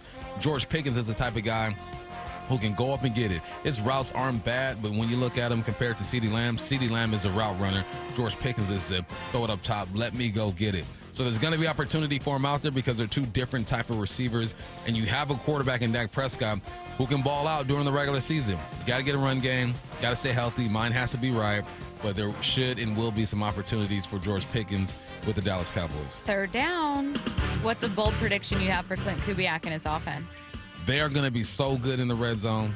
They're going to be good. And with New Orleans last year, they scored touchdowns on 58% of the time they were in the red zone. For the Seahawks, it was 57. So the New Orleans Saints, with less personnel, were more efficient than the Hawks in the red zone. And now I see what they're doing with their personnel. You draft your offensive lineman. You got a Royal at the tight end spot. JSN, Cooper Kupp, MBS, and then I combine personnel with their concepts. When you're down in the red zone, the field shrinks. You need to be more deceptive. You got to move defenders with play action and emotion and all that good stuff. At times, Grubb did that, but at times it seemed like he got away from it. With Kubiak, this is just part of who he is. So because he can do it in the middle of the field, he's going to be able to do it in the red zone. The running game is going to be tight, and the Hawks will be a top 10 offense when it comes to red zone efficiency. I believe that. You heard it here. Market is going down top 10. Fourth down. How can rookie Nick Emanwari help Devin Witherspoon? Nick Emanwari is the type of guy who can play safety. He can come in the box. He can play that slot as well. We talked to his head coach, and he described him just like that. The reason why that helps Witherspoon because it allows Witherspoon to be multiple. I think right now this team needs him in the slot. He's the best slot defender that they have. But sometimes you want to follow a receiver. And sometimes you might not want Reek. Might not be a good matchup. So if Nick is able to play that big nickel spot, especially down in the red zone and rough some things up, that allows Witherspoon to be on the outside, to move around, because we know that he can blitz. We know that he can cover. I'm talking about Witherspoon from the slot. Now let's get him outside and mix things up. So the more Nick Emanwari can do, the more it's going to allow Witherspoon to move around and be that type of player. I'm excited to see how Mike McDonald uses his new weapons. Yeah, I am too. Is there still a big question mark that you have on the defense where you're like, what are you guys going to do there? This depth at corner. Is it Josh Jobe? Are you going to get Shaquille? Like that other corner spot. And I think Josh could do it. He's had some good moments over there. But with a defense, with the talent that they have, you want to look on the other side of Rick Willen and say, all right, there's another Pro Bowl type of cornerback over there. And it could be Josh Jobe. He could develop. But, going into the season, I want a veteran over there. Let's see, 866-979-3776. We were talking about what's a franchise quarterback. Can you win without one? Do you see one on the roster? That last question was continued by a listener bump in the 253. They said, well, can Milroe be a Hurts? Their passing is similar, but it seems Milroe may be a better runner. He could. If you have one of the best run games in the world, a big offensive line that averages 320 across the board, and a defense that is good on all three levels with a bunch of Georgia Bulldogs over there. There's a lot of ifs. If you put Milroe into the Philadelphia Eagles offense, I think you still win 10, 11 games, but it's because of personnel over there. Eventually win 10, 11. Rookie year, you're going to struggle a bit. Would we say, let's see, I'm trying to look up Jalen Hurts. Would we say that Hurts and Milroe are similar passers? I feel like Hurts was more productive in college, or am I misremembering? I think that, and they both went to Bama. I know. I'm like, are we comparing them because they went to Bama and Jalen Hurts is mobile, or because they're actually quite similar? I think we're doing both. Like maybe there is a little bit of a similarity there. I just want to make it fair. Nah, Hurts was more accurate his last 2 years. He completed 72% of his passes in his junior year, 69% of his passes, and have 32 passing touchdowns. Oh, that's not close. And 8 interceptions. Mm-mm. Nah, Hurts is he's that guy. Yeah, Milroe had 16 passing touchdowns in his final season, 23 rushing touchdowns in 2023. No, I think that maybe we're just seeing both are mobile, both went to Bama, but Hurts being a much more finished product. Yeah, for sure. All right. Get your questions in for What I Need to Know. Coming your way at 45 after 866-979-3776. Hype Train is coming your way next, and let's see what's on tap. What's on tonight with Bump and Stacy, brought to you by Caesars Sportsbook at Muckleshoot. Now, here's what's on tonight. Close my show sheet. I can't find it. It's Extra Innings, hosted by Curtis Rogers at 7 p.m. No Mariners tonight. That's going to be 7 to 9. You'll get a preview for this upcoming series against the Blue Jays. Mike Lefko joining Curtis Rogers as well. And then obviously Mariners back tomorrow. Blue 88 on Brock and Salk. Nicky Manwari, how do you see them using him? I think they'd love to put him at that second level. Does it allow them a little freedom, Salk, to put Spoon back outside a corner, right? Where you can have some real strength with Reek and him and this dude around the line of scrimmage, cleaning stuff up on aisle 9. Yeah, man, there's a lot of excitement about just molding that kind of talent. Blue 88, every day at 7:45. Answering 3 football questions as only Brock Heward can. Hey, fight fans, Bob Stelton here from Wyman and Bob. How'd you like to sit ringside with me at Excite Fight MMA? Seattle Sports is hooking up one lucky winner with 2 VIP tickets. That's right, you and a guest for an unforgettable night of fights on May 24th at Muckleshoot Casino Resort. These seats are right next to the cage, right next to me. You're not going to find them online. This is a one-of-a-kind experience. You can enter right now at seattlesports.com/win for your shot at a fight night you're never going to forget. For over 113 years, Pacific Lamp and Supply Company has been your #1 lighting specialist in Washington, from the Space Needle in Seattle all the way to the Riverwalk in Spokane. With the largest lighting inventory in Washington, Pacific Lamp's knowledgeable and experienced staff can assist with any lighting issue, including intricate lighting and control designs. Plus, they work with all utilities in Washington to get you the best available lighting rebates. Pacific Lamp and Supply Company, Washington's lighting experts since 1912. Visit pacificlamp.com. Does your yard need shade, privacy, or a little brightening up? Look no further than Big Trees. I'm Nancy Penrose, owner of Big Trees in Snohomish. At our 30-acre location, there are thousands of trees to choose from and knowledgeable staff, including a board-certified master arborist, to help you find exactly what you're looking for. Visit the nursery and learn more about Big Trees at bigtreesupply.com.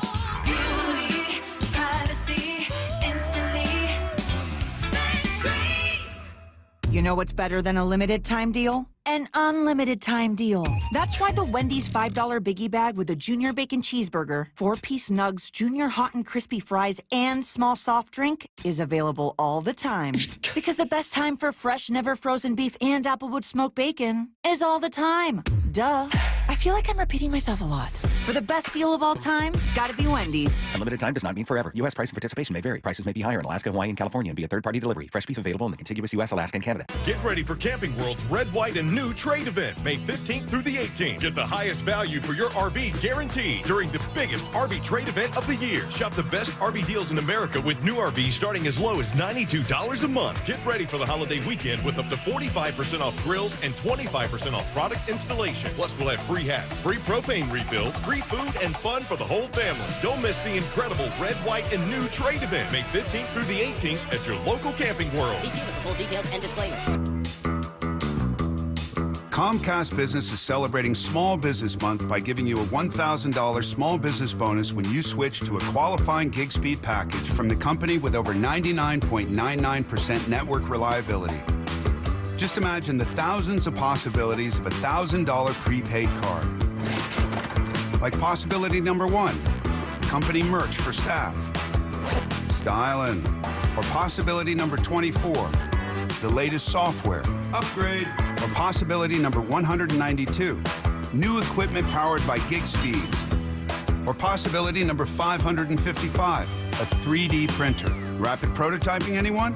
Switch to Comcast Business for over 99.99% network reliability, advanced cybersecurity, and now get started with a $1,000 small business bonus. Comcast Business, powering possibilities. In 6/22/25, new customers only with 2-year agreement. Other restrictions apply.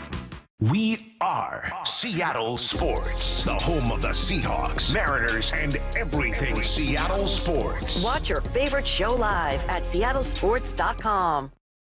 At 65 years old, Brian has a rather demanding hobby. My biggest passion is snow skiing, and I ski between 70 and 80 days per year. And I ski instruct at a private resort in Montana. Needless to say, that can be a bit tough on the joints. When this knee started to bother me, I thought I'm doomed. That's when Brian decided to see Dr. Mark Wagner, MD, at Seattle Sports and Regenerative Medicine for stem cell therapy. If I did yard work or skied a few days in a row, I was fighting swelling and pain and no sleep and all sorts of problems, and that has absolutely gone away. So are you back on the slopes? I mean, I had a 14-day stretch with clients where I skied every day and had no problem. It was fine. It was just like, I felt like new. So I'm guessing you would recommend this to others. Oh, I already have. I've told everyone that'll listen. Whether it's a shoulder, hip, or knee, before you choose surgery, consider stem cell therapy with Dr. Mark Wagner, MD, at Seattle Sports and Regenerative Medicine. Schedule your consultation at drmarkwagnermd.com. It's really, truly a miracle. Yeah, I have a ton of really memorable customers. One of my favorite customers I've ever had, he came in and had a really bad experience with several different dealerships. He just lost his husband. His husband left him with a truck, and he was like, I don't need a truck. Like, this is so impractical for me. And it was a really emotional decision for him because it was one of the last things that he had, obviously husbands. We were like, it's no problem. Like, we're going to help you. And we did the process the same way that we always do the process. And we helped him trade in his truck for a beautiful new Rogue. And that was really cool. And he bought his second car from us. And I'm sure when he needs a third car, he'll come back and buy his third car from Nissan too. Afterwards, to thank us, he sent us this beautiful basket of like candies and fruits and stuff. Making a great day for the people around you is making a great day for yourself. The LJ way is the Lee Johnson Auto family. This hour is brought to you by Mazda of Everett. From the Quantum Fiber Studio, you're listening to Bumpin' Stacy. Weekdays 10 to 2. On Seattle Sports and 97.3 FM HD2. What I need to know coming your way in 15 minutes. Get your questions in now, 866-979-3776. I have a lot on DK Metcalf. Interesting. 866-979-3776. I'm sure because of the Pickens news, but again, that's coming your way in 15. Right now, time to head to the station for Hype Train. The Seahawks leading off Hype Train. They will reunite with Shaquille Griffin and Jadeveon Clowney. Reunited, and it feels so good for Shaquille. Oh, okay. So you're not boarding the train. Jadeveon, I don't think they're going to do that. I wouldn't be mad if they do it, though. I would not be mad because it makes sense. You need depth at the D-line spot. Clowney gives you that. He's 32. What it do? I remember when I was 32, a long time ago. But you don't necessarily need him. But you would want him to give your guys some breaks. But Shaquille Griffin, you need a Shaquille Griffin. So both of them, no. So I guess I'm letting that train ride on by. Yeah, it's a fun train to board if you're brave enough, Curtis. The Seahawks reunite with Shaquille Griffin and Jadeveon Clowney. I really think Shaquille Griffin ends up in Seattle. I think this is not the first time we have heard the Seahawks having interest in him this offseason. So I think with as much rumor as there is about that, I think it ends up happening. Jadeveon Clowney, there's been no link between the two. None at all, other than my own messiness. Right, other than Clowney having previously played for the Seahawks and Mike McDonald. I don't think it happens, though. I think the Clowney train goes right on by, but I see Shaquille Griffin ending up here. But the question was both, so I'm not boarding this train. I think only one is one. Yeah, I don't think Clowney's coming back here. I know that I joked about Clowney Watch, but I don't think it's happening. Like you guys, I buy that Griffin is coming back. So we'll go to our next Hype Train. No one was boarding that one. Knicks up early, 2-0, right? Is that what I'm talking about? No, who was I talking about? Yeah. Yeah, Knicks up. Yeah, Knicks up. We up. Will make the NBA Finals. Ooh, you know what? That would be that'd be fun because it's been since what, the 60s since the Knicks won the championship. Right? Is that right, Kurt? Or the I think 70s? it's like 73. 73, Yeah. and Walt Frazier and them was Weirdo. playing. Crazy. Willis Reed, yeah. You know, but you know what? This is what's gonna happen. Oh. This is what's gonna happen. Okay. The Knicks are going to beat the Celtics in 6. Knicks in 6 bars. Pacers are going to beat the Cavs in 5. Pacers in 5. Bars. Knicks in 6. They meet. You know what? I'm riding the wave. Knicks to the finals. Wow. Go New York. Go New York. Go. My homies in LA are probably hot right now. But you know, we grew up watching the Knicks and the Pacers go at it with Reggie and all them. So they might have an appreciation for it. Yeah. Let's go, Knicks. And you guys are all just done. Watching from home. You know what I had to do? I went downstairs and someone works in Mariah. She's a Clippers fan. So when the Lakers got eliminated, she DM'd me talking stuff. So I had to go remind her No. that the Clippers are out too. Yeah. You know, sometimes even if you're out, it feels good to just still swing. You got to. You gotta take a shot. The Knicks will make the NBA Finals. Curtis. It seems audacious, right? With the number 1 and number 2 seeds still alive in the Eastern Conference in Boston and Cleveland. But are you brave enough? But boy, the Knicks with those 2 comeback wins in a row in the Garden, coming home to their Garden bars. I gotta do a bar too. I think the Knicks right now have the momentum, and I would put them as probably the most talented team that has a lead in the Eastern Conference for sure. So I think the Knicks. I mean, you never want to bet on the Knicks because they always let you down. But I think right now they are in the driver's seat in the Eastern Conference. So I'm going to board that train. I think they will represent the Eastern Conference in the NBA Finals. Vegas has the Knicks winning this series, but the Celtics winning the championship. How Sway? Hey, how? They find a way back that's in. Vegas math. Like That's we Vegas just math. we messed up the rule book. We're gonna let them have a do-over. They gotta play a different team. Knicks. Okay. Yeah, I'm gonna board the train. All aboard. How do I make a bar too so that I'm not left out? Oh, what rhymes? What rhymes with finals? What rhymes? Final. Adjust your spinal. Final. They're making the final. Final. Oh, just go to the next one. It hurts. George Pickens finishes with more receiving yards in 2025 than D.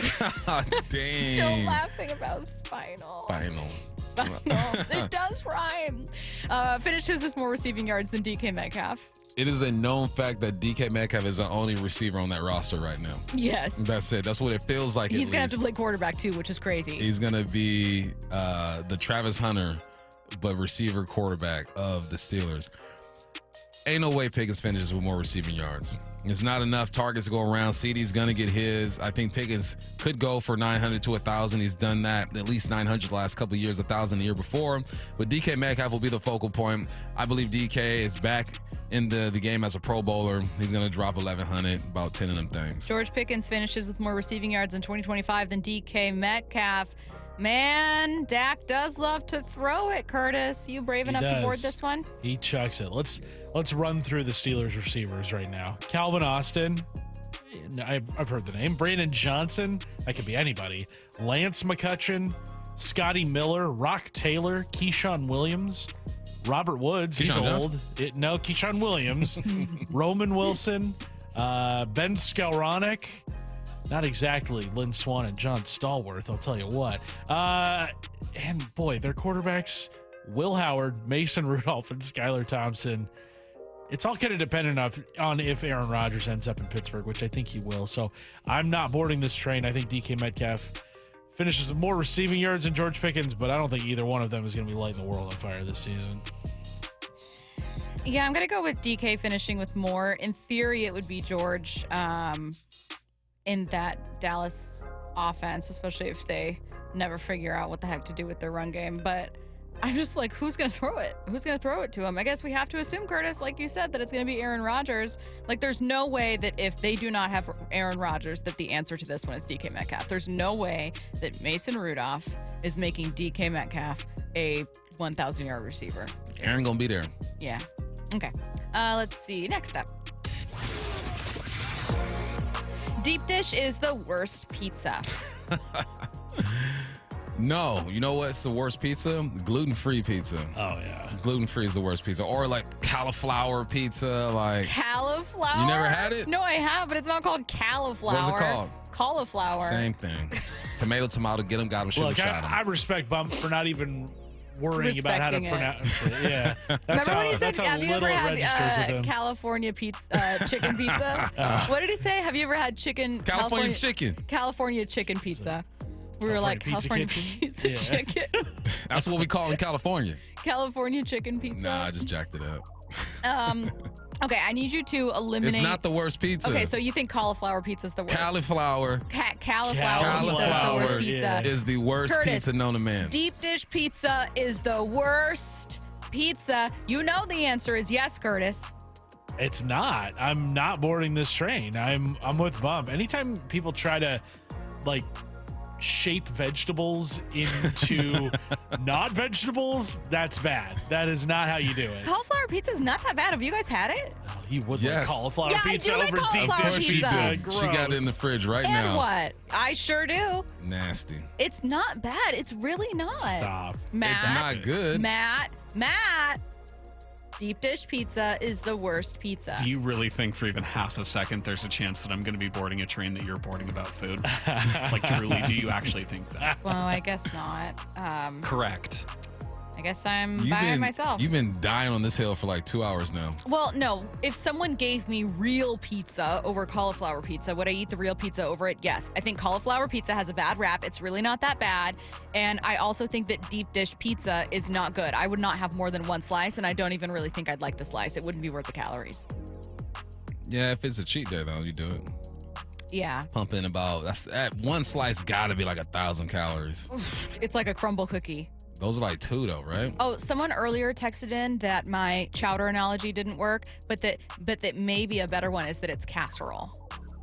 100 people texted in that your chowder analogy didn't work. Okay, but someone texted in that casserole was a better example, that like deep dish pizza is just casserole. 253 says if you're trying to say something is not that bad, it means it's not good. That's fair. That's actually very fair. Get your questions in for what I need to know. 866-979-3776. Rowdy Tellez, 3-run home run, and the Mariners are right back in it. Make it 9 straight series wins for baseball's hottest team. This is what winning teams do. Incredible comeback again from this group. At bat by at bat, they find a way. Tomorrow night, the Mariners are back home in the first of 3 against the Blue Jays, with Wyman and Bob live from T-Mobile beginning at 2 on the home of the Mariners, Seattle Sports. And every pitch of every Mariners game is on the Seattle Sports app. Hey friends, it's Stacy with a little bit of inside info. I know there are a lot of local business owners listening right now. This message is for you. Wayscar Ford is running great pricing on all of their commercial vehicles right now. Trucks, Super Duties, Isuzu FTRs, box trucks, the bigger the better, and they have a ton of them. New and used models, a ton of 2025 models. I'm on their website right now. Here's one, $11,000 off. Another one for $19,000 off. Take advantage of the amazing inventory and deals they have right now. Commercial sales and service for both Ford and Isuzu.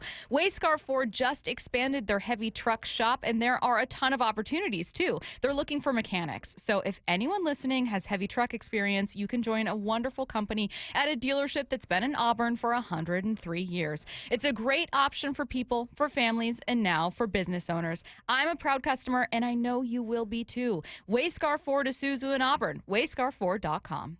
Hey, Brock Hewitt here from my friends at PCF Group, or People Come First Construction Group, and that's exactly what they did when we made the call a couple years ago. We wanted to redo our outdoor space, wanted to add a deck, an outdoor living, a television, and a kitchen, and PCF Group, wow, they more than delivered. And if you're interested in building a stunning outdoor area like we did, I cannot recommend them enough. Reach out before the good weather arrives, and their schedule, well, it's going to fill up. So whether you're looking for a complete outdoor living space or a very specific project like an underdeck ceiling, deck, patio cover, railings, PCF has you covered. Design now and pay later. In fact, get 12 months, no interest and no payments, and up to $6,000 off and a $1,000 Amazon gift card.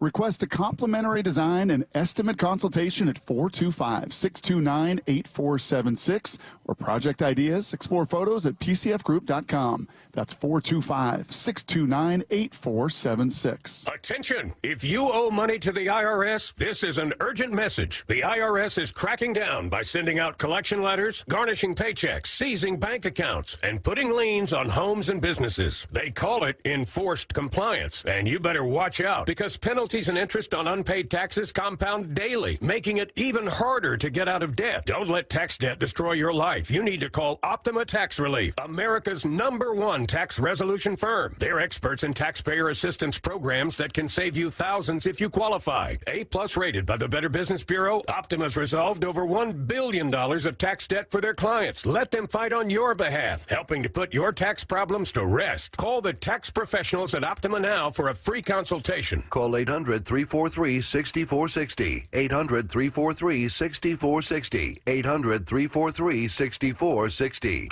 Optima Tax Relief. Some restrictions apply. For complete details, please visit OptimaTaxRelief.com. Dave Wyman joined by the mayor of the city of Lacey, Andy Ryder. Andy recently underwent successful treatment for prostate cancer. His treatment method? Swedish CyberKnife. Andy, what would you say to anyone considering prostate cancer treatment? I'm feeling very confident about my treatment with CyberKnife. I absolutely recommend it for anyone who has been diagnosed with prostate cancer. Reach out to Swedish CyberKnife directly at swedish.org/CyberKnifeProstate. Treat prostate cancer with Swedish CyberKnife. Subscribe to the Seattle Sports YouTube page to find new and exclusive content from your favorite shows and personalities daily. Just head to YouTube, search Seattle Sports, and click subscribe. Ladies, and you guys too, have you noticed visible signs of aging, those deep wrinkles, fine lines, and facial creases stealing your youthful glow? Sagging skin, crow's feet, and loss of facial contour are all natural effects of aging, but you no longer have to let them define your appearance. Introducing the new Skin Lift, the groundbreaking facelift led by Dr. Brian Scott. The advanced new Skin Lift addresses key signs of facial aging for women and men, restoring natural youthful contours. Whether it's replenishing volume lost over time or lifting the skin to smooth out those creases, the new Skin Lift can help you look 10 to 20 years younger with both surgical and non-surgical options. It's Hollywood's best kept secret and now available to you. Get a free consultation and save $250 off your new skin facelift. Schedule at newskinlift.com or 206-222-1225. Look 10 to 20 years younger and restore your youthful appearance with the new skin facelift. newskinlift.com. Hey, it's Jason Rance. I'm here with our local tax expert and advocate, Greg Nunn of None Better Tax Resolution. When you're dealing with business owners and the idea that they owe money to the IRS and they feel like they might be letting their staff down and it just spirals out of control. One thing I see with businesses, it's really tough because they have employees and maybe they're having a difficult time with the cash flow of the business. Then unfortunately, what a business often does is they quit making their payroll tax deposits, which is really about the worst thing you could be doing. I mean, it's a telltale sign if you're doing that. Hey, get someone that can help you kind of look at your business and see if things can be changed so that you can operate your business better and make those payroll tax deposits. Because let me tell you this, the IRS is on those right away. If you're having trouble with the IRS, you have to call Greg Nunn of None Better Tax Resolution. From stress to success with IRS Solutions. 425-947-1967 or Google NUNN. None Better Tax Resolution. From the Quantum Fiber Studio. This is Bumpin' Stacy. Weekdays 10 to 2. On Seattle Sports and 97.3 FM HD2. Get your questions in. 866-979-3776. What I need to know. How's DK feeling right about now? He's feeling like his boys transferred school. And it's just him now. And he's like, now I have to change my friend group. I already changed my friend group. Now I got to change it again. And I need some help. Yeah. There's no help over there. What I need to know. Am I the only one bummed we don't get to watch the Mariners play tonight? No, you're not alone. Hey, it's must-see TV right now. Really? It really is. You do have extra innings at 7 p.m. Curtis is going to preview That's a an reason to upcoming smile. series. There you go. What I need to know. Bump, are you excited to go to the furry convention? Yeah, let's get it. Furry. Okay. Yeah. Yeah. Let's do the furry thing. There we go. What I need to know. Have you been to the Tri-Cities and Spokane? Yes. They want to know which is your favorite. Man. Tri-Cities have better golf courses. I should have just said that. Better Which golf has better courses. golf courses? Spokane, you trying to go kick it? Spokane. They got some spots. Spokane. I've actually never been to either. Really? Yeah, I know. I'm very horrible Washingtonian. What I need to know.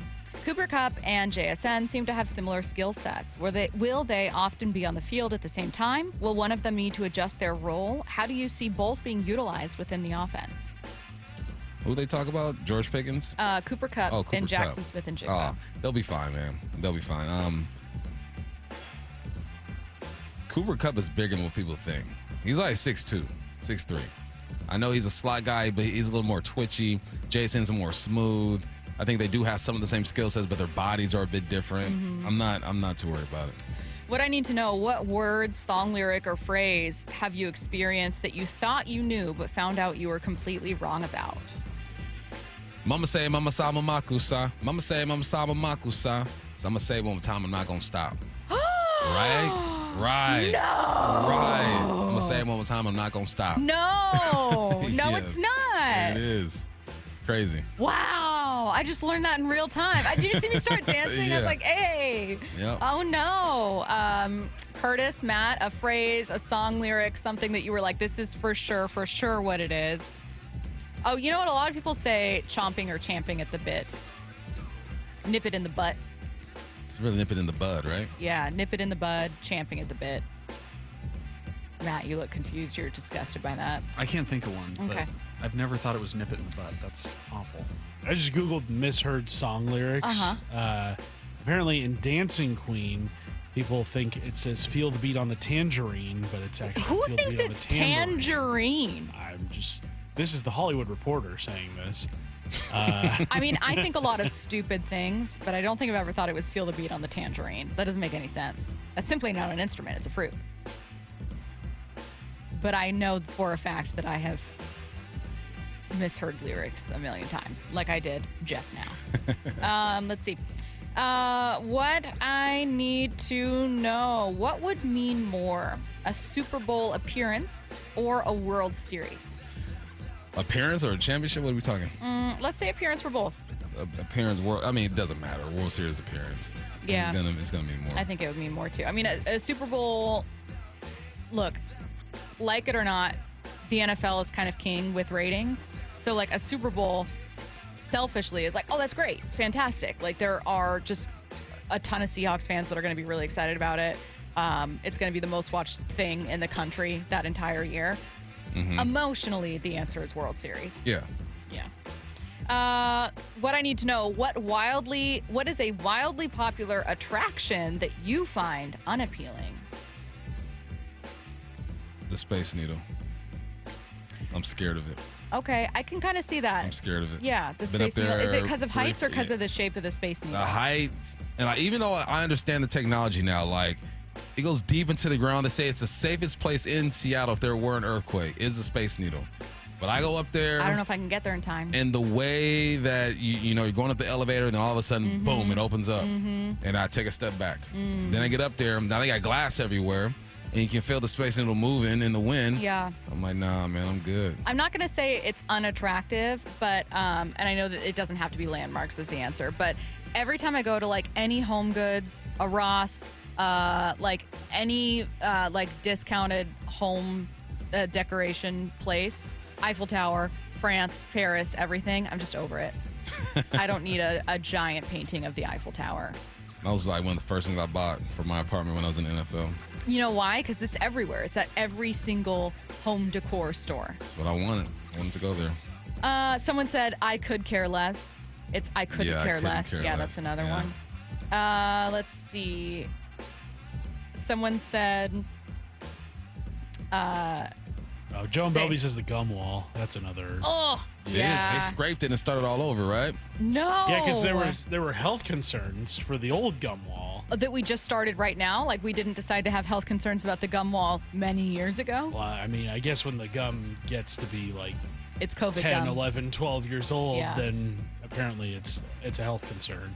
Fresh gum, apparently not. Yeah.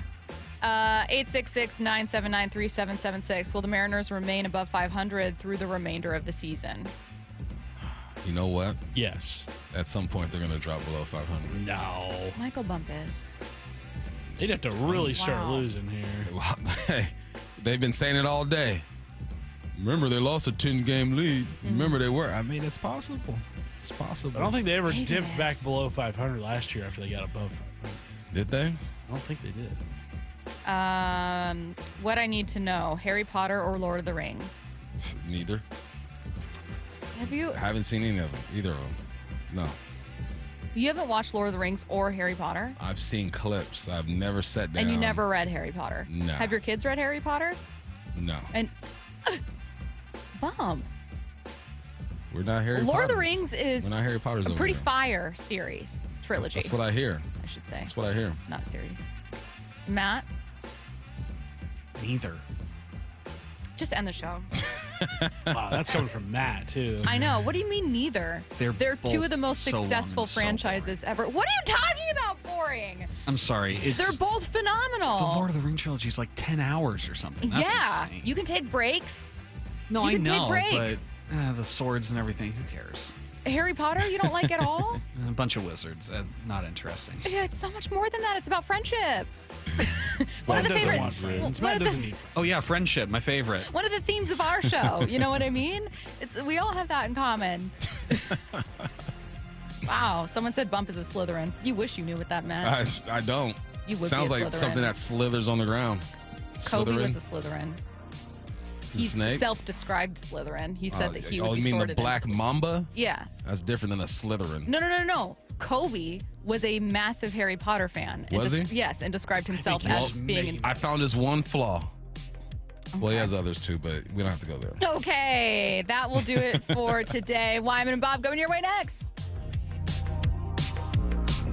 Wyman and Bob, afternoons 2 to 7. Nick Ebenwari is with us. Nick, how are you, man? Super blessed, super grateful, but yeah, I feel like I should have gone a little sooner, but I landed in the right spot ultimately. Had a great connection with them, so I'm glad I ended up going to the Seahawks. But in my notes, in my phone, like I kind of had like an NFL, it's personal list, so like that's a funny thing I for myself. Dave Wyman and Bob Stelton, afternoons 2 to 7 on Seattle Sports, the app, YouTube, and your smart speaker. Was drafted in 1999 by the Philadelphia 76ers, and that was just absolutely a dream come true. Todd's playing in the NBA is unique. His battle with neuropathy is not. I first started noticing problems a couple years into my NBA career, and I felt like my sock was just balled up right in the arch of my foot, and there'd be areas of burning and tingling, and then there'd be other areas of deadness where there would be no response to touch. We tried everything possible, from surgery to different drugs, to try and take care of some of the symptoms. I'm Dr. Mark Shelley, a chiropractic physician and board-certified functional neurologist at Sound Pain Solutions.